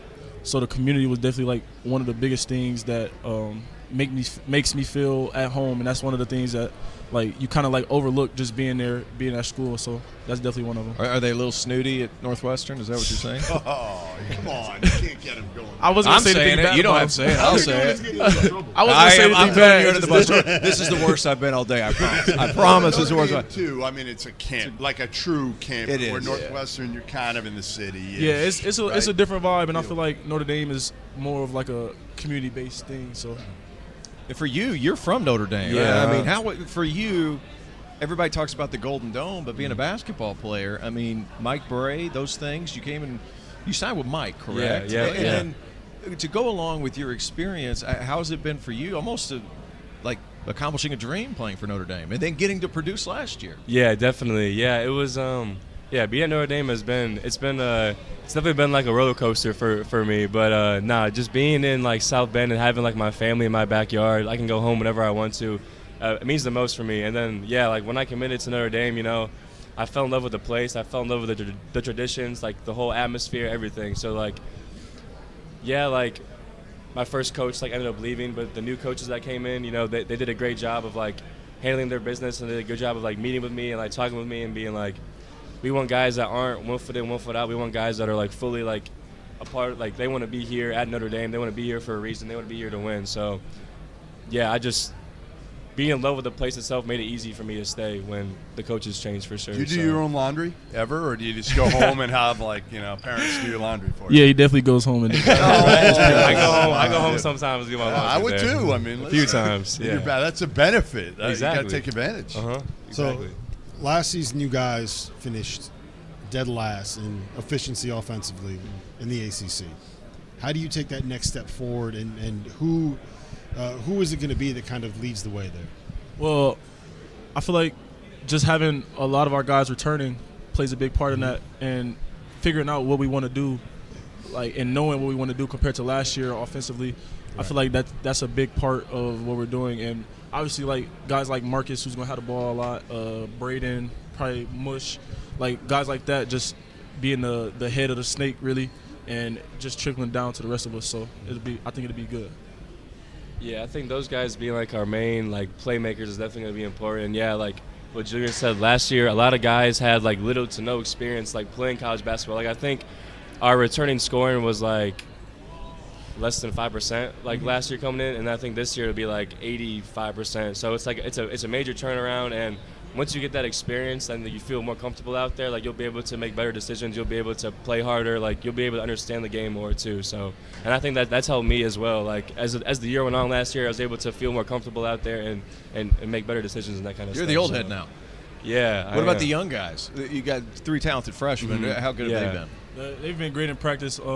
Sir Muhammad. Yeah, Sir is just really skilled. Like he sees the floor great. Cole Serta, just a shooter, can make plays, and G, he's like a junkyard dog. He does a little bit of everything. So. Julian, JR, we appreciate the time. Good luck this year. Yep, thank you guys. Thanks for Fighting Irish. Stay out of trouble, guys. Hey, if you get in trouble, I'll take a charge. That's all. All right, for sure. I didn't take them when I played. I'll take one for you. Terrence Oglesby will be running suicides at Notre Dame practice at some point based on Put me that, in the pavilion. I'm ready. Questions that he just asked. Thank you. Coming up on the show, we will welcome in Chase Hunter and Ian Schieffelin from Clemson, coming off of an Elite Eight season. Terrence Oglesby. We're talking about Chase Hunter. We're talking about Ian Schieffelin. We're talking about the Clemson Tigers. What did last year mean for Clemson, for the university community, for the basketball program? It got the attention that it rightfully deserved. I think a lot of people at times during Brad's tenure had been impatient. They were rewarded last year, and they're rewarded with continuity, and now they're getting continuity every single year. And I think the landscape of NIL, I think Brad's had access to the right kind of players now. He can get his kind of guys because Clemson's on par with a lot of teams in that league. I'm not saying with Duke, I'm not saying with North Carolina, but just having access to those kinds of guys. Victor Locken, a transfer from Cincinnati, I'm not sure that was a guy 10 years ago they would have been able to grab a hold of. Yeah. So you raise the floor of Clemson, and the coaching takes care of itself. And Brad, we all know, is one of the best coaches in the conference. Yeah, I think you're definitely right. If you kind of look at the players that went to Clemson maybe 15 or 16 years ago, I think it's obvious that they needed to have an upgrade in talent, right? Hey, Jeff, handle this. Handle this. I'm just going to kick him off. Two tournaments in 2 years. That's all I'm going to What got you to How many D3 tournaments did you make it to? He wasn't How many on the do you team have? by the end A of the year. bunch. Jeff, Not as many as me. I bet you I have more. How many? Most threes in overtime. Get it back on the track. Anyway. Most threes in If- overtime. Hey, listen up. In overtime and That's history. it. Enough. Boom. If I had told So we you, have the same number of would school you records. two Most please? freshman threes in a season. What is going on? I might go grab Starbucks. We got time. Hey, if I had told you a year ago, Yeah. Brad Brownell would be in the Elite Eight, what would you have said? Yeah, I wouldn't have believed you. But I'm happy as hell for him. Brad Brownell is one of those guys that, again, has done it the right way, and T.O. knows this better than anybody. Part of the deal Mad Dog got a haircut. He's never leaving. Wait a minute. He's never leaving. Did you get the haircut? Oh, you had to. No, you did not. Mark Madsen Hey, they got it all. went down to the media barber day. shop in the lobby and got his haircut. Yes, Is he he did. not one of the Oh, kids? man. Entertain. Hey, let's that? welcome Hey, we in. got some big time players here. Oh, John yes, fans. we do. We got Ian's getting no haircut. No haircut, right? Ian Schieffelin. We got What's up, Chase guys? Hunter. We How got are the you? Clemson Tigers, fellas. We just talked about amongst ourselves, and Jeff talked about your coach and what Brad has done at Clemson. T.O. being a Clemson guy, in case you haven't heard. Did you know that? I've paid for their dinners. He missed a ton of shots when he was a Clemson. ton of shots. Got to take them to make them, I Chase. You know what I'm mean- saying? What's the memory in that run? Maybe it was a game. Maybe it was a halftime moment. Something after a win. What is the biggest thing that comes to your mind when you think about that magical run of the Elite Eight? For me, it was definitely, after we won against Arizona, just celebrating with the guys and knowing that we made, history for Clemson. That was a big moment for, I think, our team. Definitely. I agree. Kind of that bus ride back, going to the hotel and just seeing all the fans. just piling into the hotel, and everyone's giving you a hug, and how much that was history for Clemson, and a lot of people haven't seen that, and it was great. It was so much fun because, again, you guys got off to such a great start last year, right? Surprised a lot of people. I don't think then you kind of had a little bit of a lull there, but you got it back. How were you able to get it back? Because sometimes when you go through that stretch, like I saw you guys lose at home to Carolina, which, again, they were better than I think we thought they were at that point. We didn't know how good they were. But how did you guys get it back? I think just our connectiveness. We had guys that cared for each other and were willing to, sacrifice their body, and guys that were willing to, tell people what they need to hear, and guys that just cared and were willing to do the little stuff that a lot of teams just don't have. Well, you lead the country in that department. No, I think. I mean, you could talk a little bit about him and just how contagious is it watching Ian play the way he does? Yeah, it's huge for any team. I think having a guy like that can, you may miss your first 3 shots and he may get the first 3 offensive rebounds, and you get kick out, kill threes, and instead of them going in transition, we get a 3 out of it. He makes big time plays. And I think the little things that go unnoticed, I think people are starting to notice them. Yeah, they don't go unnoticed anymore. Yeah, not anymore. But he great player that brings a lot to the game. Chase, I'm gonna get a little personal. Yeah. No, not in a bad way. In a good way. Yeah. New addition to the family. Yes, sir. Yes, sir. You were up and down last year, and it's like it all clicked at the end. Yeah. It's like you got comfortable in your role. You got comfortable with yourself. Yeah. How is that level of focus with the new addition to your family? Congratulations, by the way. Appreciate it. Congrats. How has that focused you through the summer? Because a lot of guys are going to have you pegged as first team All-ACC. I do. Yes, sir. How has that focused you throughout the summer getting ready for this upcoming year? Yeah, I think it's been big. It's definitely a big change. I think lifestyle change. You all know. Sleepless nights. But it's been something that's given me another edge. Another thing to drive towards, and to want to be great for her, and do great things for my family. But yeah, it's been great for me, to have my daughter there with me now, and now she'll be at games and be able to say dada after the game. That's awesome. And that's something that I look forward to every day. Come back home to her, and so it's been a great thing for me. For sure. It was one of the coolest things whenever I had my son, and that was my last year playing. He got to be around. Yep. Then after games, I got to go up and say hello. So it brings a different level of focus and a different level of importance to everything you do. Yep. And I'm looking for a big year for both of you guys. But I think that's a big thing, and it's for sure. It's something that you're going to grow from. How many diapers have you changed? Are you an expert big at it diaper yet? guy? Big diaper guy? I'll probably say I change about 10% of the diapers. I let my girlfriend. Yeah, 1 every 10. Yeah, I let her take care of that. By reps. Yeah, that is true. That is true. I've gotten better over time, but in the start, I didn't really want to do it. It was kind of nasty. I'm not a big. want to do it. I'm not a big boo boo guy. What's the shooting percentage? Not a big boo boo guy. Yeah, not a big boo-boo Chase guy. Hunter, not a big boo boo guy.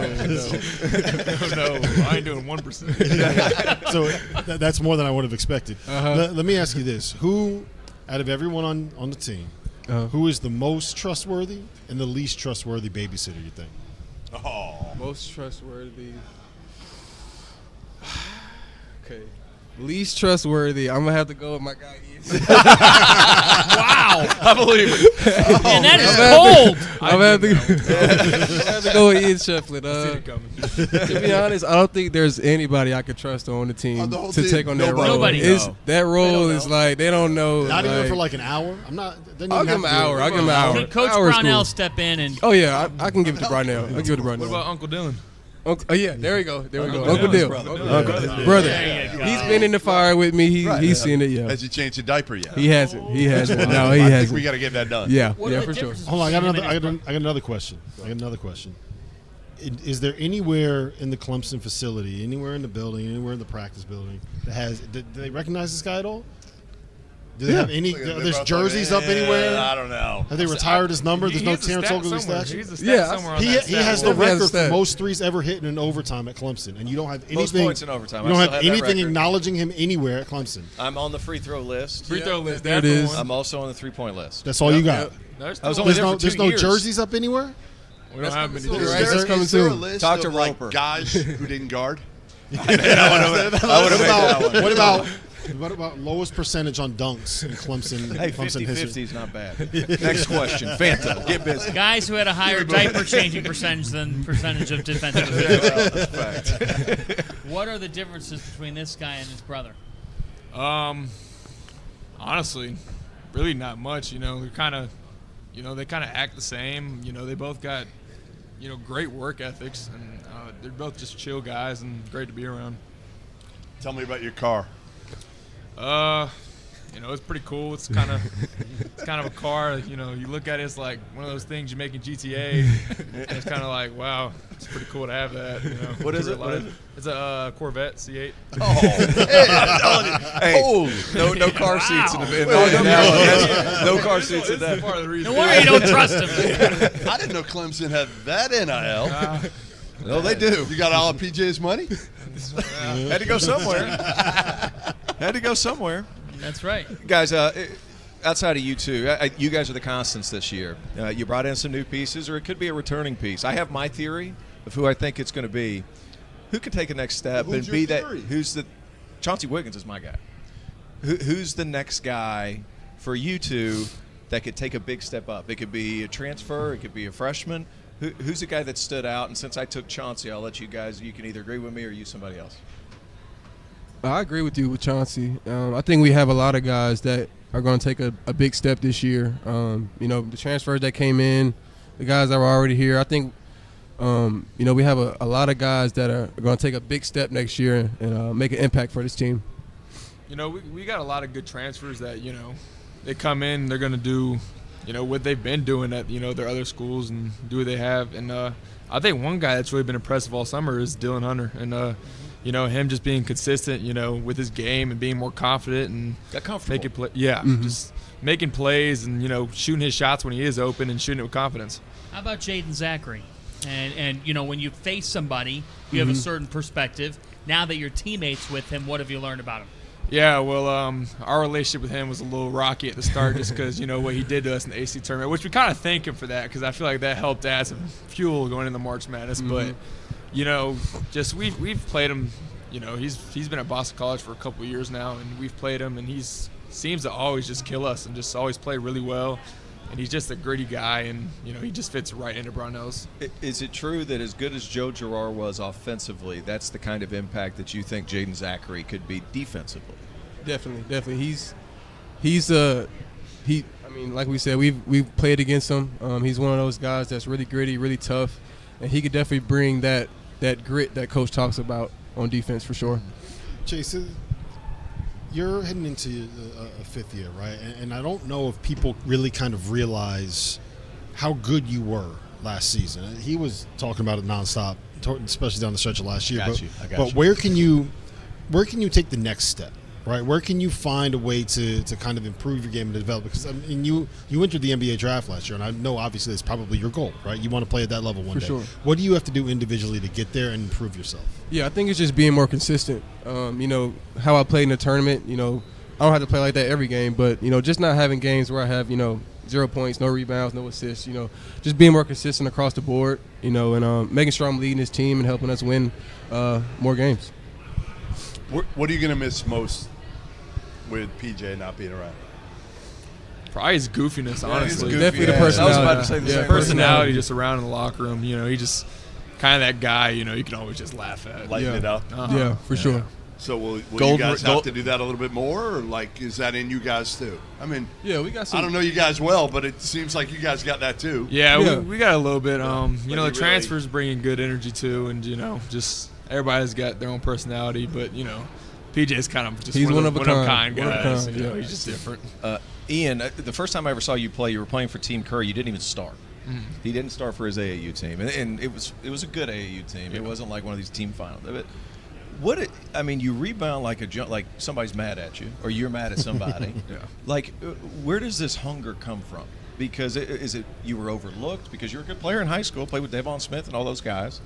Where does that hunger to board come from? Yeah, I was kind of talking about it earlier. I thought I was better than I was recruited, but Brownell gave me that chance to play at what I consider the best conference in the country, and the premier conference in college basketball. That's how you phrase it. Exactly, and just having that on my back, just kind of wanted to prove to people that I am better than what I was recruited and all that, and my willingness to win is also through the roof. Like I had to fill a role for what we had to do to win, and it just did whatever it took to win, and that was something I found that I could excel at, and I enjoyed it, honestly. Well, fellas, enjoy watching it. We enjoyed the heck out of watching you last year, and we're really excited for another act of Clemson basketball to begin. Ian, Chase, thanks for taking the time. Yes, Good sir. luck this season. Thank you. And if you can, find a photo of him. And whatever you do, don't let T.O. drive your car. That is true. All right, guys. Thanks, guys. Thanks, fellas. Thank you. Great job. Well, that was some great stuff from the Clemson Tigers. Coming up next, Jeff Capel, the head coach at Pitt. Last 2 seasons for Coach Capel, 46-23. He enters year 7 at the helm. Pittsburgh was obviously a big story in 2022-23 when he took them to the second round of the NCAA tournament, a 22-11 year. Yeah. I think maybe he's one of the people that can reflect on getting non-conference wins, because if you go 22-11 in the ACC, typically you're getting in the NCAA tournament. Yeah, you finish 4th in the league and you don't get in. That was one of those things that Jim Phillips was pretty much alluding to, right? That, hey, you know what? We got to make sure that doesn't happen again. Anybody who finishes 4th in the ACC should be locked in to an NCAA tournament appearance. It's crazy to even think about. And one thing that screams every time you play a Jeff Capel coach team in the ACC, it's their toughness. Now, how do you adjust moving forward when you lose a Blake Henson, who, for all intents and purposes, guys, he's got to have one of the biggest and best Pittsburgh runs in recent memory, because he was that good over the past couple of years, and then you lose a lottery pick in Bub Carrington. How do you move forward? Who steps up? Yeah, I feel like Ishmael Leggett, he was a big-time scorer.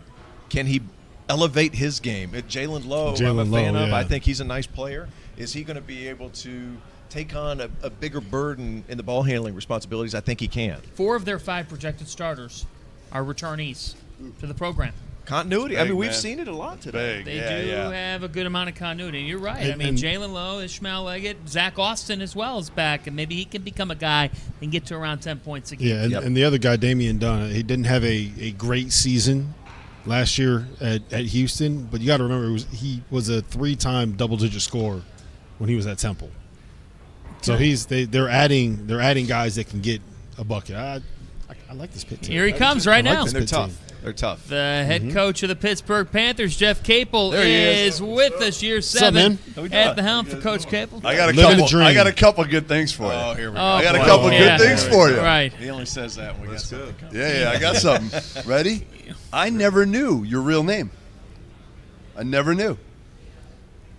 What do you mean? No. What? I don't know. Somebody told me Felton. Yeah. Right? The 3rd. I didn't know that. Yeah. Never knew. So I learned something doing some digging on you. Yeah. I learned something new every day. Felton. That was Bill Russell's name. Really? Yeah. William Felton Russell. I did not know that either. So, yeah, my grandfather, my dad, and me. That's awesome. All Felton. All Felton, Jeffrey Capel. Wow. How about that? Yeah. Well, Jeff, it's great to see you. We were just talking about your team and how you have several returning pieces. And in a day and age where roster continuity can be a challenge, you do have some familiar faces back for your program and guys that look poised to take that leap. What's the benefits of having guys who know what you're putting down right when you start the preseason? Well, it's really important if you can have some continuity. It's something I certainly don't take for granted in today's college basketball world. So, even during the season last year, as we got to January into February, as a staff, we would talk that we want to keep Carrington, Lowe, and Leggett. At worst, we have to keep at least 2 of them. And you did. And we did. And the one that we lost, we didn't lose him to a school. We lost him to a lottery pick. Yeah. And so having those 2 guys back at positions that are, I think, vital in college basketball, the guard positions, I think is huge. They're both really good players, big-time competitors. They understand our program. They understand me and what we need and what we want. They're 2 guys that kind of, I think, encompass of what our program has been about, which is toughness, chip on your shoulder. None of our guys are recruited by ACC teams. And so we all collectively have a chip on our shoulder, feel like we have something to prove, and I think that meshes right with the city of Pittsburgh. Yeah, you didn't think Bub, we talked last year, you knew he'd be good, but you didn't think in a year he would do what he did. No, you thought it would kind of be he and Lowe together. Yeah, I thought all three of those guards would be really, really good. Certainly when we recruited Bub, I knew that he was better than whatever he was ranked. And I don't even remember what, because I've never really paid attention to it. I think they were both like 100-ish, weren't they? Yeah, and so I knew he was better than that.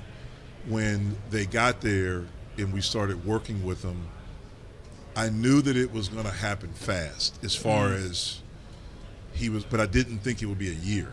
But I didn't think it would be 4 years for Bub. Yeah. And then after like the first 4 games, that's when you started to think like, this could go a lot faster than we think. And he just kept getting better and better. I don't think people know or understand how smart he is and how quickly he picks things up. He's a little bit like the guy I compare him to with that I've coached that was like that is Tyus Jones. Just have an ability to pick things up and kind of process it in real time and be able to attack it. Bub has the ability to do that. Coach, I read a terrific article right when you, and this is years ago, so I can't credit who wrote it, and forgive me, whoever it is, if you're watching, but you talked about Pitt. It's got good bones, kind of like a house. It's got good bones. We're going to figure it out. Took 4 years to get going. What's clicked in the last 2? Because you guys have been a tough out, even since you got the job. But what clicked to 24 and 22 wins? Yeah, I think it was just, you mentioned those first 4 years, man. You had bad luck. You had some hard. bad luck. It was hard. It was, when I took the job, I knew it was in bad shape. I knew that. But you get there and you don't realize, like you just don't realize it. And then at the end of year 2, there's a global pandemic. Yeah, that doesn't help things. And that really hurt us. It probably hurt everyone, but it really hurt our program because the thing I've learned about Pittsburgh, a lot of people have never been to Pittsburgh. So they have a perception of what Pittsburgh is. Sure. And then you come there, and it's not anything like the perception you thought. That's how it was for me moving there. And it's a really, really cool city. Most people still think of, plants and industry and things like that. And now it's tech, it's food, it's all of that. It's a really, really cool city. So for 18 months, we couldn't bring anyone on campus. And then right after things opened up with the pandemic, you have the one-time transfer and NIL. So the world changed, and then the world of college athletics changed. So I think it was just kind of getting some stability after that. And then, having Jamarius Burton stay.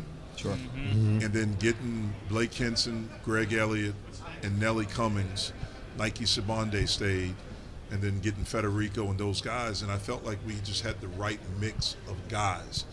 Again, none of those guys recruited at a high major level. They all had chips on their shoulders, something to prove. And they kind of helped establish that. Lowe and Carrington committing before we had won. When Bub got drafted, I was there, and I got emotional.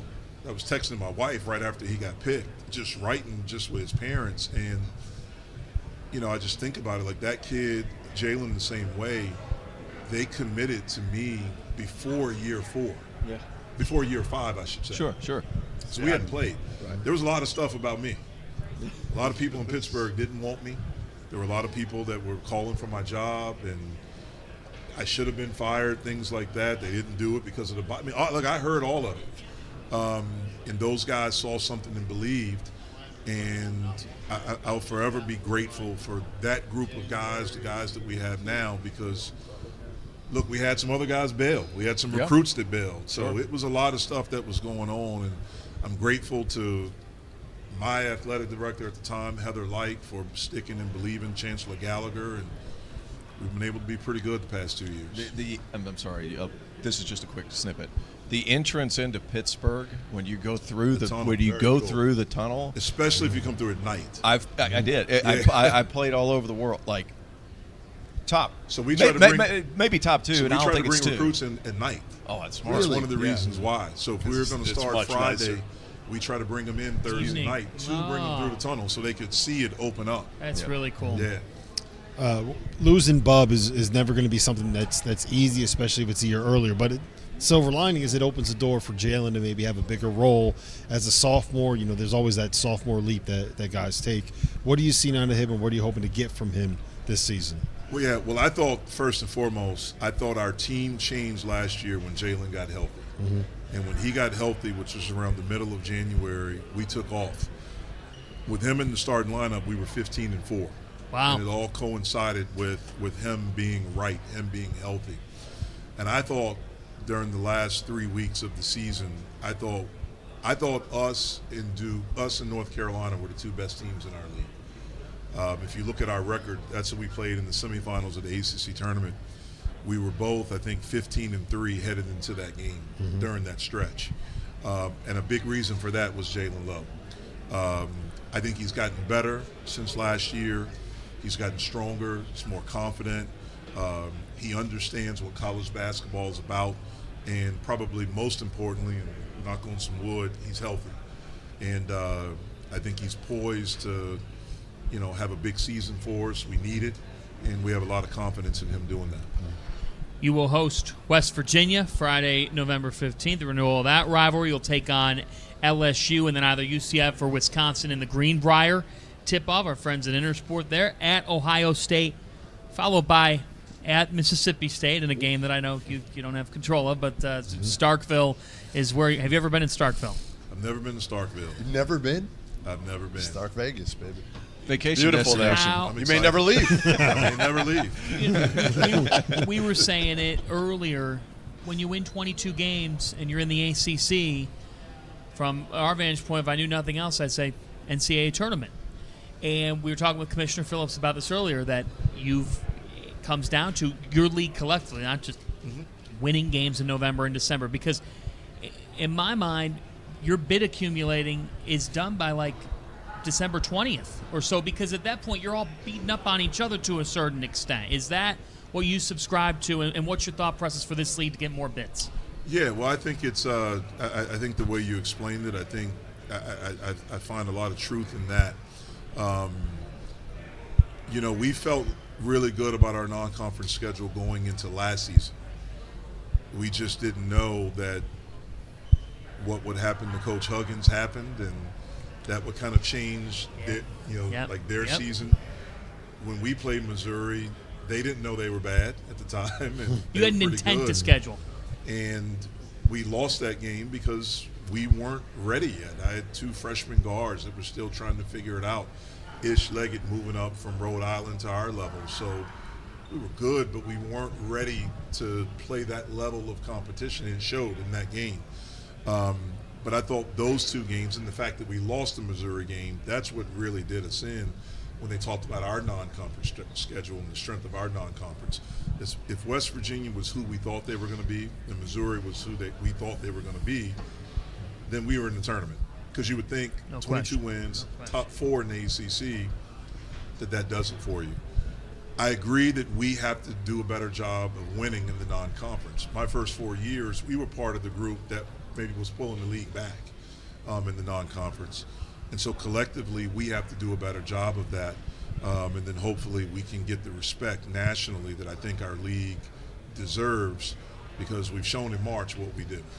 All right, I got a couple for you. Number one, who is the greatest player in Glenbrook North High School history? I'm sticking with my boy, Chris Collins. Oh! Now, I like John it. Hey, I'm I know John broke his records, but my guy, one of my best friends, the guy I talk to every day, I'm sticking with CC. All right, next one, Justin Fields or Russell Wilson? Man, I don't know. I'll be honest with you. I love Justin. I do, but I don't know. I mean, I don't know. You're torn on this hasn't one. been healthy. You know, if he's healthy. I actually thought he had a good year last year in Denver under some tough circumstances. So I don't know. I trust Coach T with that. Me too. I would trust Coach T with anything. I trust him with anything. He is the best. Absolutely. All right, my next one, I found out about you. I did not know. So I'm currently watching a documentary. I'm 2 episodes in on Vince McMahon. You're a big wrestling dude, aren't you? Yeah, huge. I didn't know that. Yeah, I got to watch that. I've heard about it. So good so far. Yeah, so when you grow up in North Carolina, I'm not a – so it's interesting. I've never been – when I was growing up, it was the WWF. Me too. Yeah. Then it changed to WWE. I don't know what it is now. I don't really watch it anymore. But you did when you were a kid. When I was a kid, I was at all the matches. No, you weren't. Wow. So back then, it was the NWA, it was WCW, and they all would come, like the Great American Bash, Starrcade. They would all be in North Carolina, in either Greensboro or Raleigh. And so my dad would always take us. And then we found out, my brother and I, when we were younger, my parents went to college with the Junkyard Dog. No way. And so when my dad was an assistant at Wake, WWF came to Winston-Salem. And no one knows. I wish, and I don't even know if there's footage of this, but I was probably in 6th grade. I'm in the ring dancing with the Junkyard Dog. Come on. Come on. Yeah. So it's crazy. So, like, my pops, my mom and dad would tell us they were in college with the Junkyard Dog. Yeah. And we're like, whatever, right. Whatever. So we're at the match. His song comes out. He's walking out to the ring, and we're like all the kids. We're at the thing wanting to get a handshake. So it's me. My brother's little, so he probably didn't see him, but my dad's standing behind us. And so he's walking out, and he kind of looks over, and he's like, "What's up, Jeff?" To my dad, and that's how we realized, like, yo, you're telling the truth. Wow. And then after the match, because he's wrestling the heel. It was an easy match. Yeah. So after the match, he used to call fans in the ring to do the dance with him. And he like points at me and calls, and we both go. My brother's so little, he can't get in the ring. He's trying to get in the ring. You seriously 2 episodes in, and I'm like I you. want to watch it. I'm like you. I followed it when I was, up until like 13, 14. I heard it was really good, man. Really, like, terrific so far. Yeah. Coach, we appreciate the time. Thanks Appreciate so much for joining us. All right. That's See you big guys. time. Yeah, I learned a lot about you. Season, man. A little Friday Night SmackDown Felton, with wrestling Coach Capel. fan. So I know how people know me from what they call me. So I can always tell. So all of my college teammates call me Felton. They do. How about that? All of my college teammates. So you kind of know where I got it from then. That's it. Thanks, Jeff. All right, see you guys. Great to see you. Good to see you. Did I ever tell you the story? Great to see you. Oh, my goodness. When you were at Clemson, right? Yeah. We were supposed to play you in the second round, I believe. was so glad. You got ejected. I did. This is great, Coach. Thank you. No, because Jeff Capel, everybody. So seriously, we didn't want to play you guys because y'all pressed. Right. We struggled against teams that pressed. It's when he was at Oklahoma, yeah. And that's why y'all lost, because you got ejected. What did you do to get ejected? Elbowed a guy. There was a point of emphasis that year. There was a point of emphasis. As if it's not a point of emphasis now? No, Don't elbow a guy. It would have been a flagrant now. Because it wasn't one of these where I wound up. But he got lucky. Yeah, he did. Because y'all pressed. Yeah, we did. It would have been a problem. Yeah, and you beat Michigan. Yeah, we beat Michigan. That's funny. All right, yeah. And at that point, Pitt just slid down 3 spots. Jaland, Lowe, Ishmael, Leggett, join us now. Guys, all I'm going to say is, don't play Terrence Oglesby in anything. He'll elbow you. That's a fact. He will. We just talked to Coach Capel. Do you know his real name? Do you guys know his real name? Jeffrey? Huh? Jeffrey? No. I don't. Nah, what's his Felton. Felton? Okay, I don't think that Coach would be okay with them. Yeah, I would. I mean, if you get really mad at him or something, it's then you can be stern. Like, stay Felton. If he's ever screaming in praise, say Felton, chill. Right. do that. I'm not sure I go there, guys. Terrence, that'll go over real well. Make sure he's in a really good mood before you do that. I'm typically a player's ally. It's been a rough day for me. You know how that'll end? So don't listen to me. Your names will be in the transfer portal by the end of the day. And not because of your doing. You two, Coach just said he called you such an intriguing duo. I could tell you guys are buds right off the bat. How do you two feed off each other? when you I play? feel like the chemistry built last year, and it just took off from there. Like, that's my PG, and whatever he need, I got him, and vice versa. So I just feel like it's just a love-felt relationship for sure. Yeah, I mean, no doubt. I mean, it's just that big bro that I looked at right when I came fresh on campus as a freshman. I mean, I look towards him for anything, like just the way he carries himself, the way he carries himself on the basketball court, and just how he attacks life in general. So, you know, just seeing him through that lens just makes the connection even stronger.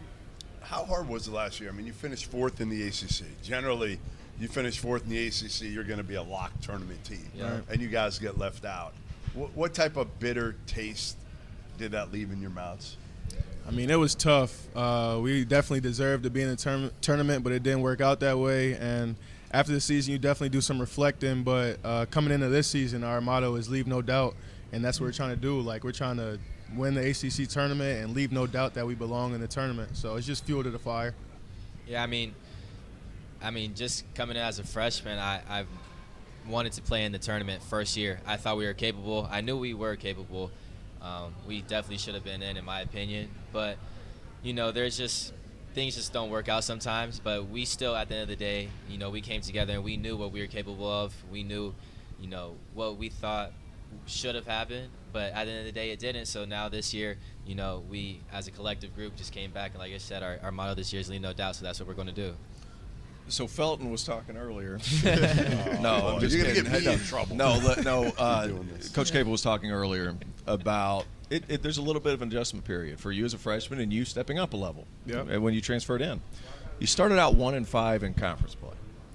What clicked whenever you guys really got going? What would Coach Capel say? 15-3 over the last 18 games. That's massive. I mean, should have been in the tournament.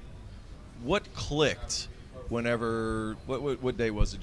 January 20th happened. What was the differentiator for you guys? Was that Duke game? Yeah, Duke game. Was it just the confidence to know you could do it? Was it affirmation of how you've worked? What do you think it was? I'll start with you, Jaland. I mean, we all were just, I guess we were just down. We dropped games that we knew we shouldn't have, but then all of a sudden, you know, Duke game was coming up. We had just gotten smacked by Duke the week before at our own place.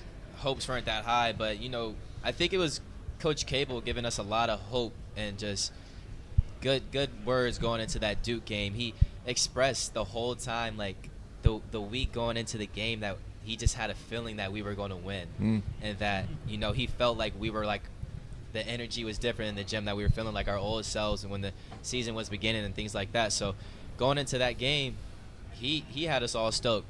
We believed that we could win that game going into it, and that really carried us over because after that win, we saw what we could do the rest of the season, and that's pretty much how it carried over. Yeah, for sure. I say coming in 1-5, the Duke game changed the whole season just because it was our back was against the wall. Like, we had no other way but to play was to fight, and we fought that whole game, and that kind of formed our formula of winning.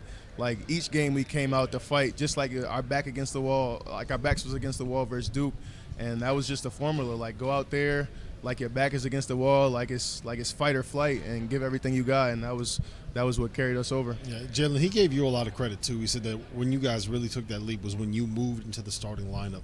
You're heading into your sophomore year. You got to kind of, you know what college basketball is now. What are we going to see out of you this season?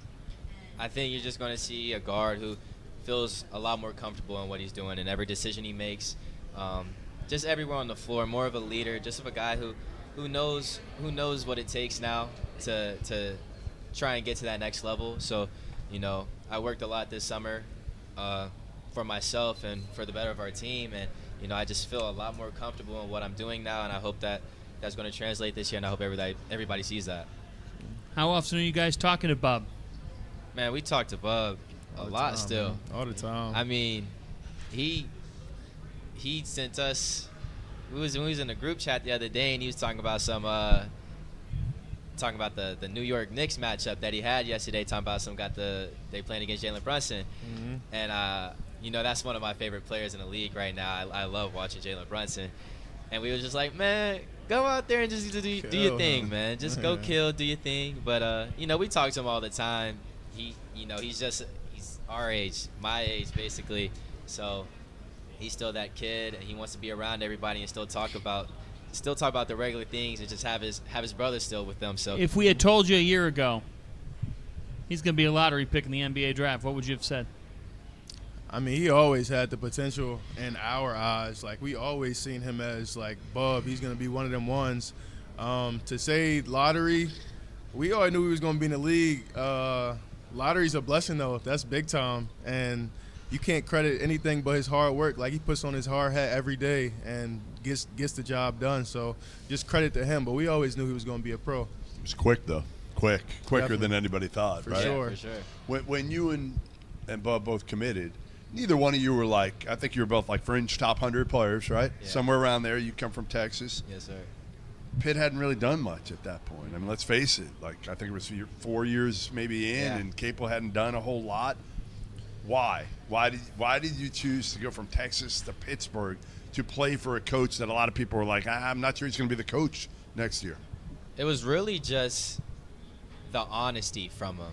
He was very honest from the jump about everything recruitment-wise, just how he was as a coach, how he would coach me, how it fit in the system, how he's building that system back up. It didn't sound like what all the other coaches Like were a saying. recruiting pitch. Yeah. It felt real honest from him. That's just the type of guy he is. So knowing that, and then when on my visit, he brought Bub and Marlon Barnes there while on my visit, and I just got to see what the culture was like, face to face, talking with him, talking to all the staff, to all the players, seeing how they thought of Coach.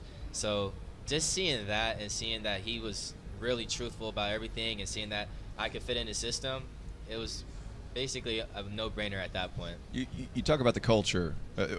One thing that you know that's going to happen when you play Pitt is they're going to throw the first punch. They're going to be extra physical. You go through the lane and you're cutting away from the basketball, you're going to feel it. Where does that come from? Is that Coach Capel and the staff kind of preaching that to you? Is that a toughness with you guys feeling like, hey, I've been overlooked? Where does that physicality and that edge come from for you guys? I think it's all of the above. Like, Coach Cape preaches about the culture and just the type of guys we are. Like, we're not going to let anybody come in our house and punch us in the mouth first, like you said, but Coach also instills that in us. So with Coach instilling that in us, and that's already having that edge to ourselves, it's a great combination. Damian Dunn is a guy coming from a Houston program that has had a lot of success, but last year wasn't his best year. He was a double-figure scorer the 3 years before that at Temple, I believe it was. What have you seen from him in the summer, in the fall? Where are we going to see the impact from him? Like culture. He's always going to have that edge. He's a playmaker. He's a bigger guard, bigger than he looks, honestly. When he first came on campus, I'm like, dang, you got a couple inches on me. But strong guard, just always makes the right play, impacts the game in so many different ways, and I can't wait for him to join this backcourt we got going. It's going to be special for sure. Is it going to be three of you guys? Yeah, just the backcourt in general, Biba included, all of Coach Brown's cut crew members, as we call ourselves. So I can't wait to get on the court with all of them. I like it. Head-to-head, have you two play one-on-one? We haven't played one-on-ones. You guys don't play ones that much. Do you guys play ones? Is that part of practice? Do you guys do that on your own? Not much in practice. He said we haven't played one-on-one since. We haven't played one-on-one since we first came up on campus. Yeah. Right when I came up on campus for my freshman year when he just transferred in. How'd that go? It was like 5 of us in the one-on-one session. It was like King of the Hill. But it was good. It was a good bump. It was definitely a good bump for sure. We got to learn just who we were in general, learn about the other person. It wasn't much conversation prior to the one-on-ones, so we was going out there trying to prove something to each other a little bit. That first 2 weeks, when everybody's on campus, it's a feel-out process, like right away. You look like you've put on weight. How much weight have you put on? How's that going to help you this year? Got to keep that disclosed, but nice. Well done. He's been trying to get players in trouble all afternoon. I mean, in a good way. You've been putting on weight in a good way. Yes, sir. I mean, that was a real vocal point. I won't call you fat. He only does that to me. Yes, sir. But that was a real vocal point for me this summer. I try to, that's a part of my just overall game that I just want to improve. That will help me go to that next level. And I got with my trainer back home for the time I was back home, and I got back in the weight room back on campus with our coach Vince, our strength and conditioning coach. So, that's been a real vocal point for my end. Yeah. That's the first no comment we've gotten all day. Yeah. That's true. Yeah. All right, I'm gonna give you the same question I gave Felton, which is, all right, Justin Fields or Russell Wilson? Who are you going with? And are you adopted Are Steelers you Steeler fans? fans? I'm not. C.J. Stroud. Commanders. C.J. Jaden Daniels. Yeah, let's talk about Jaden Daniels and C.J. Stroud. Those are easier choices. Hot commodity. Right Who's the better quarterback? Jalen. Numbers don't lie, man. Numbers don't lie, man. I'm just saying. I mean, right now, C.J. did win Rookie of the Year his first year. Yeah, Jay he did. McDaniels on that pace right now, so it's looking They're very both close good, knit. man. But I'm jealous. yeah, one team looks like they're going to the guys Super Bowl. Ask him who he Hey, is. I'm a Cleveland Browns fan. Yeah. Come on, you don't think Yeah. Deshaun's been Browns playing fan? well? It hurts. Yeah. It's brutal, Got man. dirty. Your Texans scorched us last. What'd you say? Yeah, Cleveland Browns is not looking too good for y'all right now. Thought I heard something else in there too, but I'll leave it at that. I think I heard the word dirty, which you would be right because we are on and off the field. Guys, good luck this season. Where we are. Well, it's a joke. It is. I'm fed up with them. Good luck to both of you this year. You guys clearly great personalities, and we're wishing you the best of luck. Go get it. The Pittsburgh Panthers. A couple of guys that both know how to ball, and they got better quarterbacks than all of us. That's for certain. That's not hard. You have the worst quarterback in the league. Thank you. Thank you for that distinguished. No problem. Yes. Boston College is coming up next. Yeah. That means it's Earl Grant time. You know what the conversation is going to be. What's it going to be about? What do you think it's going to be Massachusetts? about? Charleston. He's from Charleston. Yes. Oh, right. So I got to get How many times are you going to say the word masshole during these next 2 You interviews? have said that. I need 2 more. Yeah. A couple more. The over-under is probably – the over-under on this trip is probably 10 or so. Do you get the weekend off? You got a little The downtime? weekend off. We got to prepare. Big Yeah. West Media Day coming up. By the way, our YouTube chat is filled with people asking, when is Louisville? Louisville fans, they're coming up. They're coming up. 3:30. We got It's Pat for Kelsey. last.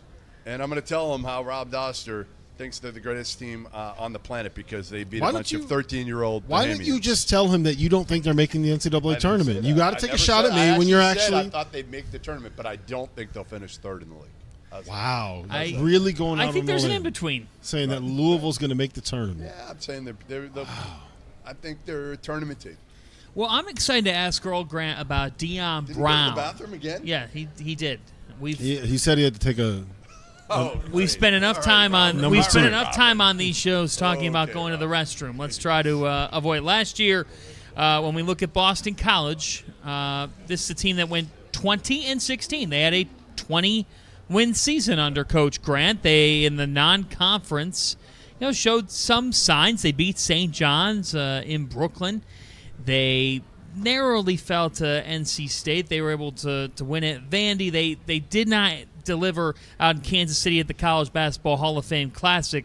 But it seems like here, you're coming off a 20-win season, and now you ask the question, okay, we know this, and you can speak about this more than anyone here, so I'm certainly not going to try to. Boston College, it's far from an easy job in this league. It's the hardest job in the league. How do you do it? How do you navigate this job in the program? It's really difficult because again, it's a pro sports town.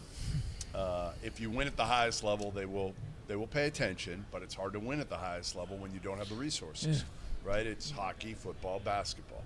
Just that's what it is. I think Earl's done a good job, and I thought it's tough for a coach coming in who had never been in New England. I felt like at that time it was difficult.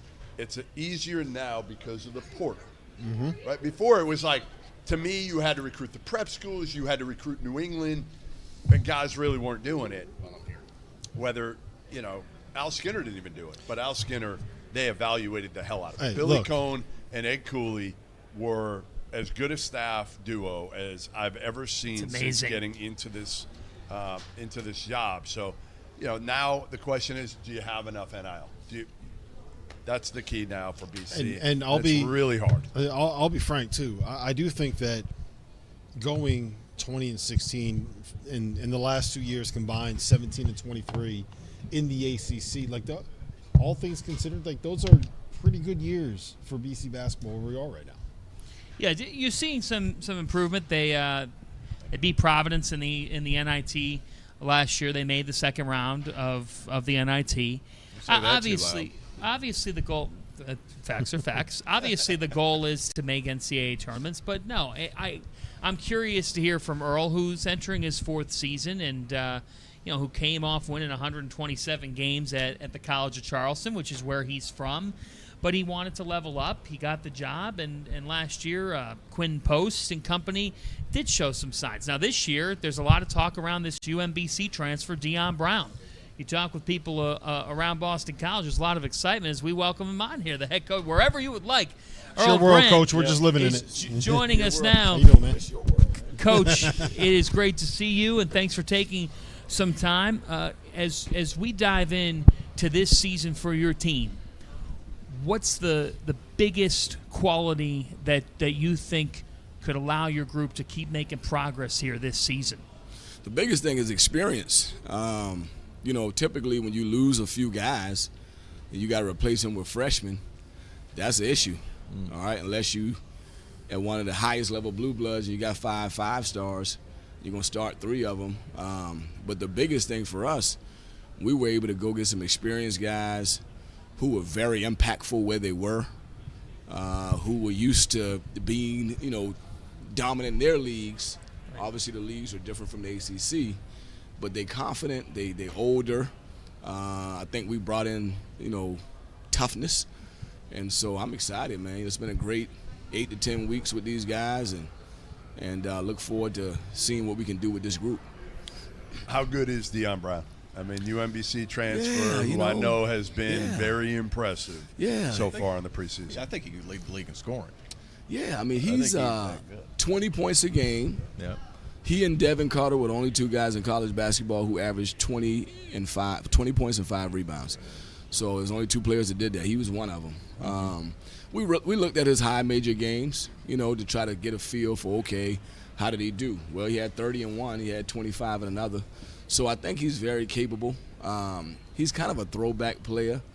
He's a really tough, unorthodox kind of a guy that probably played a little power forward in high school. Yep. So he's got a knack for rebounding. He's got a knack for finishing. Shot over 60% from 2. Was a good 3-point shooter. So he's talented. He's been fun to watch. He's been fun to have in practice every day. And it's kind of weird because we didn't have a guy like that last year. No, you're right. You're right. And he can give you something that – a menace. Do you really – I mean, can he come in and be the guy for you right away? I don't know. I think this team is more of a committee team. This is a team where you can't come in and say, we got to stop him and we're going to win. Yeah. I think this is a team where you try to figure out, For the record, if that was your approach with our team and you said we're going to try to single me out and stop me, be okay. You'd be you'd be in the CBI. Right. So I think it's a team where you look at 4 guys, you say, wow, Deion Brown, Donald Hand, Chad Venning. You're looking around trying to figure out which one of these guys we got to stop. And I think I got to make a point for it to be that way. That you got maybe 4 or 5 guys averaging between 9 and 12. I almost think the way so I called a Deion Brown game last year, UMBC. They were at Vermont, and I was up there, and they got thumped. But the dude was relentless. He never stopped working. He never stopped attacking the offensive glass. He was intense. I mean, he's almost inevitable. He's going to find ways to score, whether you draw it up for him or not. But all this being said, guys, Coach Earl Grant has the best quote of the kind of player that he likes on his roster. It's my favorite quote that I've heard. I got to hear this. I just need a bunch of chipped tooth liquor drinkers on my team. Tough chipped tooth liquor 6'5" and a half, 217. That's right. That's pretty good. Walking through the streets, you don't want to see them. I love it. What kind of player is that, Coach? What kind of player is that? Well, what that sounds, when you say that, the first thing I see is a 6'5", 6'6" tweener. Yeah. Me. About 217, 220 pounds. It's weird you bring that up. So when we were at Clemson, we were fighting for our life. I went there day 1 with Brad, right? 2010. we were fighting for our life in year 3, trying to figure out what we're going to be there the next year. We follow Oliver Purnell. He had great success. You know, NCAA tournaments 4 times in a row. So we went to the NCAA our first year. Next year we won 16 games. Next year we won 13. We had 2 chip-tooth liquor drinkers who saved our time there. Jerron Blossom game. Yep. And KJ McDaniels. Yep. 6'5.5", 6'6". What position are we don't know. They're going to rebound at 12 feet. They can block shots. They can run. They can defend. They can score. So they're a little bit throwback unorthodox, but you find a way to get it done with those guys. Deion Brown qualify? I think he qualified for that. Good. So you went from Charleston to Boston College. Yep. Jeff went from Boston down to Charleston. Yep. Has there ever been a trade that has been better for the city of Boston than trading you for Goodman? I think that worked out pretty well for Boston. It's about the same level as, remember when the Celtics traded a bunch of picks to the Nets, they got KG, and they won a title out of it? Yep. It's not quite there, but you're pretty close to that. I think it's a good trade.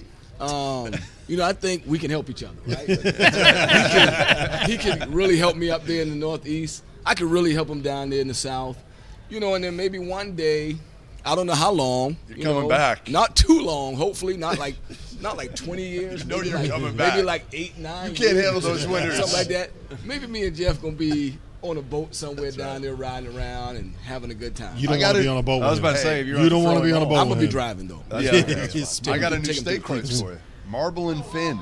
Really? Just Where's open. that at? Open, I don't know. I Where's can't it at? tell you. It's like off East Bay. East Bay, but like, I don't know. There are a couple cleaners around there. That's the only way I know how to East Bay describe where towards it the is. Battery or East Bay towards North Charleston? That lets me know everything. Towards North Charleston. Okay, all those little restaurants growing up down there, yeah.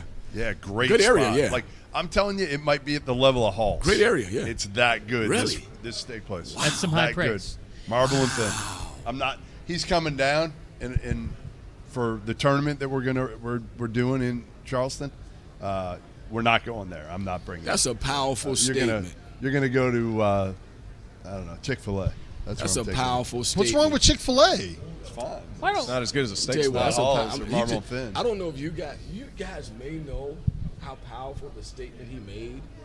That restaurant is just as good as Hall's. That's powerful. I know. But that's a Yeah, brilliant, we're powerful both statement. Fans and I were at Hall's That's last year. very high I'm going to praise. Charleston. I'm not Come kidding. on. This place is elite. Wow. It's that good. Yeah, and you know how many good restaurants there are there. You know what I've done, though? I've paced. We've been down there for about 3 weeks. In the last 2 years, we were down there for like 6 weeks total. We're doing 4 months this time. So we had to pace ourselves on the big-time restaurants because you're there 6 weeks. You try to go to every place, and then you're looking at the prices of each one, and it adds up. So we haven't done Halls yet. We've been there 3 weeks. Yeah, we'll do it. We haven't done Snob Got to go yet. like Little Joe's Tavern and stuff like that. Yeah, we are. We're trying to get find a some $12 places. burger and fries and stuff. We need your help for some of those like every off the beaten meal path. can't be $200. Yeah. Look, I'll tell you this. I will listen to your advice about Charleston, the restaurants, the places to go, things to do. Where to take the way more than him. Really? Yeah. I don't trust his advice on anything. Give him a couple more months. You got to understand, Melissa doesn't cook, so we're out all the time. Barry's his wife. I did. I'm just. Or why don't we get back to basketball? Just imagining Goodman trying to make you Earl, I want to talk ask you about this. I want to ask you this big picture because I think every fan base in America wants their team to win it all or to win championships, and obviously you're only thinking one way: to win the ACC, to win championships. But it's not a secret here that your job is not the easiest in the Atlantic Coast Conference. There are some big-time brands in that league. In your shoes, if you could submit any change to college basketball or to the current state of the sport, what would it be? Wow, that's a big one. Well, there's a few things that aren't going to change, so I'm not going to spend a lot of my time there. Sure. I think the NIL is here to stay. I think the collectives is here a little bit now and maybe gone later. They'll be around for a while. Revenue sharing could help. I think the transfer portal, that's here to stay as well. You know, the NCAA has created an environment where the student athlete has choice over just about everything. And for example, we have 4 times a year we meet with our compliance director with one of our student athletes that is a representative for the Cara. You know, are we practicing over the limit? Are we practicing? So it's all catered to the student athlete. They have a lot of power. They have a lot of influence on what's going on. You know, I wouldn't change a lot. You know, this is my 25th year in the profession. You know, and I really wouldn't change a lot. I love this profession. It's still the same for me. I still got the same purpose and same reason why I'm doing it. You know, I want to help your child become the best version of themselves so that they can go be successful long time past when they leave the university. So I wouldn't change a lot. You know, I would say that our as a whole, the athletic departments, you know, in terms of the president, AD, you know, making sure there's alignment of, okay, this is where we are. Here's the adjustments we need to make. I think that's the difference at every school. Some people is embracing it at a high level. And then some people still trying to figure out what's going on. And then some people don't embrace it. BC was always a hard job. I just said it. I think it's the hardest job in the league. It was always a difficult job. You had to evaluate. You have to develop all that. Mm-hmm. With NIL, has it made the job easier or more difficult at Boston College? I think it's a good question. I think it's made it could be easier. I don't know. You don't know yet? I don't know yet. I think that we have a good package that we could offer. I think our package could get better, and I wonder what our best looks like, right? But I think it could help because if we didn't have NIL, we wouldn't have been able to go get 3 all-conference players and bring them in. You're not at the top of the league. Right. You need to get – I mean, everybody obviously wants to be the have and not the have-not. Right. It is. That's why I asked you that question. It's hard because, again, it's a tough job no matter what. Right. I always said when they hired you, frankly, I was concerned because you didn't have any experience in New England. You know that. I think the portal and NIL helps you because you're not relying on getting New England guys anymore. Right. Not that BC ever was completely. Al Skinner did it without getting New England guys. Well, you had 2 different mindsets of that. Jim O'Brien did a lot of the Northeast players. Did a good job getting those guys. Scooney Penn. Until they couldn't get him in people school. Like a couple of them. Get him in school, But now, and I think because of Al Skinner following Jim O'Brien, then now Al said, well, right now, locally, we're not getting as much love, so we got to go national. So that's where you go get Jared Dudley and Reggie Jackson and Craig Smith from the West Coast. You know, Troy Bell from Minnesota. So what I'm learning is this. I've never worked at a place that was such a national brand. You know, right now, I could go anywhere in the world, and they know BC. I went for FIBA 16 and under in Greece. I get off the plane, I go over to the center, to the rec center where the games were being played. I go to get my credentials, and a lady saw my BC, and the first thing she said, Boston College, wow, we have a big Greek community in Boston. So what I'm saying is this place is special. Now, here's what I'll say. It used to be the hardest job. Our facilities weren't at the top of the league. You just got new but guess what? facilities. That's different now. Better. So it ain't the hardest job anymore. It may be one of the tougher jobs. You put maybe 20 it's a pro sports 20 in town. that 20 in that category. You got a pro sports. But with that $50 million facility, this is a different game. It is beautiful. We're playing a different game now. That's big time. Coach, and then we have to run. Yeah, Orchestra's playing. quick one. 13 your first year wins, 16 and 20. The gradual progression, you did it at Charleston. How do you continue the momentum forward with a lot of new guys? I mean, Zachary leaves, Post is drafted. How does that momentum continue, and how difficult is it to make that continue? You know, there's unknowns to that, of course, because of new guys. You know, how do the guys that return and respond to their new role? You know, we got 5 guys going into year 2 or year 3. How do the new players coming in respond to the new level? So there's some unknowns, but the way you do it is focus on the process. Don't get caught up in the result. Sure. Don't compromise what you believe, you know, in terms of how the formula that you believe that it takes to win. Don't compromise it. Trust the process. Continue to believe that we're doing the right things, and then just expect to break to the next phase of the program. That's where we're at now. We're trying to break to the next phase. Oh, we're excited for you. Anything that we should ask Chaz or Donald before they show up on our set? No, just go organic. Just come whatever comes to your gut. It'd be interesting to see how they do with that. That's They'll right. be good. Yeah. They'll be Coach, good. we appreciate, love that new facility that you guys have there. That is really, really A whole lot better than the old impressive. Power Gym. Oh, it's a lot better, man.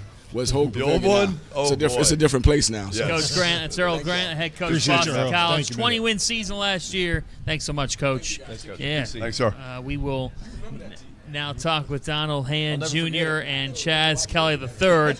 Chaz A. Jr. and Donald Hand, a redshirt sophomore for the Boston College Eagles. And for BC, he brings it up. Coach O'Brien had the football team going early on in the season. That got them some national love. Let's talk to these BC Eagles. Now, fellas, it's great to have you here. What's up, guys? Donald Hand Jr. and Chaz Kelly III looking slick in their Boston College gear. Fellas, I got to ask you first and foremost what Jeff just referenced to Coach.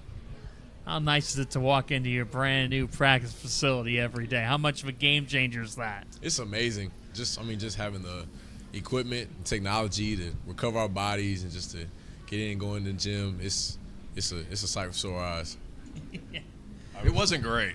Like I went up there, and I'll be on before It was the a new- dump. It was a dump. It It was that was. side gym. You guys shared it with, and the main court was shared with hockey and all that stuff. To me, guys, it's a game changer for you guys, 1000%. and it looks incredible, especially on the video. I got to get up there. No, it's Gotta get up great. there. I was there last year before it was completely finished when Earl was on a scooter or whatever, right? Yeah, Just yeah, getting yeah, over yeah. the torn Achilles. But I haven't seen it when it's been completely done. I've said this before. I mean, BC is one of the more difficult jobs in the league. We know that, right? I mean, it just is. I grew up in Boston. It's kind of always been that way. But they have had success, right? I mean, Al Skinner's teams, you know the names, right? I mean, Jared Dudley was great. Craig Smith, Right. Sean Williams, those years, Troy Bell. They've had a lot of great players, a lot of really good teams. Why? Why can you guys kind of maybe shock the ACC this year and make a big jump? There's just a sense of belief that we have and that Coach Grant instills in us each and every day, just to wake up and be the best version of ourselves today, not try to focus on the future opponents. Like, how can we, something that he says all the time is, can you win the day today, and just continue to stack those days. That's probably the biggest thing. Yeah, and I'll agree with that. You reap what you sow. We have a whole lot of hard workers, and what's done in the dark always comes to the light. So when the light comes on, the hard work will show. Both juniors now. Yes, sir. Highly touted. Dad was a good player. I saw you play for Team Lowe in Virginia, correct? Yes, sir. I saw you play for Team Durant. What's been the biggest adjustment for you guys, kind of adapting into new roles? I know you had some injury things at the beginning of your career, freshman year, correct? Yes, sir. And what's been the biggest adjustment? You guys have to be maybe not the guy per se, but integral parts of what your team needs to be this season. What's been your biggest growth? And then as you continue to go into this season, what's your main focuses? You good. I really say guys like Quentin Post and Jaden Zachary, they've showed us how to be leaders. We've been here for 3 years. They was here 3 years as well, and we just really just following their footsteps. They showed us the way. Now it's our turn to lead, and I feel like we're prepared for that. Honestly, just taking kind of the core that we've had return, and just for me personally, like having the new guys come into our system, trying to be like the linchpin of getting in for them and the coaches, trying to speak EG to them and try to get them to understand what he means with certain concepts and things like that, and just try to foster speak EG, speak right, your coach's just language. Try the to whole foster thing. like Yeah, a family within that, and it's kind of scary how fast we bonded with all the newcomers. Like, you look at us interact with each other, and it's like, oh, these guys have known each other for years. But just certain things like the Navy SEAL boot camp leadership we went through a couple weeks ago, how that bonded us, and how we kind of made a decision like this is probably the hardest thing we're going to face all season. And so it's kind of like we're prepared for anything, but just like I said earlier, just taking it one step at a time. Has it been difficult? I mean, you guys are both juniors. You brought in 3 guys that are fifth-year players, right? To be in that leadership role where you also got like 23, 24-year-olds coming in to come be the guys that are getting led, so to speak. So to your point earlier, with me playing with Durant, getting a chance to play with some at the time when I first started playing, I wasn't really a 5-star or 4-star, but playing with 5-star, 4-stars and trying to learn how to tell a 5-star that's a bad shot, right? Because it's 5 stars. Oh, it's not. They're not gonna listen sometimes. Right. Yeah. And so just learning, dealing with Derek Whitehead, Rodney Rice, Judah Mintz, trying to understand how to speak to those guys. It's kind of like, all right, like me just finally growing into this position. And it's kind of like I see you as my teammate. I don't really feel like, you might be older a little bit, but like I'm a winner. Like I like to win, and my main goal is to win. So I would feel like I'm trying to do the best of my ability to try to help that person to make the right decision. If I feel like if my goal aligns with the coach's goals, because being a point guard is just being an extension of him on the floor, and so just trying to help. Whether 23 years old, 18 years old, just trying to add my input just for the team's success. Chaz, you going to coach? Say it again. Are you going to coach one day? Everybody asks me that question. I'm not really sure. That's a yes. That's a yes. I'm not really Both sure, you guys but have leadership qualities that are really, really impressive. Another guy that we're hearing a lot about is Deion Brown. How real is the anticipation? It's real. It's Why? worth the hype. Why? Just because he puts in the work. What you seen he did at UMBC, he does it in practice. It's he not brings like it he every was day. just doing it at UMBC and he can't level up to the ACC. Yeah, it's tough when people say that just because he did it like at a quote-unquote mid-major or something. Like those guys are still talented, so it's not that big of a difference. So I feel like he should like translate it just as well as he did at UMBC. So he's a great player, and you should expect we did at UMBC for him to go at BC. Describe his game. Swiss Army knife. You need him to go put the ball in the hole, he can do that. You want him to roll up his sleeves and work, get rebounds, and get steals and deflections. He can do that.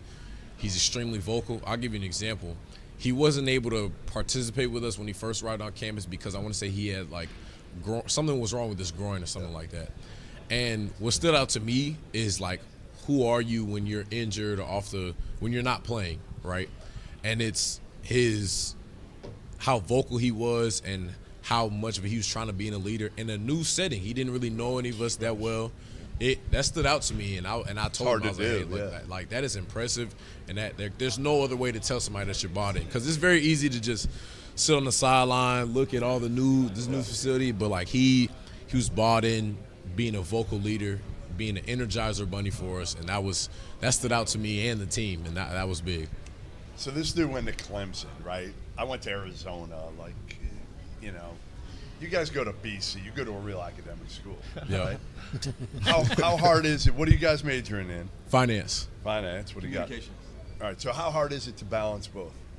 I feel like our student academic team that does a really good job of trying to make sure we're go to academic appointments or tutorings and things like that, make sure we're going to class, understanding what a BC degree means. And I feel like majority of the student athletes at Boston College understand like the 40-year plan versus the 4-year plan. Now, I can speak for me and him. Our first and foremost goal is to get to the NBA, right? Of course. And we definitely believe we can achieve that. But understand that we can't play basketball for the rest of our lives, and our body may give out, but our mind won't give out. Oh, it gives out. Body gives out. I can assure you, it goes. Sorry, go ahead. Believe it or not, this guy actually went to the best academic school of all of us, which is shocking because if you listen to him Seton speak, Hall, just sit over there. Seton Hall, come on, anybody can get into Seton Hall. Anybody. There's a reason why he didn't mention Seton Hall in that conversation. Exactly, they don't even count. So Seton Hall's like a junior college. Here's my question. We got a finance major over here. We got a communications major over here. Coach Grant told us that he needs chip tooth liquor drinkers. That's what he says. You guys all have ask him about pretty that. smiles. Are you gonna be all right? Yeah, we're gonna be all right. Chip tooth liquor. Yeah. Hey, along those lines, what he meant by that when he was explaining it to us. Sometimes they might be a little undersized. Sometimes they just have to be tougher than everybody else. So I'm looking up and down your roster, and I'm gonna put on my critical hat for a second. Mm-hmm. You guys aren't that big, right? I mean, Quentin Post was big. Jaden Zachary wasn't tall, but he was wide. Right. You don't have the biggest roster. How are you guys going to compensate for that? Our mentality. Yep. I feel like this team right here is very special, and we're going to shock a lot of people.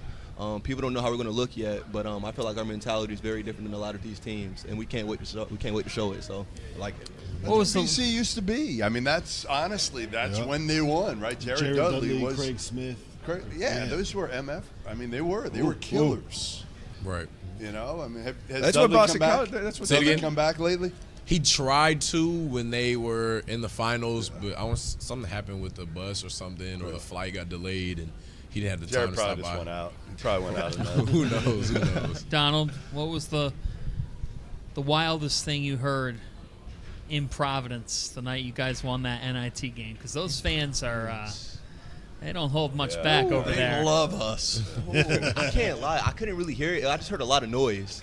I just heard a lot of noise. I couldn't saw hear some one beer. particular thing. Yeah, it was probably a lot of alcohol. There was a lot of that, for sure. Yeah, I couldn't hear what they were Little saying. different. A Boston College game, a little different than a Providence game in terms of the alcohol consumption. Mm-hmm. 1,000%. That's right. 100%. Yeah, the football team's been good. Yeah, Right? How about That's that? great. You like just that? talking with Tommy, it's just like, hey, look, like we're trying to turn BC athletics around, and I feel like it kind of starts with you guys. Just let that energy and that winning culture be contagious, and let it pour into the basketball season, and just try to turn it around. I feel like we're not giving Boston, just sitting here, we're not giving the due that Earl Grant and you guys have been a part of. 13 wins and 16 and 20.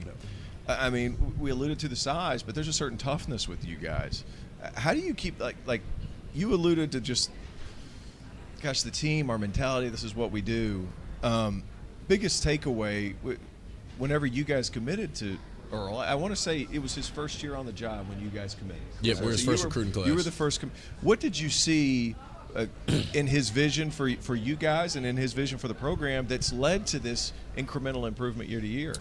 What's crazy is he told me, I'm not sure if he told you on his visit, but he was saying first year, spent like 10 to 13 wins. Yeah. He called it out. He literally called it out. Man. I'm telling you. Second year, probably going to be in 16 to 20 range, third year probably 20-24 range, and then that fourth year it's this time the to year get right to here. the tournament. Just the year. And so he didn't make these crazy promises. No, sir. No. Just taking it one step at a time. Well, that's the way you have to do it. You got to build it to be able to sustain it. Then. Right. Now the next step. Fellas, good luck. Thank you. And we look forward to seeing you in action this season. Thank you so much. Good seeing Thank you guys. you guys. Good Boston College Eagles in the house. Chaz Kelly and Donald Hand Jr. Boston College will open the season November the 4th against Earl Grant's first ever stop in his coaching career. They'll host the Citadel before taking on VCU. You know who we got next? In Annapolis. Who do we have next? We have T.O.'s former boss. Yeah. His former employer. Brad Brownell. By the way, Louisville fans are asking the YouTube chat, why have you forgotten about them and where's their coach? Pat Kelsey will join us at 3:30, Louisville. Yeah, fans. saving the best for last. Randolph Childress is going to join This us isn't now. Brad Brunell. No. It is Randolph Ladies Childress, and gentlemen, though, welcome in the Brad house. Brunell to the show. Hey. We said it was going to be T.O.'s boss. Brad's got better hair. Yeah, He's got hair. a little bit. He's got hair. I went downstairs and told him to take a little bit off the top. You see the Mad Dog. The Mad Mad Dog Dog got a got a full haircut. I walked in there with him. You did? I did. He had a 1 o'clock appointment. I walked in there with him. Hey, we just got done talking to Earl Grant and Boston College. What's your take on him? I love Earl. He's improved every year. What's your take on what Earl's done at BC? I a big fan of his, and I think one of my earlier games with him, and I've watched him how he coached his guys and watched the adjustments. I was impressed with the adjustments that he allows his guys to make during the course of the game that a lot of coaches don't make, and it's impressive. The program is ascending, right? Each year it's getting better and better and better. Can they take the next step? My honest opinion about BC is I thought a year ago they missed an opportunity. Only in the sense they had Zachary in post. They had it. It was a year to try to get to the tournament. They had post. They had a 7-footer that was a double-digit scorer. I'm with it. That was a 50, 40, 80% free throw line, and you don't get bigs that produce like that anywhere. And BC hasn't always. BC hasn't always had that, and I thought that was a waste of. And it was a successful year. Don't get me wrong. They went to the NIT. They advanced, but when you get a big, a 7-footer that's got drafted, the second-round draft pick. No doubt. You get a guy like that. That's the one you got to get. You got to maximize that. Well, because with that comes more momentum. Yes. Right? You show yes. kids. We got to the NCAA tournament. Rob, remember this because you gave me crap. I remember I picked BC during the year. I thought that they were going to be a surprise team last year. Let's welcome in the 15th. How's this make 15th year? head coach. 15th of the year. Clemson Tigers. Hey, man. 15th year. Brad Brownell. Hey, the most secure coach in the ACC, baby. Here we go. Look at all that hair. Look at all that Year hair in for and a guy year out. 15 This is the years. most secure guy ever. Not you quite kidding as me? gray as you. Oh, man. I'm working on it. Bad, See, man. that's- Working bad. I'm just happy I have some at this That's point. what we wanted you. That's why we wanted you. I mean, we were having every coach. We want you to take it down. All these young coaches are scared of him. You've been battling. Hey, you've been wait. You put him in the. You put him in the casket. Hey, let's still go back to I had your back. I had your back after God. that Sweet 16. I put Radakovich right there across from me, and I made him say he was going to give you a damn extension. And you know what? You got another one, and you deserved it after this run. Awesome. Yeah, it was fun. You know, really. It was amazing. Yeah, like reflect on this, because I don't know if even you could have imagined before the season that you would have this type of ride this past season. Because it's a little bit of a roller coaster. It was. You know, I thought we had a really good team. I really did, and we got off to a great start. Had a little bit of a rocky January, but I just think that's part of league play. It's part of a long season. You know, I think that's where having the right guys behind you in your locker room as a team, leadership, is vital, because you are going to go through some adversity. If those guys stick with you, you got a shot. And we were good enough to do big things. You know, you make it to the tournament, anything can happen. It's about matchups. It's about building momentum. We obviously played really well, and we're just – it was a fun ride, that's for sure. Jeff, I'm not going to let him get away with that. A year ago, we were talking here, and he knew he had a damn good team, right. and we were talking Elite privately. Eight, though? And Elite Eight? I mean, he knows this. I told them last year in Tiona, they were my pick to win the league a year ago. Wow. So I was not surprised they made it run, and I told him that. He did. He knows. He did. What's price? He did. As you enter this season, we talked with your guys a little bit earlier, and Ian and Chase were awesome. Awesome. What do you think distinguishes this group, perhaps, in the way that you can play? I hope we have more depth. I don't know. You lose a P.J. Hall, Joe Girard. Joe Girard, 2,000 points in ACC basketball, remarkable. P.J. Hall probably have his jersey retired at Clemson. We still have good players. Chase and Ian are good players. Chauncey Wiggins a good player. I don't know if their jerseys yet are ready. But we do have depth. I think we have 8, 9 guys that can contribute. I think Dylan Hunter, Chase's brother, is going to be a good player for us. Jake Hubert, who we have coming off the bench, I think could be a really good player. I think our backcourt is really solid. Our front court, we still have some questions. Is Victor Locken going to be able to play 35 games this year like we need him to? Is Christian Reeves going to be able to come off the bench and be healthy and give us a 7-footer that can be a presence at the basket area? You know, Ian will battle his tail off, and can he stay healthy the way he plays? You just knock wood that's true, but I think he's going to have a good year. There's a little bit of questions in the front court. Miles Foster, Illinois State transfer, what can he give us? A little bit of an undersized post player. So we'll see. You know, that part has been different. We do have 9 new players. It's been different this year in terms of, like, practices are moving a little slower than the head coach would like, but we have to get it right. So but that's something I haven't had to deal with the last 2 years. When are we getting his jersey retired? Nobody's retiring that jersey. Hey, they've put it in places that I don't. I mean, it might not be Little John, but it might be retired in a couple other spots. About retiring. It's in there somewhere. It's in there. I think the first question a lot of people ask after you lose a guy like PJ, everybody's favorite golden retriever. Yeah, that's what it seemed like this past few years. Good way of putting it. How does it, when you pick up Locken up from Cincinnati, transfers over, when you're watching film of him, and now that you've had him in practice a little while, what can Tiger fans expect? What can they? What did you see in him that made you want to bring him to Clemson? The fact that he can play outside and inside. Yep. Our offense is better when we have bigs that can do both. Christian is a low block player, no problem. Victor needs to be a guy that can move in and out. And obviously he can make a shot, he can dribble, handoff, he can boss, he can pop, he can do a lot of things. He can pass out of the high post. Those are things that for us to play our best we need, and I think he does those things pretty well.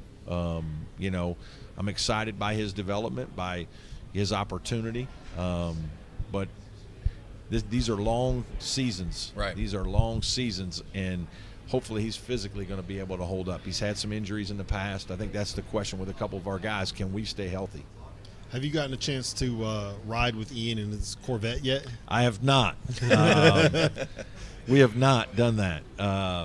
You know, I leave the players alone when they get away from my office. Have you talked to them about like speed limits? Or speed limits we have for talked a reason? about speed limits for a reason. Clemson is a very small place. Hey, perimeter road, you can only get going so fast. Exactly. Yeah. I've got a ticket or two on that road. Thankfully, he's doing fine in that area. How is Chauncey Wiggins developed? He's a guy that I think if he takes the next step, I think it changes your entire team. I do too, and I think that's really important. He's a 6'9", 6'10" forward that can do a lot of things, and he's got to do those things in this year. Like, we need him to take the Ian Schieffelin step from sophomore to junior year. If he can have that kind of year, I think we can be really good. You know, he's wired a little different. He's not wired as gregarious and as competitive day to day as my man Ian Schieffelin, but he's a smart player. He's a cerebral kid. I think as he gains confidence through the course of the year, I'm hoping that comes in January and February. It may take some time, but I'm hoping he gets there. He checks all the boxes as far as measurements, as far as touch, ability to shoot it. I feel like if he takes that step, he's that third guy.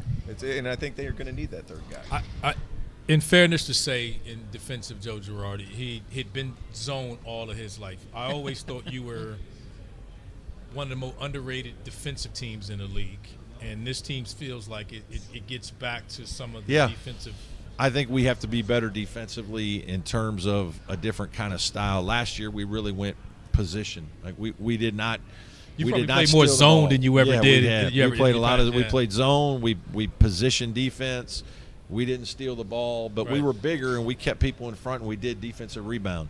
This year's team, we've got to probably create a few more turnovers. We've got to knock a ball loose. We've got to score off our defense a little bit. Hopefully those are things that we can happen with our depth. Brad, there's always pressure around any of these types of jobs to win. Yeah. And obviously you've seen things in your career from all ends of the spectrum. It feels like some coaches, it's a what have you done for me lately world where, you know, you go to a Sweet 16 or an Elite 8, everybody's talking about that high, and then it's, you know, okay, well, what's going to happen the next season? How did you manage off of the amazing season, kind of relishing in that moment and doing that, but also the harshness of our world of college basketball, which is the dreaded off season, if what's you will. next? You know, it's amazing how fast it happens. Obviously, when you play later, there's less off season for you. You don't get a week to kind of get your mind right. You just got to go right in it, and you got to have player meetings and figure out who's staying, who's leaving. What do we need? How's that? How do we get there? You got to paint a picture for your staff, and you got to get after it. So you're almost too busy to worry about those things for a while. I do think now that things have settled down, it's how do we consistently, do what we've been doing, and we've been very good. We're fifth in the league in wins in the last 7 years. So we've since we got the upgrades in Littlejohn, we've done some really good things. I'm proud of that. That consistency is why I've been able to keep the job. But it's. You also, as the coach who's been on the bubble a couple times now, been on the firing line a little bit, like you just can't worry about those things. Things you can't control as much as everybody knows it. You've got to leave it away. Like you got to leave it be. You can't. Wasting energy on those things is not going to help. And so having good players helps. Having guys that are experienced helps. Believing in your guys, setting forth a plan helps. You can't worry about what's going on around you because there's always going to be some negativity if you want to look for it. You lose Joe Girard. We've talked about Jaden Zachary whenever we came there. I feel like after watching film on him at Boston College, as good as Joe was offensively, Jaden could possibly be that good defensively. It kind of fits what you like to coach and what it's about. How has he impacted everything kind of moving forward? And he's just this big, strong dude. Yeah, that just he's finds funny, his way man. in It's funny when you have a guy who, and we've had a couple, Jack Clark from NC State and Joe Girard, and now Jaden. We've got guys from all these others, and you've got this perception of them while you coach against them, and they're on the other, and then you see him every day, and Jaden's just he just kind of comes in and does his job. I mean, he doesn't say a whole lot. He just kind of works. He's competitive. He's probably not a guy like Joe who you're going to run a bunch of plays for. Like we ran a bunch of plays for Joe. Jaden just kind of is a player. He just kind of He just does his thing. He's going to make open shots. He's going to be efficient. He's going to compete defensively. But he's not a guy that's like demanding the ball, and his game isn't wired to like have the ball in his hands every possession and do things. It's like he and Chase should play nicely together because they can both kind of yin and yang with the ball a little bit. And I do think the one thing that will help, Chase last year had to guard the other team's best perimeter player if it was a 1 or 2 all the time. Right. Jack Clark took the wing, who was really good, but you know, when you're people don't think about this. I don't even know if I did. When you switch to becoming a point guard, you're now going to guard 50 ball screens. Oh, yeah. And so then it's like guarding the 50 ball screens and then offensively being able to still do the things you need to do, that takes a lot. Some guys are wired for it, others aren't. You said Jaden does his job. One guy who didn't do their job when they were a GA for you was one Terrence Oglesby. I want a full scouting report of T.O., the GA, from years ago. You got to be honest, T.O., too. I don't know why these guys are running you down like this. Man. It's commonplace. This guy, I got to give someone down? I got to give this guy some strength now. I mean, I was a little bit unsure, right? Like, I mean, based on what? I was unsure. Had he not been a good player, you know, I don't know. And I thought that's all he wanted to do. He quickly got involved in all the things that you need to do that you don't want to do, right? The paperwork, right? The details of the job. I worked my ass off. He was good. He did a great job, and he was I have really it good all with the wrong. player. Maybe I have it all wrong because No, that what was he it. realized No, is he did 1 year as GA, and then weren't you done? 2 years as a GA, and then he decided I don't want to coach. got his degree, right? So, got his 2 degrees. That's what I mean. Got his degrees, I'm and then thinking realized like maybe you're not this the is what it easiest. takes. Maybe you're not the easiest to work for. Well, I don't know. I don't know. I mean, Coach Bender's been with me for like 1,000 years. Coach Donlan played for. He's been with me 1,000 years. Lucas McKay's been with me 500 years. He couldn't handle it. That's all it was. Couldn't handle it. Some of us are softer than others. I mean, the guy only played offense, right? Right, that's I mean, right. like, as soon we as know that. He was asked to play D. He left. There you go. Hey, I you would go. sub out. There you go. I've heard about that. This guy got a different philosophy. Defense. The great part about coming back is you get to sub out There for you go. defense. There you go. But I would ruin practice when I had me playing offense. Tell him, coach, don't he let them could get be away a with problem this. to our team. I can see that. He loved being the scouting report. Hey, wait at half court. Hey, look. Hey, tell them about the drill that we used to do. 24. It was 30 seconds. You got to guard. Got to knock it out. All right, I'll let you take it from here. Yeah, you got it. You're on defense until you knock all 30 seconds out, right? So then the scout team guys, and then this guy, like you're getting as many shots up in 30 seconds as you're not like really trying to run a lot of offense because then he might only get 2 shots. Right. This guy's trying to like. I have to eventually. He's trying to get a career high. I gotta tell him, hey man, like this is for our team to get better. This is not for your points per game average. I mean, like we're trying to figure out how to guard a couple actions here. If I only had to play one side of the floor, I'd have been paid. Yeah, you would have been. You would have been. That was great. Brad. No, working for Brad was great. I enjoyed the 2 years. It was awesome. I had a great time. We appreciate the time. Thanks, Good guys. luck this year. Always good to be with you, man. Yeah, awesome to see Likewise. Coach Brownell and the Clemson Hell of a golfer, by Tigers the way. coming off. Really? An Hell of a Elite golfer is Brownell. I've heard season. So. I'm playing with Randolph tomorrow. Hey, Fanta. All right. Remarkable. Yes, sir, RC. I'll say this about him. The most difficult coach to scout in the league. Wow. Let me. Wow. The most difficult. Can I give you a peek behind the curtains of go that? Man, we switch coverages 5-6 times a game. I mean, like we would mix matchups. We do all these different things. He would call plays and sequences as opposed to calling just plays. And I'm probably giving too much, but everybody's doing this now, so I don't think I am. But like, I mean, the level of prep, him and his staff. Dick Bender never leaves the office, and what a name in Dick Bender. But he never leaves the office. And it's one of the most prep teams ever. Dick is a nutcase, but he's a hell of a coach, and I mean nutcase in the most praising and complimentary way I can. Those guys work, and to your point, it's not fake. Like that stuff is real. People don't realize he's defensively. One of the reasons they're defensively they've always been really stout to me. Yep.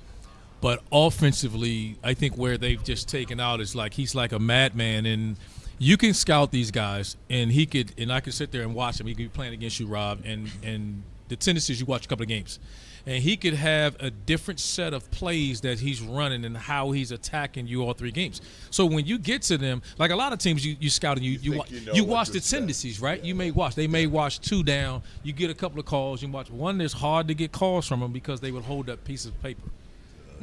You know, so they're not.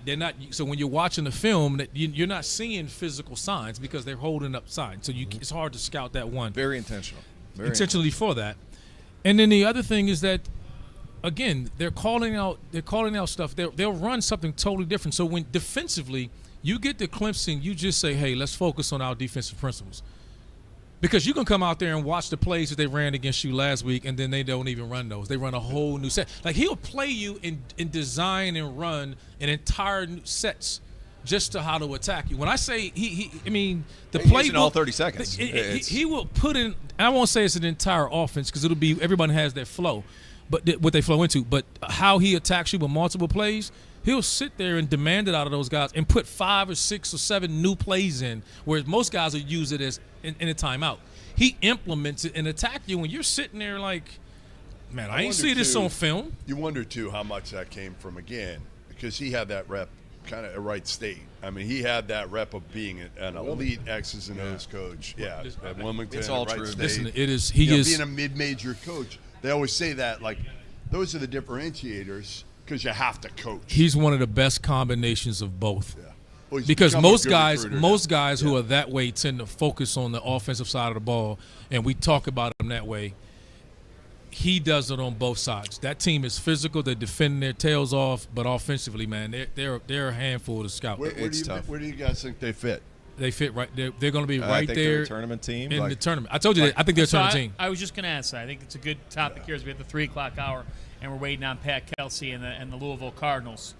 No Miami. Here our thoughts and prayers are with the victims and those affected by Hurricane Milton. Miami, they avoided a lot of the eye of the storm, but they couldn't get up to Charlotte. That's why Jim Larinaga and his guys were not able to make it. So let's do it here. How many NCAA tournament teams out of the ACC? I'll play the game with you here. Duke, of course. Yeah. North Carolina. Yeah. Virginia? Yes.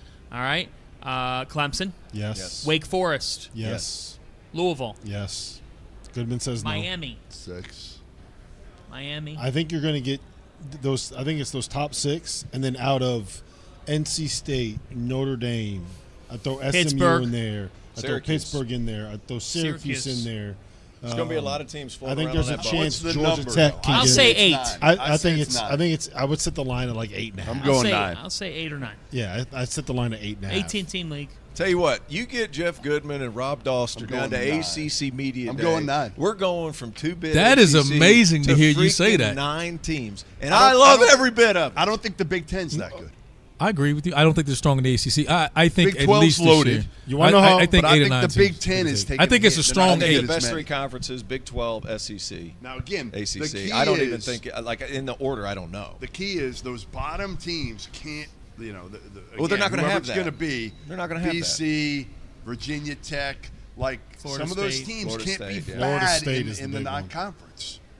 They can't be bad. They got to get someone. I've said to you, I think the balance of this league is as strong as it's been in a really, really long time. Because you don't know who the really bad team's going to be now. Because you can't pick out. You want to look at a team like Virginia Tech because of what they lost and question them, but you know Mike Young coaches figure his out a way to ass make off. He's them going to figure it out. competitive. He's going to Yes. figure it out. Yes. You look at a team like Florida State. They still got length. You don't need to know who they have. You know they got length, and you know that style. If they're healthy, they're a team you don't think about that's going to be that's a problem, and they're going to cause issues. Because they're not here, we should talk about them for a moment in Miami. Because, last year did not go. It went far from what you envisioned. We just assume now. We kind of just put Miami in there last year, right? I mean, they had enough back that, like, okay, they're going to be a tournament team. Preseason top 25 team. Right, and they really did not have a great year last year, and then they lose, obviously, North Chatham year. Bring in a talented freshman now who will team with Nigel Pack. Jalil in the Bethea. back. Yeah, Yep. Bethea is super talented. I mean, like, you want to talk about what a pro looks like. Yeah. Terrence? And the shot creation. Now, again, the question is, how productive will he be as a freshman? I think one of the best tough shot makers in the freshman class. I'm sorry. What? You baited me. I'm so sorry. You said Bethea's super talented. Yeah. Mm-hmm. On our DTF pod last week, one of our cast members said they heard from a source he may not start this season. That's true. That's true. No, he's fighting for a starting spot. That's absolutely true. I never doubted you. The shit out of you. That may have lasted like at the preseason. There's no way in the hell he doesn't start. There's no way in hell he doesn't start. What about Matthew Cleveland? What about Matthew Cleveland? Can Matthew Cleveland deliver? Can Matthew Cleveland win? I don't think it's. I don't think he's mentally geared to my win. My question mark would be: is Nigel Pack healthy, and does he take a leadership role with this group? That's not really him. That's right? my point. That's my point. That's a part because that Matthew he has Cleveland to. is not the most. No, He's a meat and potatoes and guy. And who is? Like a freshman. who is the you need? Blackman comes that's over what I'm saying. from Stetson. Does he take a step from the leadership role? Yeah. Because if he doesn't, then Miami won't. If they're healthy, they won't struggle as much as they did last year. But the league is so strong, they won't be as strong as we think they are. But think about the best Miami teams, the best Jim Larrañaga teams have always had a guard, someone in the backcourt that could kind of be that 18-point per game guy, whether it's Isaiah Wong, whether it's Shane Larkin, whether it's who's the kid that transferred from Kansas State. I'm blanking on his name. Angel Rodriguez. They've always had Cam McGusty. Like his best teams have had a dude like that, and I don't know if there's a guy like that on this roster. I think it's Jaleel Bethea. He's going to be able to. That's what's concerning. Yeah, yes. I think a freshman that you don't really know how it's going to translate. But guys, I'm going to be honest. He just was brutally efficient. He knows how to get to spots to score. Larrañaga is going to be able to draw stuff up for him to get those opportunities. I think he's in for a big year. But I think some of the guys that we overlook from the transfers, as far as that's concerned, A.J. State-McCray was a really good player at Samford. Mm-hmm. He's big. He's very versatile. He can do a lot of things. Can guard a lot of positions. He's going to be able to plug and play. Brandon Johnson at ECU can step out and shoot the ball. He's a nice player. He'll be able to help on the boards. Lynn Kidd at the 5 and Kyrie Huey at the 5. Those guys they'll be able to throw it inside the lane and score. That's right. Yeah. So, here's my thing. I've been waiting, and you guys know this. Matthew Cleveland has never won at any school he's ever been at. He was a McDonald's All-American. And everything I've heard about him is he's worried about all the wrong things. Is he going to be able to take that next step, get his team over the hump, and get Miami to the tournament? Because, guys, at face value, there's enough here to make the NCAA tournament. There just is. And he's a key cog to that because he's not going to be a focal point per se, but he's going to be a big role player. My only concern with this team for me is, and it alludes back to what Rob was talking about, games on the line, close game. Who are you putting the ball in their hands? Mm-hmm. And we said this earlier in the show. When I was here early with you guys, when I went down the league, that's where I say Nigel. It should be a guy like Nigel because he can get to wherever he wants to get on the floor. But the way Nigel plays is he'd rather step back and shoot it from the parking lot than attack you in the paint off the bounce. Now, again, he had ankle injuries last year. Sure. He was hobbled all last year. He wasn't completely healthy. I just see the ability in him, and as a lead guard, he needs to take a step. He's talented as ever. He doesn't need to score anymore, but from a leadership standpoint, he needs to make it easier. If he attacks the paint as much as he settles for his jump shot, I think changes they're an the NIT complexion of the team. I do. I think they're an NIT where I'm team. at right too. I think they're now, going to be in the tomorrow's a bigger day than anything for Miami, okay? Miami basketball. Tomorrow's the biggest day. It's Friday. It's Friday. What's happening tomorrow? It's not Tell just an us. ordinary Tell Friday America. for Jim Larrañaga. It is a TGI Friday. The Boozer twins will make an announcement. Who live in Miami. Whether they will pick the Hurricanes or Daddy's alma mater, the Duke Blue Devils. Yeah. You got any insight, RC? What do you think? It's not my show to dictate, man. I do. They were huddling. Yeah. Me and Carlos were huddling over there. So you know. I have a strong idea. He knows. But it's up to the kids. It's up to the kids. It's their story. I'm happy for them. And wherever they go, it'll be a great addition. I asked Carlos, I said, how do I find out what they're doing tomorrow? He said, you'll know. You'll know. I said, everybody's talking about it. I said, social media? He said, trust me, you'll know when it happens. Yeah. So, I don't know. Maybe something's Yeah. come down from the sky. Zag's blog. Zag's blog. That's right. Zag's blog. Tune in. Okay. All we know is this: it will be in the premier conference. Yeah, it is. College. I want to get your reaction here. We're live. We're live from Charlotte. Just getting released moments ago. The Big 12 preseason poll. You ready for it? Yeah. Kansas is number 1. Yeah. Houston is number 2. You agree? Yeah, it's fine. Iowa State is 3rd. Sure. Baylor's 4th. Good. Arizona is 5th. Yep. And Cincinnati is number 6. The gap. So basically, 1 through 5, just so you know, a grand total of 36 points separate them. Yeah. Very, very slim from 1 to 5, and I think that's fair. Agree. Who's the team outside the top 5 that you like? That you're a little more bullish on? BYU's a wild card. They're 9th. They're a wild card just because, again, what they brought in this year in terms of overseas talent that we don't know a lot about yet. You like that hire at BYU? So far, I do. I mean, he's got money. Like, I love the hire because he's got big money, Kevin Young. and he's been able to get stuff done on the recruiting trail so far. Yeah, I know. He's going Kansas State. You got the Wildcats. Tell you what, you signed up for a podcast on this. I was just gonna say, do we just like get bought and paid for? Yeah, I'm not like that. That's not me. You're not? No. No, but I mean, look, the way it is. You're saying outside of the top 5, right? Yes. Something. I think Cincinnati's going to be really good. That's where I think I'm at. BYU's got a chance. Jizzle James. I like Texas Tech. Jizzle. I wonder if Texas Tech has a star, but Kansas State to me is the one where it's like, if you're looking at those teams, they have the highest ceiling. They also probably have the lowest floor. Like, you kind of know what Cincinnati, Texas Tech, and BYU are going to be. But if Doug McDaniels hits, and he is as good as he was for that first month with Michigan. If Coleman Hawkins hits and he's the defensive player we want, and the Draymond, that's what I'm saying. But if all of that happens, tell me they don't have the highest ceiling out of those teams. The core too. The core. You know who's been a stud for him? Max Jones, the kid from one of the UC schools. Fullerton. Fullerton, yeah. A lot of options. I'll say this about Houston, and obviously I think Sampson is as good a coach as there is in the country. I'm big on. I don't think people give enough credit for losing in what Jamal Shead was to that team, and I don't think you just replace him. You don't replace that, man. That's not a plug-in guy. What about Marcus Sasser? Continuity. Yeah, continuity. They have almost everything else. And I agree with you.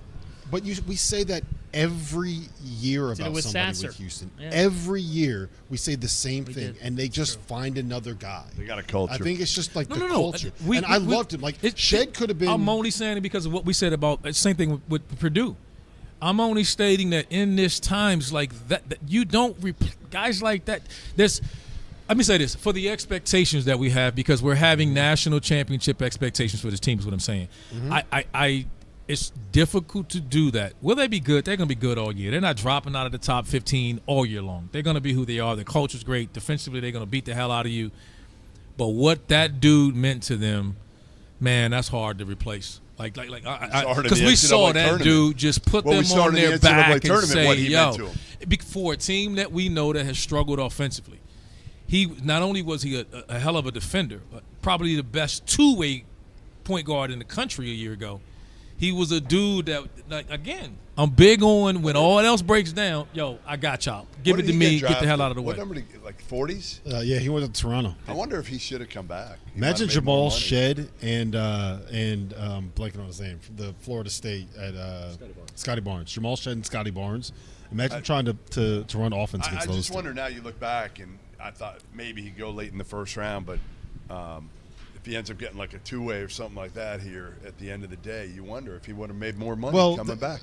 Kelvin Simpson already said Houston can't afford. Houston can't afford a private plane. What are they going to pay Jamal Shed? Trust me, they still have money. Yeah, he's going to hang his head on that. Poor us, and then he kicks the crap out you. The one thing he doesn't have, but you could have the private plane or the NIL, Kelvin. Which one do you want? That's why Houston's good. As soon as you start giving these kids a private plane, then all of a sudden you're not going to have the chip-tooth liquor drinkers anymore. That's another thing that another thing we've talked about a bunch of things, but that's another thing to discuss is teams are sacrificing some of that stuff for NIL money. Sure. Like there's teams that are saying we're going to take more commercial trips and not fly private to save money. Guys. Those poor. Are you kidding me? Yeah. Like you got to be, but no, and then again, where that's beneficial is some of the league games, but that'll be something to watch too. Teams are saving the money; they're trimming as much fat off the steak as they can. And you think about it here. Were you going to say something, or I can go some? No, I was going to ask Michael. I was going to ask him, since we're at the ACC Media Day here, give me your greatest memory, both of you guys, of being in the ACC. I think I know yours, but you can pick anything. No, my greatest personal memory was my senior night, getting my jersey. They retired my jersey at senior night. Like that's not awesome. Something that happens a lot, right? Like they usually never happens. That's my point. That's exceptional. That's cool. That's the thing that stands out to me more than anything that's ever happened. And was having your jersey retired senior night. And I'll add, I think Les Robinson was the coach at NC State. They go win. They come back out and they sit on the bench and watch my ceremony. Really? No way. Because that was that's when the first time where I felt like, damn, I must have been pretty good, because that's a hell of a compliment and respect to come out and say, watch this. They really did. They did that. Les Robinson did. They came out and watched that. Wow. 14-5. That was the greatest memory for me of being a part of that. If I had to say, that's watching incredible. Something like that.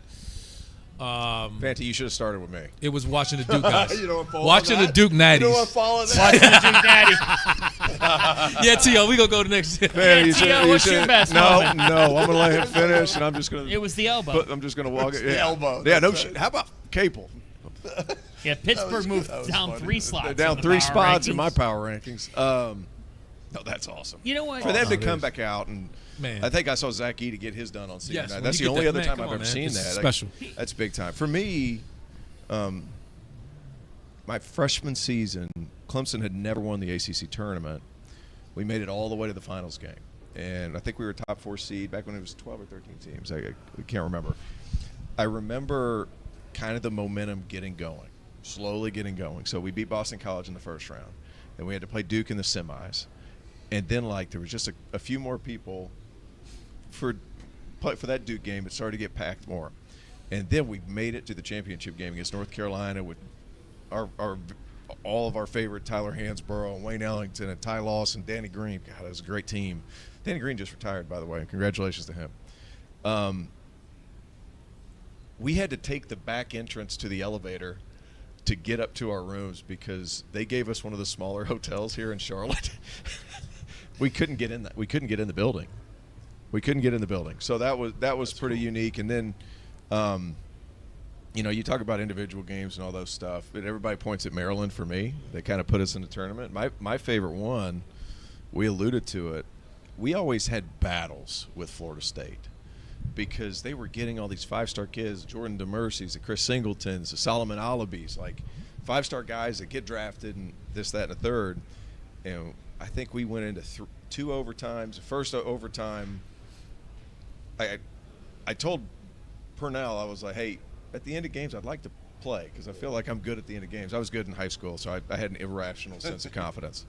I was like, I think, I would like to be a part. I want to be in at the end of the games because I can hit shots for it. We got halfway through the first overtime, he puts me in. I don't hit a shot, but we end up going into double OT. Well, I can't remember. Sam Perry fouls out. They leave me in. I hit 4 threes in the second OT. Wow. I've never heard a place so loud as that day. Wow. Because I couldn't hear myself, think almost, because it's deafening. It was almost like a squealing in your ear. That's amazing. That was the coolest one for me. And that we played a certain style that the fans felt part of it because we were fast, we were pressing, a lot of dunks, a lot of errant shots, a lot of those things. So the energy in the building, those 2 years was pretty awesome. I'll add this, and I think you'll agree to this. If I had to say objectively, that's not a personal thing. That's the biggest difference now, or the biggest adjustment is what the ACC tournament meant. Oh yeah. Well, Roy kind of ruined that. He said it was a cocktail party and all that crap. That was stupid on his part. It was. Roy said a lot of great things. That was not one of them. Yeah. That sucked. What that tournament meant and what it was, and particularly when it was in North Carolina. Right. Yeah. Right. In Greensboro, right? Should have never. In Greensboro. Now I don't think it should be in Greensboro. Charlotte is a good place for it. But Charlotte is a good place for it. But it's just what it meant and being in this area was always something special, and it's kind of that's changed obviously. I'll turn the page to you, sir, who have covered college basketball for a long time. If you had a scene, I mean, obviously Duke Carolina is the golden days of that rivalry. Some of your favorite chapters. When you think ACC and some of the moments or games you've covered, what's at the top of your mind? Yeah, I mean it's those Duke Carolina ones. I would go to them every year, and just that rivalry. Again, I grew up around Red Sox Yankees, and that rivalry, and just especially when you go to the game of Duke. Right, when you go to Cameron and you see everybody sleeping out, 2 nights before you get there, you just feel it. You feel something totally different than you do in any other game, anywhere, in any sport. I don't care whether it's college football, whatever it is, you just don't feel like best rivalry in sports. It is. It's the best rivalry when those guys are on top. There's nothing like it. My first exposure to ACC was, at least that I can remember. I'm sure I watched games prior to this, but seeing Jay Williams, and they played against, like what he would do when he elevated on his jumper. You remember that? He was just silly. And they'd go in there and dunk on people. He's 5'10", and then you would have the animosity, the physicality between them and North Carolina whenever they played. Like people forget how good Jay Williams was as a freaking college player. Ridiculous. He was so good. Oh, they're forgetting. I won't let them. I won't let them. But just a lot of people, myself included, we were kind of introduced through that Duke North Carolina rivalry. And I'll never forget, I'm sitting in the car, I'm in middle school. And I'm like, hey, I asked my dad, I was like, hey, Dad, I grew up in SEC country, so you got to give a little disclaimer here. If I sign at an ACC school or an SEC school, do I get a car? I'm 13. And, yeah, I mean, that's when it became, for me, I always kind of kept up, and that's where I wanted to play. I thought the SEC, because of proximity, was an option. The pie in the sky for me, growing up in East Tennessee, was the ACC. And I think that's the way for a lot of people, and obviously people drift off one way or another. And I think the pie in the sky for a lot of people, Big East, I understand that too. But the part of the country where I'm from, it was always the ACC. That's why I'm biased, and I wish Maryland was still in the ACC. Yeah, huge. I wish they were in the ACC. I think a lot of us feel like if we could turn the page on realignment, yes, and go back to when yes. you guys were playing, yes, yeah, we'd all do that. But with all the changes and everything that's happened, they're just a team that I just wish was back. Well, Maryland in the Big Ten still just doesn't feel right. No. And I don't think any of them, that we understand that this happened as official.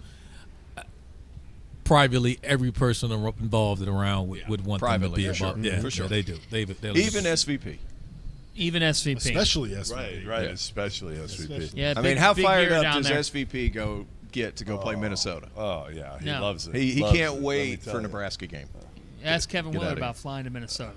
I bet he loves I mean, it. it's, Who, that's, the best player you ever played in the ACC was who? Tim Duncan.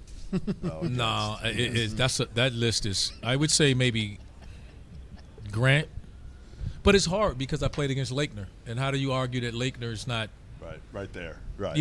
Better as a college player. You'll understand this. I think a lot of guys will make the mistake of what a person was in a pro and not appreciate. Like Lakener was that dude. Like Lakener was what that coach dude. talked the most trash? I got You know what? I had a conversation with Brian about this earlier today, the head of officials. It was legal to talk trash then. Like you could talk trash to everybody then. Yep. Like we could be on the court literally talking trash. There was no technical fouls. They Like didn't care. they didn't They care. just let it go. We were Of allowed course. to talk. So it was the players against coaches was. I mean, coaches talking to players was like always been a taboo. Like you just don't do you that. don't do That's that. something that works out with them. But players and coaches. Those were real rivalries. They had the hatreds. They had things. But you were allowed to talk trash. And I actually said that today. I wish they would go back to that. It was way more fun. Allow them to talk. Like, who cares? Right. I hate the dumb technicals. Like, when somebody those hangs on technicals now, you something talk stupid. trash. Like, it's let the raw emotion be back part of the game. You got enough That's stuff. You what cleaned made it up. college basketball, Just come on. honestly, better. It's a separator. Yeah. Who's your coach? They talk trash? Yeah. Nah, they didn't happen all that much. You would talk about the best players.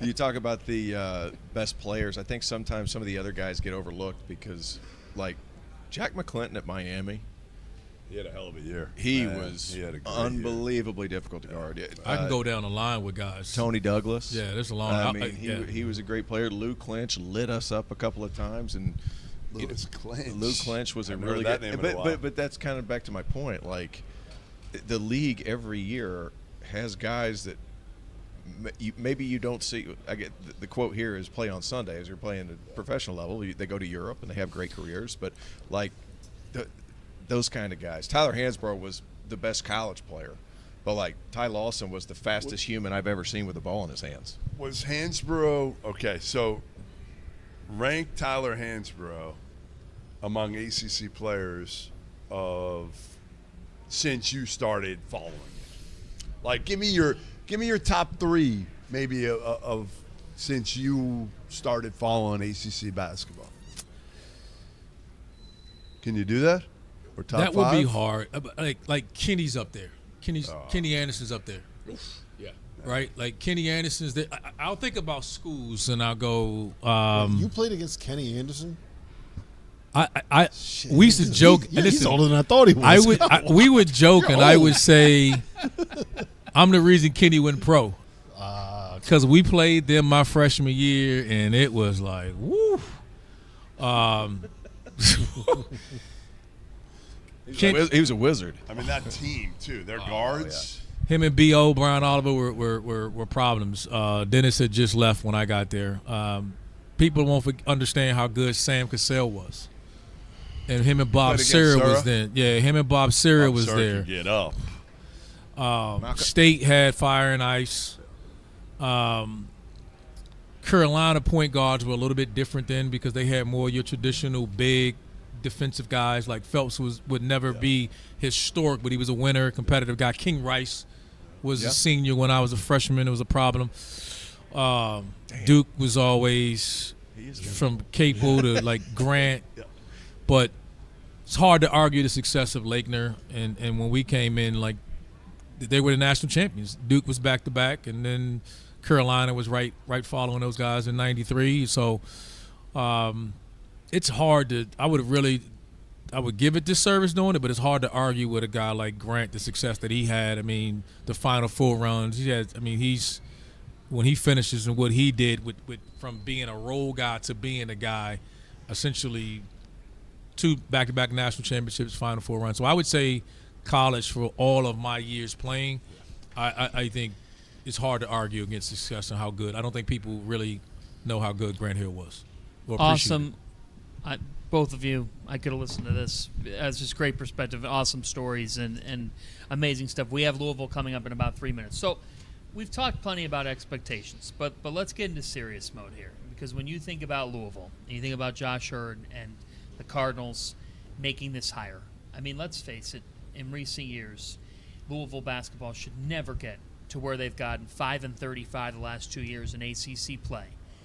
I ask you this because you've spent close time around Pat Kelsey. Like, when you think about how we got here, he's the head coach of Louisville basketball. What can you say? Yeah, I mean, some things have to line up, and they did with Pat Kelsey getting this job. But I think, again, Dusty May was probably the number one pick. But who cares, right? Who cares at the end of the day? They got the right guy. Yeah, they did. Because the one thing that Kelsey gives you that Dusty didn't is what? Energy.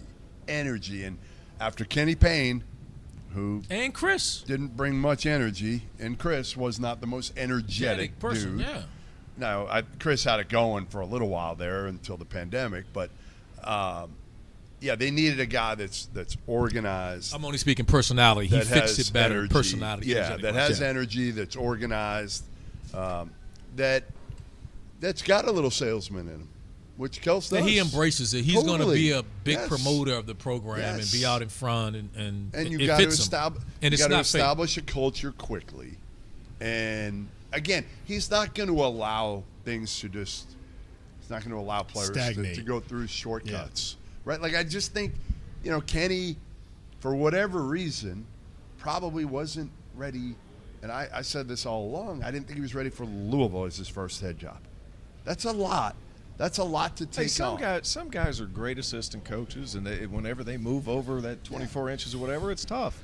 Kenny's one of the best assistant coaches in college basketball over the last 15 years. I think But everybody here would I wonder agree. if he had gotten like a Eastern Kentucky level job first. I wonder if then he might have been able to be more prepared. Yeah, I don't know. I don't know. Just after seeing his energy, I will with some say of these this: things, I think when just you're a don't think former it's it. player, you have an understanding of what that is. The question is, do you surround yourself with the right people to go do that? So I don't necessarily agree that he could do it. Yeah. I think he knows what it takes. The question is, did you delegate? Did you delegate and find the people around you to help you get that program back I mean, to even where when it he was? hired his staff, like he hires Josh Jameson. Okay, like none of you probably even know who Josh Jameson is. He was an ops guy at Oregon, and he put him on the road. And it's like, what are you doing a favor to Nike? Like, what are we doing here? So, like, it didn't make sense. Some of the decisions he made didn't make sense. Well, fast forward to what Pat Kelsey is right now. Oh, I thought it was. Fast forward to what Pat Kelsey is right now. Yeah. The antithesis of what Kenny Payne was. I mean, a jolt of energy. The X's and O's part, I think that stands for itself and what he was able to do at Charleston. I think a big question a lot of guys had was, how's the transition to be in the ACC? He's already been in the ACC. He was at Wake. That team with Jeff Teague and Ish Smith and James Johnson and L.D. Williams, like it was you want to talk about Al Farouk Aminu, like they had all been there. They had talent. And who do you think the head recruiter was there? It was Pat Kelsey. So, like, I'm not worried about that element. Trivia question: who'd they play in the NCAA tournament down in Miami? Got torched by? Cleveland State. They got Norris Cole, Gary Waters, Norris Cole, and Montgomery, and Cleveland State torched them down at American Airlines down in Miami, down the Heats building. You know, I think here's what I know. I didn't like that. Oh, I'm sorry, RC. I didn't even. I got PTSD about No, it. it's time for you to get RC, some. I've been catching hell for didn't- hours. You know what, RC, as a kid from Cleveland, you have no college basketball moments. I do remember Norris Cole showing up and winning that game. It wasn't about opponent. I'm Randolph, sorry. you were gone when this happened. I didn't. We had two kids. I'm not going to put them on blast again. Sit down. We're talking about their trip to Barcelona, and Tio's like, "How late were you at the clubs?" I threw him under the bus. That Threw was him bad. under the bus. Nice question there. What were the nights out in the Bahamas like for you two on the trip? And My kids were there. My kids were there. We went to dinner. Boy, he threw that out there quick. My kids were there. We gambled, but it wasn't like we went out to dinner. He was we had a couple scouting. drinks I think I and- lost Lazy River. Yeah, that's right. He was scouting Louisville on the Lazy River. It was actually great. I was asleep by like 10 o'clock every night we were there. I'm a pretty boring Yeah. dude. Well, that's pretty. I agree with that though. You get out with no kids. You guys got young kids. Oh, you get a night. You get to sleep. You get sleep. You don't go out hard. You get sleep. I was out. At least It was one night. nice. So let's go around the horn before they arrive. Well, back to a voice of reason here. What's your realistic expectation for Louisville basketball this year? NCAA tournament. I think they'll be top 5 in the league. Health and everything else, but that's my thing. Yeah. I think they get to the NCAA tournament and they win a game. I agree with that. Yeah. Yeah, I think they're a tournament team, and I think they finish somewhere between 4th and 8th in the league. And I think it's going to be pandemonium. I just think, to your point, they're gonna gain an advantage. The Yum place Center is back. There's gonna be Kentucky Fried Chicken flying everywhere. That building. Hey, the KFC Yum Center, man. There's going to be 24,000 There's gonna be some people in greasy there. Kentucky Fried Chicken flying all over that place. Bourbon. A lot of bourbon. A lot of bourbon. Bourbon and chicken, They're going to baby. be getting Russ 2 Smith's years bourbon. of angst out. Do you know Years what? of You know what? angst. Before I'm going to tell you now. So, I got assigned to the basketball tournament games in Louisville for a week and a half. I'm like, yeah, it's a long time in Louisville. I haven't had as much fun in a city, and I have every restaurant I went to with our buddy David Pageant. He was a great guy and helped me out. It couldn't have been nicer. Couldn't have been kinder. Guys, you sit down in any place, and what are they saying? Are they back? What do you think? Oh, are they they're back? out of their minds. They are, and it's in the dead heat of July, and they are dialed up for the Cardinals. We had 150,000 people watch a live stream of a game that had a 13-year-old playing against Louisville. Didn't he say that earlier? Yes, He did, but he's just reminding us again. 150,000 people. You've now heard it. I didn't know. See, you didn't watch this Hey, team Goodman. in person in the Bahamas. Goodman, let me ask you this: Hey. Where are you spending the winters now? I'm not sure. Where's his daughter go to school? I think Charleston. Will you remind us, Charleston? Is it Charleston? Yeah, I Charleston. think And your it's daughter Charleston. goes to where is Indiana, it? I think she We goes didn't to say that Illinois. once today. Hey, I'm gonna remind Pat that Jeff said they're gonna be in NIT. Hey, Yeah, no. We've got him now. We've got Pat Kelsey coming up here. The head coach Kelsey's of the being Louisville prepped. Cardinals is Kelsey's in. being prepped. She's getting on warned. what Now, to she's say. warned about you're with this group. She's like, all right, careful. Randolph is the only one sensible. The rest of the fans is okay. T.O., watch out. You know, Pat, first off, congratulations again. I just think that your rise and your evolution into this opportunity, we've all been saying it. When Louisville's good, it's good for college basketball. I just think of this over the summer. I was in Louisville doing the basketball tournament, which there were thousands of people watching the alums. And a couple of your staff members come up to me, and they're like, hey, we're going to the Bahamas in 3 or 4 days. We need somebody to call the games. Are you available? I'm like, this Cards alumni team keeps making a run. I got to stay here. Why don't you call these two guys? And they go down.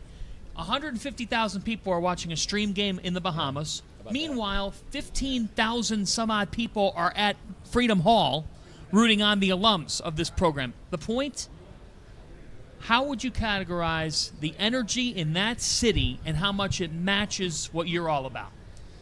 John, that's a good way to put it, because as we all know, I've screwed up in a bunch of ways and I have a bunch of flaws and faults, but I have a ton of energy, as we all know. And the city of Louisville's got a lot of that too. I really do, in a lot of ways, think it's a great fit and a great match. I mean, ultimately, I've been in the South for a long time, but I'm Midwest at my roots. I'm from 90 miles up the road in Louisville. There's a lot of similarities between my hometown and Louisville. There's 1 million Catholic churches. It's very community-based, very family-based. It's a big, small town, and they got energy. And holy cow, are they passionate about the Cardinals. You guys just said it. I've heard it 20 times today that college basketball is better when Louisville's good, and that was like the 21st time. And you're very right when it comes to that, but I love it. Family's there now. It was tough the first 4 months when they weren't. They're in school. We're rocking and rolling. Season's upon us, and here we go. Kelsey, you left me, though. You left me. I mean, right. I sell my house. There was more than one reason. I sell my house. I'm down there for 4 months broke now. up the I'm bromance. looking to buy. No, first of all, like, you couldn't have waited a little? I don't know if I could have afforded to buy your house on Daniel Island. Easy. Not sure. Not sure I make Pat Kelsey money here, but it is a little different without you running around yelling our city. You know?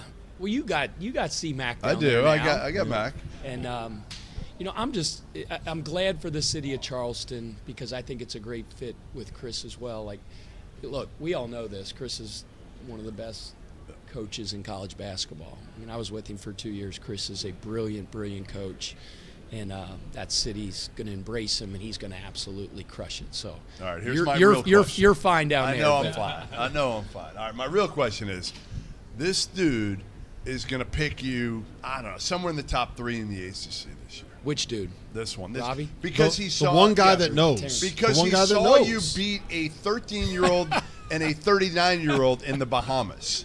And I tell him, slow your roll a little bit. Slow here. down. Like, I like your roster, and I'm probably the one voice of reason. Yeah. Okay, I'm the one voice of reason. He said you're going to the NIT. I did not. I take said the rest you're an of the show NCAA off. tournament team. I said I think you're an NCAA tournament team, and I picked you to finish somewhere between 4th and 8th in the ACC. Okay. I think it's fair with a new coach in a new spot, with every player being new to Louisville. You have 2 players that you brought with you that are probably both rotation guys. I think those expectations are high for the landscape of what you walked into this year. Tell me why I'm crazy. It's what you guys do.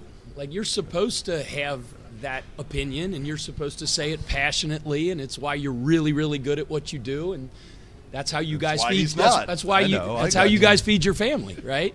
So you're still my guy. Respect the heck out of you. It's my job to prove you wrong. You know. Just tell him flat out. He's lost his mind. Before he said that, he lost his mind. You wouldn't be the first coach who said that, by the way. So it's harder and harder in today's day and age with the movement on rosters to make those predictions. It was probably easier several years ago. Yep. Skip used to say, "Season's a lifetime, man." Between now over the next 6 months, a lot of stuff's going to happen. Some teams are going to start off hot and fizzle out. Some teams are going to start slow and get rolling. Some teams are going to be steady Eddie throughout the course of the year. I like our team. I like our team. You guys saw it up close and personal. You're right. One of the teams we played, I think the guy checked our bags in at the hotel when we got to the Bahamar. I'm just kidding. Might have been, but I'm not sure. It was funny. Like one kid, so that team from really a 13-year-old? Yeah. Did you really play against a 13-year-old? He played like 5 minutes. Yeah, he played a couple minutes. But he was like 6'7", 230. Oh, really? He was big. Let's say this: Yeah. that the Bahamas team with the pros, they played Wilmington the night before, and the kid had 54. Yes. Yeah, he did. What do you have He that had- night? he had What 54. What do you go? What do you go? Chucky Hepburn was on him, and he had like 6. Yeah, that's where I'm going. That's where I'm going with my next question, because I think we're all fans of Chucky Hepburn. It's almost like he's going to be unleashed a little bit with the pace that you like to play with. We know the defensive piece, and I haven't picked, guys. Spoiler alert: Chucky Hepburn's my defensive player of the year preseason. I think he's that good at the point of attack. I think he's that good. Offensively, though, what will we see from Chucky Hepburn for Louisville and Coach Pat Kelsey that we didn't see for Greg Gard at Wisconsin? Not saying anything's better or worse. Yeah, I just want to know the differences. Shoot, Greg's a phenomenal coach. Sure. Gosh darn, they win, and their system works, and I have the utmost respect. There's nothing I'm going to say that's going to be disparaging in any way in that regard, because that sucker wins, and he can coach. You know, the thing that I would tell you about Chucky is, so we watched film yesterday, and you know, in the comments section down at the bottom, the coach always puts little comments in so the guys can kind of see. Well, there was one clip, and at the bottom, the guy started chuckling when his clip came up, because you know I was typing in at like 3 a.m. when I'm watching the clip, and I just wrote, it was like a Y with 800 E's and an R, and it was praising him for his ball speed. I mean, ball went in the net. We call him clapbacks. Came in, got in his hands, and it was like, boom. He's got a gear. He's got a burst. He's fast as crap. He gets so much praise and attention for his defensive prowess, but he's a hell of an offensive point guard too. Great savvy, high IQ, can score, can shoot. He's a really, really good all-around player. The thing that stood out to T.O. and I the most when we were down there in the Bahamas was how quickly you got an entire roster of new guys, 13 new guys for Louisville, a new coaching staff, all working, well, most working for a new coach, right? And you got them on the same page, playing a different style than they had probably played in their previous stops. How did you get them all? Let me put it like this. Watching them play was like watching a group that had been together for a couple of years, and you had been together for a couple of months. Doster How'd you do also that? saw him at the blackjack table, and he felt like they had great chemistry. Easy. Yeah, they did. Easy. They did. Cheering each other on. It's not like him. It's all about building chemistry. It's not like him. He cusses everybody out. Well, all I do is lose. Pissed at myself. Man, how do I answer that one? So, June 5th is when the guys all arrived at summer school, and I got a sense really, really quickly that we could have a special group. You know, as that first week went on, first couple weeks, you know, it's fun when your message is resonating in the locker room when you're not there. You know, Joanne Hadley says it all the time, and I don't know if you guys interviewed him today. He's like, he's coming up right next. You know, he says this a lot, like, we have a bunch of winners. You know, I think the back of the bubblegum card of all these guys say they're winners. They've won at the programs they've hit. They've come from really good programs. Got 9 guys that played in the NCAA tournament last year, and they're about the right things. Got really good leadership. And that's an overused term in coaching and in all that stuff, but we got a group of guys that are committed to winning.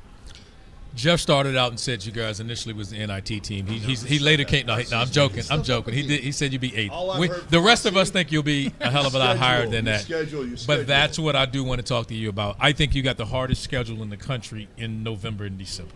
Yeah. The conference play takes care of itself. No one knows the league better than you. You're not new to that. But what went into a first-year coach taking over a program like Louisville with all the expectations, and you set up on a schedule like that? I have no idea. What the crap was I thinking? Because I called Brian and said the same thing. I said, Brian, what the hell are you thinking with a schedule like that? I'm going to blame Cloman and Josh Hurd. Good idea. Let's blame Cloman for everything. Blame Cloman. It's easy. Cloman's it's on my fun to good blame side. Cloman. Yeah, I'll get on about Blame that. Cloman. You know, it is. It's a very, very tough schedule. At this point, it's the advantage of no choice. Yes. That's what I say. Yeah. You know, I like to say they got to play us. No, they're true. You know, I think a lot of times. Damn right they do. They do. They got to play us too. So it is. And if anything, obviously you have to find a silver lining. And we'll be battle tested by the time it comes to. And I only conference ask play. that because a lot of times coaches, when they first year, they want to you got a chance to play cupcakes and they want to get as many wins and rightfully so with coming into Louisville and what they've had in the past. I'm only saying the quality of the opponents that you guys are playing in games that you didn't have to, and that's credit to you for doing it. Like, I actually think it's a great thing that you're doing it. There won't be any concerns about quad 1 wins with the Louisville schedule this year, baby. You're going to get some games That's the old strength of schedule is Yeah, not going to be an ain't worried issue. about It helps when you bring in so many veteran pieces. You brought in a lot of older They played on guys. big stages. They played against really good teams. There might be some older coach. If Coach Prosser was here today, he's like, Kels, what the crap were you thinking? Right. But I'm excited about the challenge. I know our guys are as well. Ready to get going. And we're excited to see you in action, Pat. Thank you for the time. Good luck this year. The revival, baby. Fellas, The revival, baby. It's great seeing you guys. I wanted you to have the time, but we don't, of you with the realtor walking into the wrong house. That actually happened. Right, you walked into a house.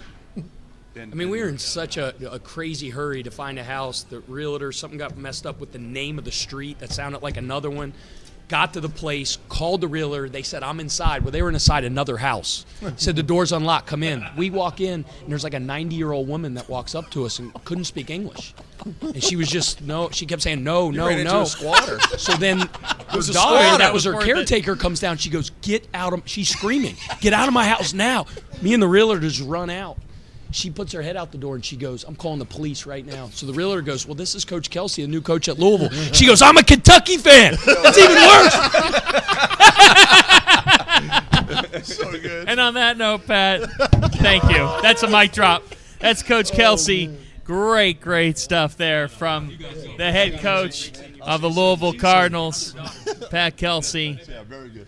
And see, Pat, great seeing you. It's a great time for the Cardinals. We will keep things a little short with our guests right now. Chucky Hepburn and Javon Hadley are here from the Louisville Cardinals. Last but not least, we say the best for last with a couple of the Louisville Cardinals joining us now. Fellas, it is great to be with you. And, guys, Pat Kelsey said if you look on the back, this is something that you told him a couple weeks ago. Coach, we got a bunch of winners. He said if you look on the back of the bubblegum cards for all the guys that we got in our team, I think Terrence Edwards and you two and Case and Pryor, you would see the word winner.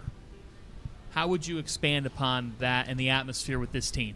Yeah, you hit the nail on the head. For anybody that doesn't think we're winners, like that's preposterous. Like we're winners. At the end of the day, winners are winners. He's bringing in a lot of winners to join a lot of winners. So that's a recipe. Winners, Yeah. a lot of winners. That's what I'm saying. Like if you're bringing in winners to join other winners, you won't win. Why is Chucky laughing his ass off? There's a lot of winning in there. Are you laughing at his answer? A lot of winners. It's been a long day. Yeah, it's been a long day. A lot of winners. Unfortunately, you guys got to be with us. Yeah, it's better being over there because we got a bunch of losers on this side of the table. Yeah, there we go. That's bananas. Man, do you remember these two knuckleheads from Bahamas? Oh yeah, for sure. Yeah. Stars So of they the show. told me you guys dominated a 13-year-old. Is that true?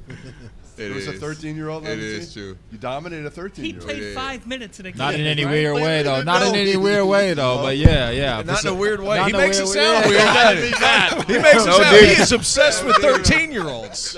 I don't know what he's doing. No, but yes, we did. We did. did. On the other team. That's where I go out. Jeez, that was bad. I don't even know where to go with this. This has gotten off to a rough start. Yeah. All right. Listen, with a bunch of new guys like this, my big question is new coach, new city, new players, other than James Scott and Rain Smith, right? They know Kels, right? And that's it. How important is it going to be to be able to come together quickly, build the chemistry, so you guys can get out of the gate strong? Because let's face it, your schedule is brutal. Yeah, we do have a gauntlet of a schedule, but it kind of helped, being in the Bahamas, just playing with each other before the year starts, just getting a feel of what everybody does, as well as, after the games, we had got time to spend with each other, get to know each other off the court, and team chemistry is also a recipe for success. I mean, just getting used to like what each other do and how everybody acts. It's a big thing. Chucky, this one's for you. You're going into a completely different situation, completely different system than what you're accustomed to playing in the Big Ten. ACC, more up and down, more athletic. Pat Kelsey, more up and down than what you're accustomed to. How has that almost been freeing for you as a point guard that you can use your athleticism, your speed, your quickness? Yeah, absolutely. That's honestly the reason why I transferred, looking to play in the faster program. Faster pace program. I've been accustomed to it in high school. That's all my high school coach was about, playing as fast as you could, scoring the most points you can, and that's the type of system I wanted to play in. And you got a guy like Coach Kelsey. He's a player's coach. He was a point guard back in his day, and he just kind of understands the game from a point guard's perspective. So I love to have him around. Love the guys that he recruited, high energy guys. Take the right type of guys that it takes whatever to do it to win the game. So when you got guys like that around, it's going to make playing basketball a lot of fun. How difficult was the adjustment process to dealing with Coach Kelsey and the energy that he brings? I mean, I gotta imagine Tad Boyle, totally Greg Gard, those personalities are not the same as Coach Kelsey. So was there an adjustment process there, or was there a point where you're like, whoa, what did I get myself into? Yeah, I mean, right when he calls you on the in the portal, you get a taste of his energy and his passion. I mean, he's screaming at the phone. You gotta turn the volume down a little bit when he's calling you. Like that just shows his passion though. Like it just shows his love for the game and his love for his team and his players. You see it every day at practice. It's not for the cameras. It's every day for practice.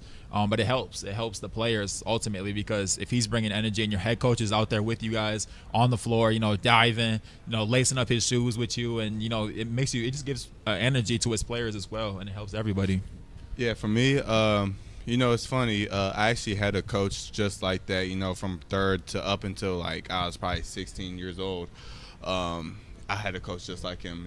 The coach is the exact same way, the type of passion he has for the game, the love he has for the game. And as soon as I met him and he was kind of recruiting me, I was like, wow, this reminds me of him so much. And, I miss those days. And those are the days that probably were some of my best basketball days. And, I'm happy and excited to play for a coach like him. Can you tell Goodman that you dunked on a dude down there? Goodman doesn't think you're athletic. No, I did. Yeah. I did. I don't show all the time. But, and that was probably – you guys probably saw a lot when I was probably like 210, 205. I wasn't really jumping as much, but I've been the lightest I've ever been in college. So I'm 185 right now, feeling good, feeling very athletic. Really? Yes, sir. Yes, sir. Hey, that's yes, the sir. league. Yes, sir. That's absolutely. the league. You have to be a little bit lighter. Absolutely. Here. So we're going to see a totally totally new player. Totally new, different gear. player. Absolutely. And that's what I'm excited about. Just playing fast. Having a fresh start, I've definitely been through some tough times at Wisconsin, but to come to a coach where he's letting me go play my game, it's just a fresh start. Tough times, but you had a hell of a run there. Yes, absolutely, absolutely. Very, very grateful. Yeah, very, I don't. very you make it sound like you had some. No, absolutely. You had a hell of a run. I appreciate it. Thank you. Beyond you two, who is the guy that steps into the facility every single day and makes everybody around him better? I would say for my answer, James Scott.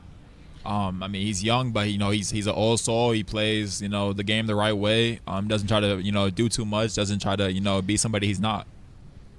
I like the answer. Yeah, he's talented. I think he can be a pro. Yeah, I said this when I saw him in Charleston last year. Like I honestly think he can be a pro. No question. At some point. And he's learning. He's learning from all of us. Right. We've all been around the block. We all know. Even though we're not all traditional 5 men, but we all know how to stretch the floor, how to coach younger guys like James and Kenai and those type of guys. And I think Coach Kelsey's brought a experienced group in that can help those younger guys step into those bigger roles for us. And I agree with it. I'm gonna say James Scott too. He's been the type of player. On defense. He's always talking to me. Hey, what do you want to do on defense? What do you want to do on this type of coverage?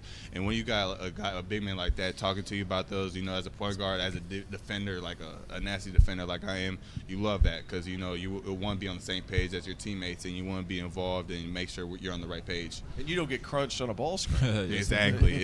How about the lobs he's going to be able to throw now? My goodness. He throw a ton at Wisconsin. you're going to be able to throw it up there. In fact, yesterday or 2 days ago at practice, I threw him 3 lobs during practice. So that's something I'm very excited about too. I literally saw him. I think there were 7 lobs. They played the Citadel last year at Charleston. I think he was 7 for 7 lobs.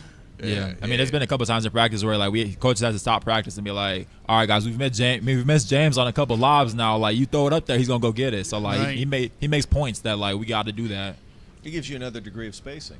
Oh yeah, for sure. Like that vertical spacer, it changes what you can do offensively. And I want to talk about one other player, and Case and Pryor. There's not a lot of guys 6'10" that can move, that can dribble, pass, and shoot at the same level that he can. I thought he was a little bit later of an addition for you guys, and when you committed. What does he bring to your team, and what kind of year do you expect for him to have? I mean, he brings an offensive arsenal like no other. I mean, he stretches the floor. He can guard. He can move. He does a little bit of everything, and that's going to be a problem, and especially in the ACC with those, those bigger, traditional 5 men or, whoever his matchup is, he can stretch the floor. It's like, it feels weird to say, but it's very rare where he's in the posting up. He's always lingering around the 3-pointer, looking to, shoot threes, and he's making a lot of threes. So why not stay out there? You know what I mean? I heard you got a dog. I did get a dog. Yeah, little German Shepherd. Really? Yeah, her name's Pearl. A little German Shepherd. No, she's gonna be big though. Yeah. Puppy now? She's a puppy right now, but yeah, she's Pearl. Pearl. Yeah, middle name E, last name White. And she's fairly white. Yeah, but she has part Mastiff, so she's gonna be pretty big. How's the training going? It's going. Yeah, it has its days. Yeah, I live right across the street. Because when a half German, half Mastiff starts deucing around the house. Oh man, could we for one conversation avoid the bathroom? Look. You're gonna have to get a shovel out. Yeah. I want to go to you right now. Yeah. One of the things that impressed me more than anything it's your processing power, and what I mean by that is the Bahamas. They came out and they man-to-man you and they popped into zone real quick. You jump right in the middle, you read the short corner, not there, skip right away. I think you're kind of a linchpin for you guys in the fact that you can do anything on a given night. Has that been your role since the Bahamas and your practice and all those things? You're kind of a jack of all trades for this squad. You can knock down shots, but you can also guard multiple positions and do a lot of things. That's something you take pride in. Yeah, no doubt. I mean, I think I learned that in junior college. Honestly, Coach Hank Plona done a good job of implementing that. I don't have to be that 30-point scorer every night. I don't have to do that to be a professional. To be, I just have to be not to be somebody I'm not. Just be somebody that does all the little things. Coaches value that. And like you said, just being able to do a lot of different things, guarding a lot of different positions. God's blessed me with the body that I have that is able to do that. And just credit to my teammates, they're trusting me in those those situations to let me be in the middle of the zone, or let me bring the ball up, or shoot those threes, trusting me and trusting my process. That's a big shout out to my teammates as well. Gentlemen, fellas, there's so much excitement about Louisville basketball, and it feels like that. What's the term that Coach Kelsey? The revival. The revival. Came What? up with it on its own. Pretty good. Do you get noticed out and about around town? Do you feel that energy from the people? No doubt. I mean, anywhere you go, they're throwing out the L's. They're saying go Cards. They're letting us know that they're hungry as well. And we understand Coach Kelsey's done a good job of implementing the fact that it is a rich history. The Final Fours, he does a good job of educating us every once in a while about why we're all here. We're here to win, and we're here to to bring Louisville back. How many times have you been asked the question?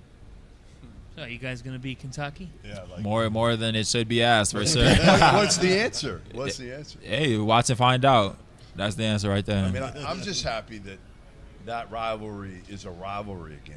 It's a game that I'm circling now, saying I got to be at, because for the last 4 or 5 years, it just hadn't been that way. Right. Yeah. Certainly the last 2. I was at Wisconsin, and Wisconsin Marquette rivalry. Yep. And we always had to beat them, but I moved here, Louisville and Kentucky is a whole different level. Different level. Yeah. No, Like, no, they it's go to different. jail over it.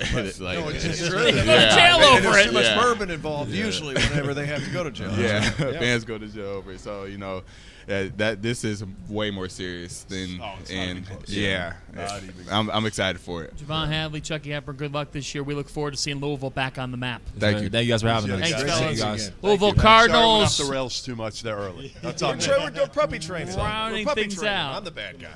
Rounding things out here on the field of 68 from ACC Men's Basketball Media Days as we wrap up. It's been an awesome 2 days. You see the coaches, you see the players, you said it. It makes you it's a reminder of how much you enjoy the sport. We're ready. This league is going to be fun this year. Yeah, I mean, honestly, I think the last few days, especially for Rob and I going to these media days, it's like, all right, games, let's go. And I think some of the kids are ready too.